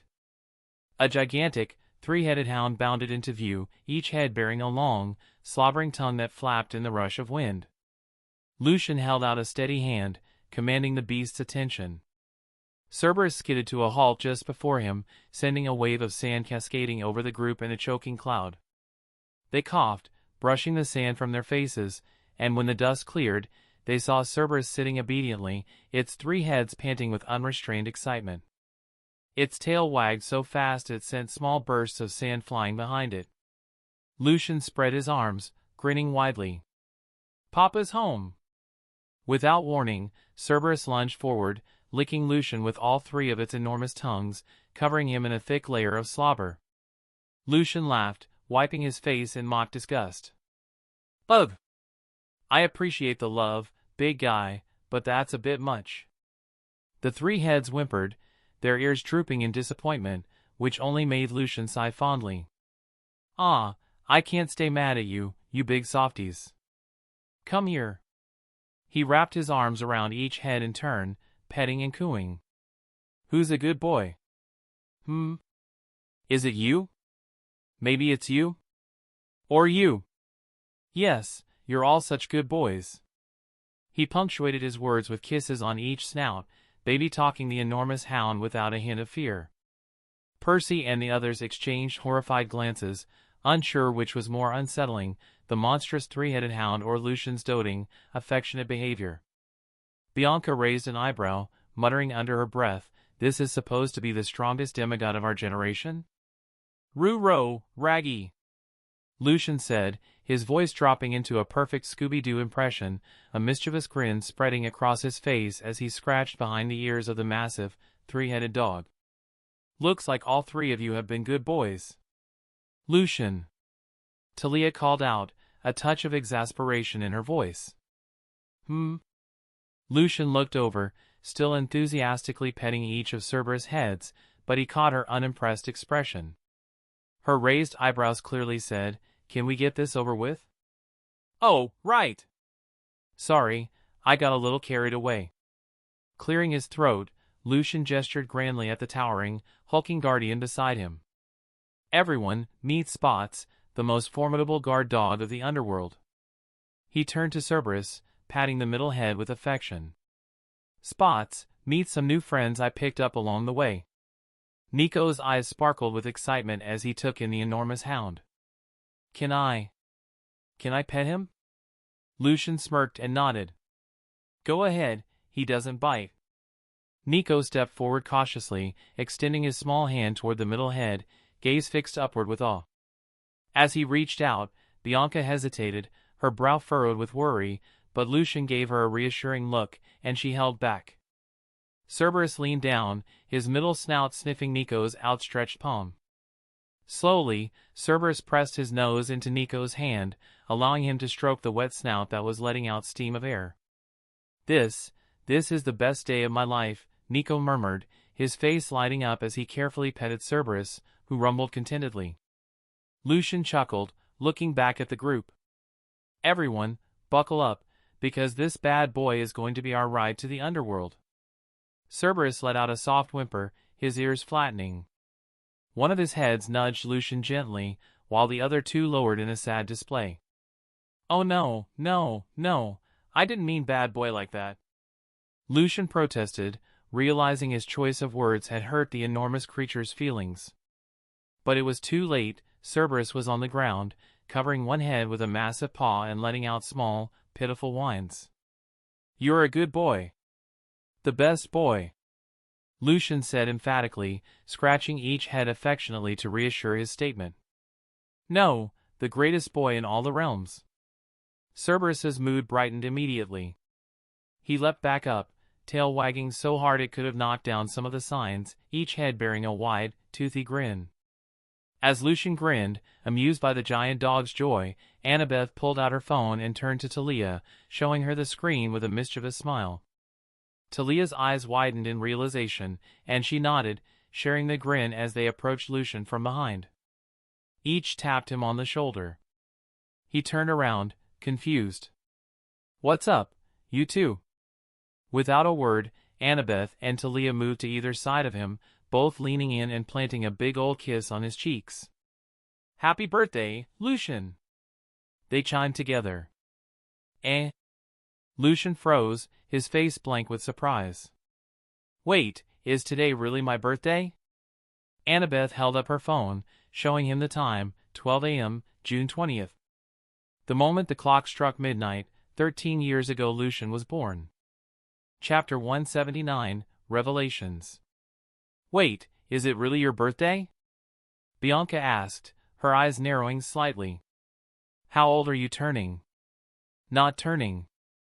I am 13 now, Lucian replied proudly, his chest puffing out a bit. Damn it! Bianca clicked her tongue, then turned, kicking at the sand with a huff. Everyone gave her puzzled looks, causing her to blush and clear her throat. She quickly explained, when he called himself our older brother, I thought he was joking. He doesn't look any older than I did. I didn't think he was actually older than me. Lucian leaned in closer, cupping his ear with a smug grin. Bianca sighed, knowing exactly what he wanted.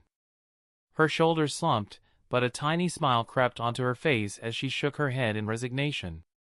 With a roll of her eyes, she muttered, I'm only saying this once because it's your birthday, otherwise, don't even think about it. Happy birthday, big brother. Lucian's grin grew wider, and he broke away from the group, throwing his arms into a little celebratory dance, even punching the air in triumph. Bianca looked back at Talia and Annabeth, her expression tinged with confusion. Talia chuckled and explained, Lucian's a big family guy. He's always wanted a large family. You might not realize it, but you just made him really happy by acknowledging him as your older brother. Really? I couldn't tell. Bianca replied dryly, though she couldn't help but feel a bit warmed by Lucian's obvious joy. When he returned, the others chimed in, offering their own congratulations and birthday wishes. Even Cerberus, towering above them, gave Lucian a slobbering lick. Laughing, Lucian climbed onto Cerberus' massive back end, glancing around at his friends, said with a mischievous glint, What are you all standing around for? We've got a war to stop and a world to save. They rolled their eyes in unison. Without missing a beat, Lucian used his shadow manipulation powers to lift everyone and gently set them atop Cerberus beside him. Gripping onto the massive creature's fur, Lucian mimicked pulling an imaginary train whistle. All aboard the Cerberus Express. Next stop, Underworld Grand Tour. With a powerful bound, Cerberus charged forward, his thunderous steps echoing through the vast, dimly lit caverns of the Underworld. Lucian pointed out sights along the way, giving an impromptu tour. They soon stopped in front of a towering, jagged mountain. And now, my favorite attraction, Lucian announced with a gleeful grin. He gestured at a lone figure, Sisyphus, who was struggling to push a massive boulder up the steep slope. Just wait for it. The man pushed with all his might, nearing the top, only to stumble over a tiny pebble at the last second. The boulder rolled free, crashing back down the mountain as Sisyphus chased after it with frantic arms outstretched. Ah! Every time! Lucian roared with laughter, clutching his stomach. His laughter echoed, filling the cavernous space as the others looked on, slightly disturbed. Annabeth gave him a sidelong glance. You know, it's a little unsettling how much you enjoy that. Lucian wiped tears from his eyes, sighing contentedly. What can I say? It cracks me up every time. I could watch this all day. Percy cleared his throat, glancing at the others. So, can we maybe, I don't know, keep moving? Lucian sighed, disappointed. I suppose you're right. All right then, let's go. Yip, Cerberus. As they made their way past the fields of punishment, Asphodel Meadows, and finally the Elysium Fields, the mood began to change. The air grew heavier, and the shadows darker. Suddenly, something broke free from Lucian's shadow, a pair of winged basketball shoes, zooming up before them and darting off toward a vast, foreboding pit in the distance. Yo, bro, your shoes are flying away. Nico pointed out, looking slightly amused. Lucian, please tell me that's you controlling them, Talia said, her voice edged with worry. Lucian looked down, his mouth pressing into a tight line. He shook his head, his expression grim. Oh, Luke, what have you done? Annabeth whispered, her face clouded with sadness. Seeing the weight of the moment, Percy's eyes widened as he pieced it together. Clarice and Grover exchanged alarmed looks, both realizing the implications. Those shoes, they were meant for you to wear, Percy, Grover said, turning to Percy with shock. Yeah, but as we got in the van, Lucian offered to take them off my hands and put them in his shadow, Percy replied, glancing at Lucian with dawning gratitude. Clarice turned to him as well. You knew exactly what those shoes would do. That's why you took them. Grover nodded solemnly. The shoes, they were designed to carry him straight into Tartarus. Why would Luke? Percy started, his eyes wide with realization as he looked at Clarice, who nodded, her face etched with understanding. The prophecy. They both muttered. Luke's the traitor destined to betray me, Percy said, his voice barely above a whisper, running a hand through his hair in disbelief. The prophecy? What prophecy? Annabeth asked, looking between them with narrowed eyes. Percy was keeping part of the prophecy to himself, Clarice revealed. It mentioned he would be betrayed by someone he considered a friend. What? Grover, Annabeth, and Tia exclaimed in unison. And you didn't think that was worth sharing? Annabeth shouted, her eyes blazing. Percy spun toward them, his own anger flaring. Like you guys are one to talk. You don't even look surprised. You all knew, didn't you? You look sad, not shocked. You knew Luke was a traitor. The pit, that's where our grandfather is, right? If Luke tried to send me there, that means he's working with him, and you all knew. But you didn't bother to tell me. Clarice's eyes widened as the realization struck her. He's the lightning thief. Luke stole the master bolt from Olympus. Percy's face twisted in anger. But you knew that, didn't you? All of you? Talia's gaze dropped. It's not that simple, Percy.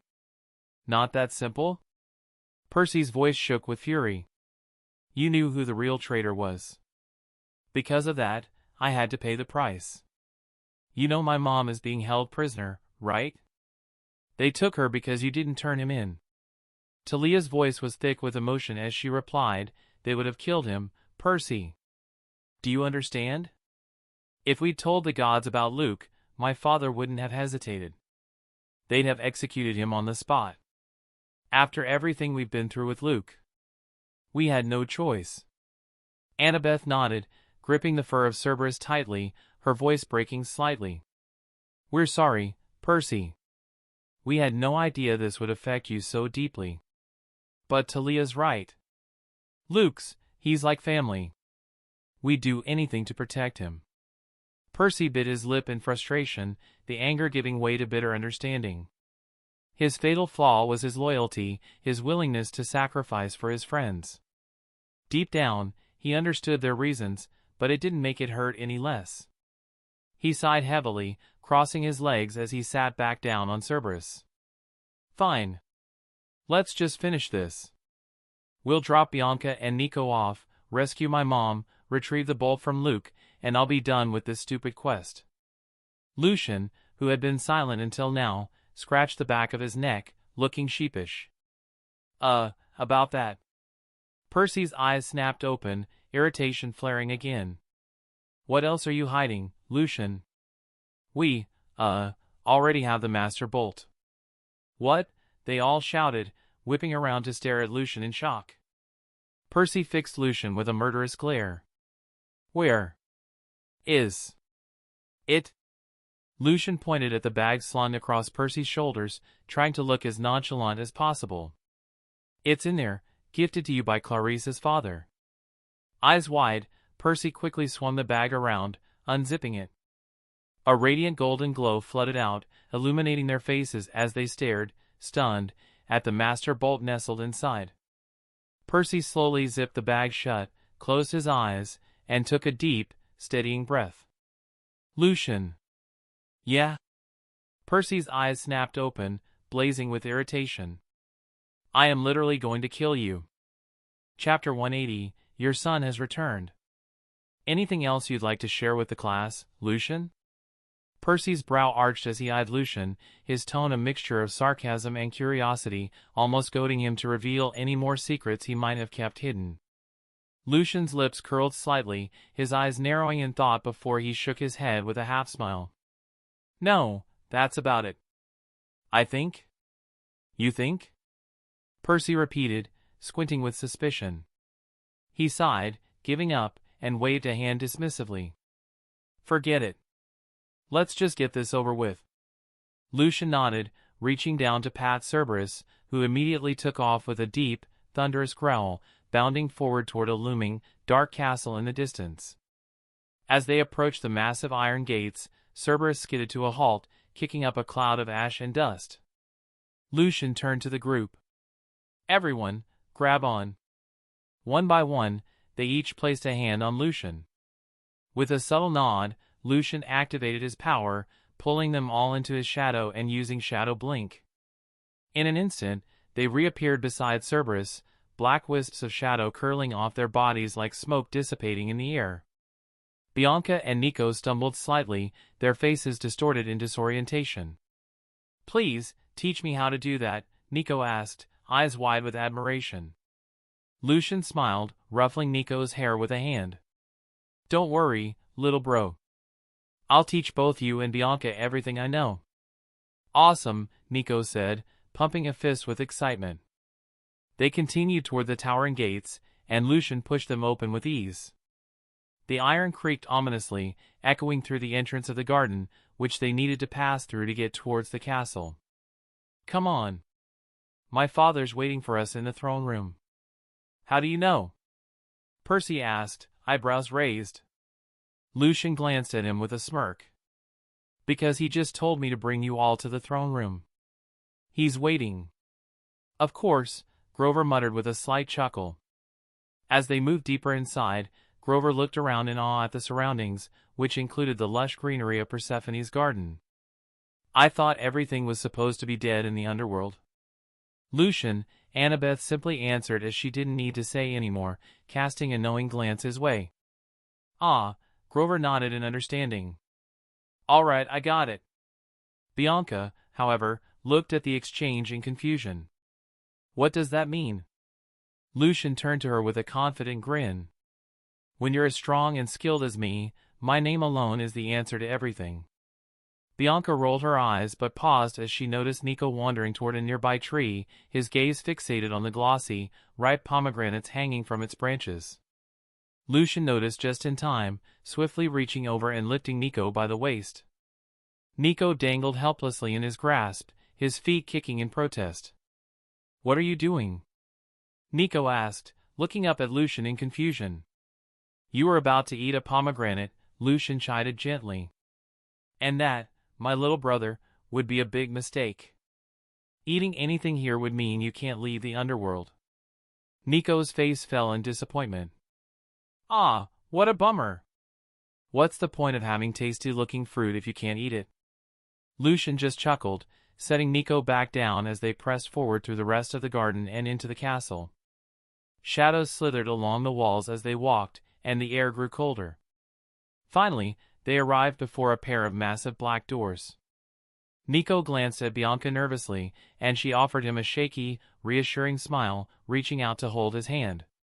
She took a steadying breath as Lucian raised his fist and knocked firmly 3 times. "Father!" Lucian called out with a grand, booming voice. "Your son has returned. And I bring forth the children of the underworld." Talia and Annabeth slapped their palms to their faces while the others gave him incredulous looks as if he'd lost his mind. The doors creaked open slowly, revealing a vast throne room bathed in shadows. As they cautiously stepped inside, a high-pitched voice echoed across the room. "Lucy! My baby!" To everyone's surprise, a beautiful woman came rushing toward them with open arms. Medea embraced Lucian tightly, practically tackling him, her face glowing with joy. "There's my birthday boy!" she exclaimed, holding his face in her hands and beaming at him. "Look at you! Already growing up into a fine young man. Happy birthday, my little baby." She planted a flurry of kisses on his cheeks, then pinched them with a playful pout. "Who's my handsome little man?" Lucian chuckled, his shoulders relaxing as he leaned into her affection. I am," he said with a grin. "That's right, you are," Medea cooed, her smile warm and loving. At the throne, Hades rested his face in his palm, sighing deeply as he watched the scene unfold, his expression caught between amusement and exasperation. "That's enough out of you two," he called, his voice echoing across the room. Medea and Lucian shared a mischievous glance, suppressing their laughter. They both knew how much this exasperated Hades, and they enjoyed finding ways to get under his skin. After a moment, Medea's gaze softened, and she brushed a lock of hair from Lucian's face. "Happy birthday, Lucy," she murmured, this time with a genuine warmth in her eyes. "Thanks, Mom," Lucian replied with a soft smile. Percy, Clarice, and Grover looked on, wide-eyed, clearly not expecting Lucian's mother to be so beautiful or so openly affectionate. Meanwhile, Persephone stood off to the side, her gaze fixed on Bianca and Nico with an unreadable expression, though a hint of resentment glinted in her eyes. Hades rose from his throne and descended the steps, his imposing figure cloaked in shadows. Bianca and Nico looked up, fear flickering in their eyes, and quickly averted their gazes, trembling under the god's scrutiny. Percy clenched his fists, bristling, but held his tongue. Hades stopped in front of them, his gaze sharp and cold. But then, in a move that surprised everyone, including Lucian, he knelt down and gently pulled Bianca and Nico into a tight embrace.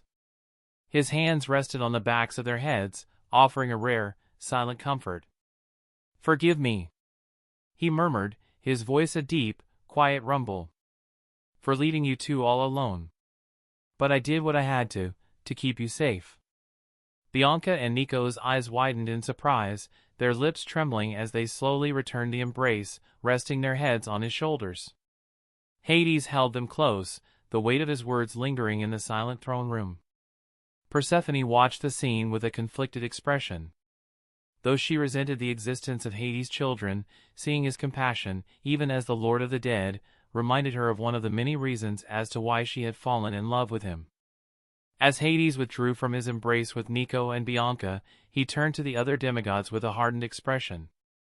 His eyes settled on each one, sharp and scrutinizing. "Did you bring my helm?" Lucian, unable to resist, put on a mocking voice, mimicking Hades in an exaggerated, dramatic tone. "Happy birthday, Lucian, my boy. Thank you for bringing my child safely. Well done on completing the quest." He made a grandiose gesture, as if expecting praise. But Hades barely spared him a glance, too focused on the matter at hand. Percy stepped forward, his stance tense. "First, I want to see my mother." Hades nodded solemnly, his gaze softening slightly. "A reasonable request." He snapped his fingers, and in an instant, a figure shimmered into view beside them, Sally Jackson. She looked bewildered at first, her eyes widening as she took in the sight of her son. "Mom!" Percy called, his voice thick with relief and urgency. He ran forward, pulling her into a tight embrace. "Percy!" Sally exclaimed, her arms wrapping around him as though she'd never let go. As mother and son reunited, Lucian's expression shifted. The usual glimmer of mischief in his eyes faded, replaced with something more solemn. He looked at Hades, his gaze uncharacteristically serious. "We have a situation," Lucian said quietly, his voice low but filled with intensity. Hades raised an eyebrow, momentarily taken aback. He'd seen Lucian wear a smirk in nearly every circumstance, no matter how grim, even in front of Zeus. This new tone demanded attention. "What is it?" Hades asked, leaning forward, his gaze narrowing. "Grandfather," Lucian began, glancing at the others as if bracing them for the gravity of what he was about to reveal, is trying to resurrect himself.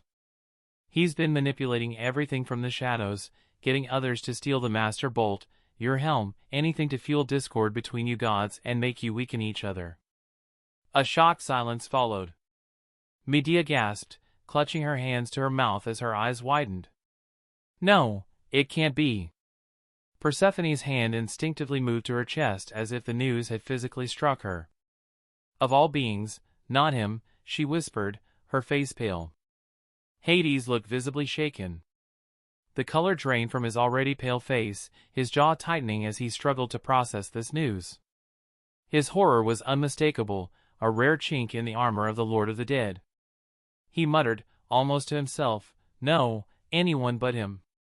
The room seemed to darken, shadows pooling around Hades' feet as his dread seeped into the air, thickening it with an ominous weight.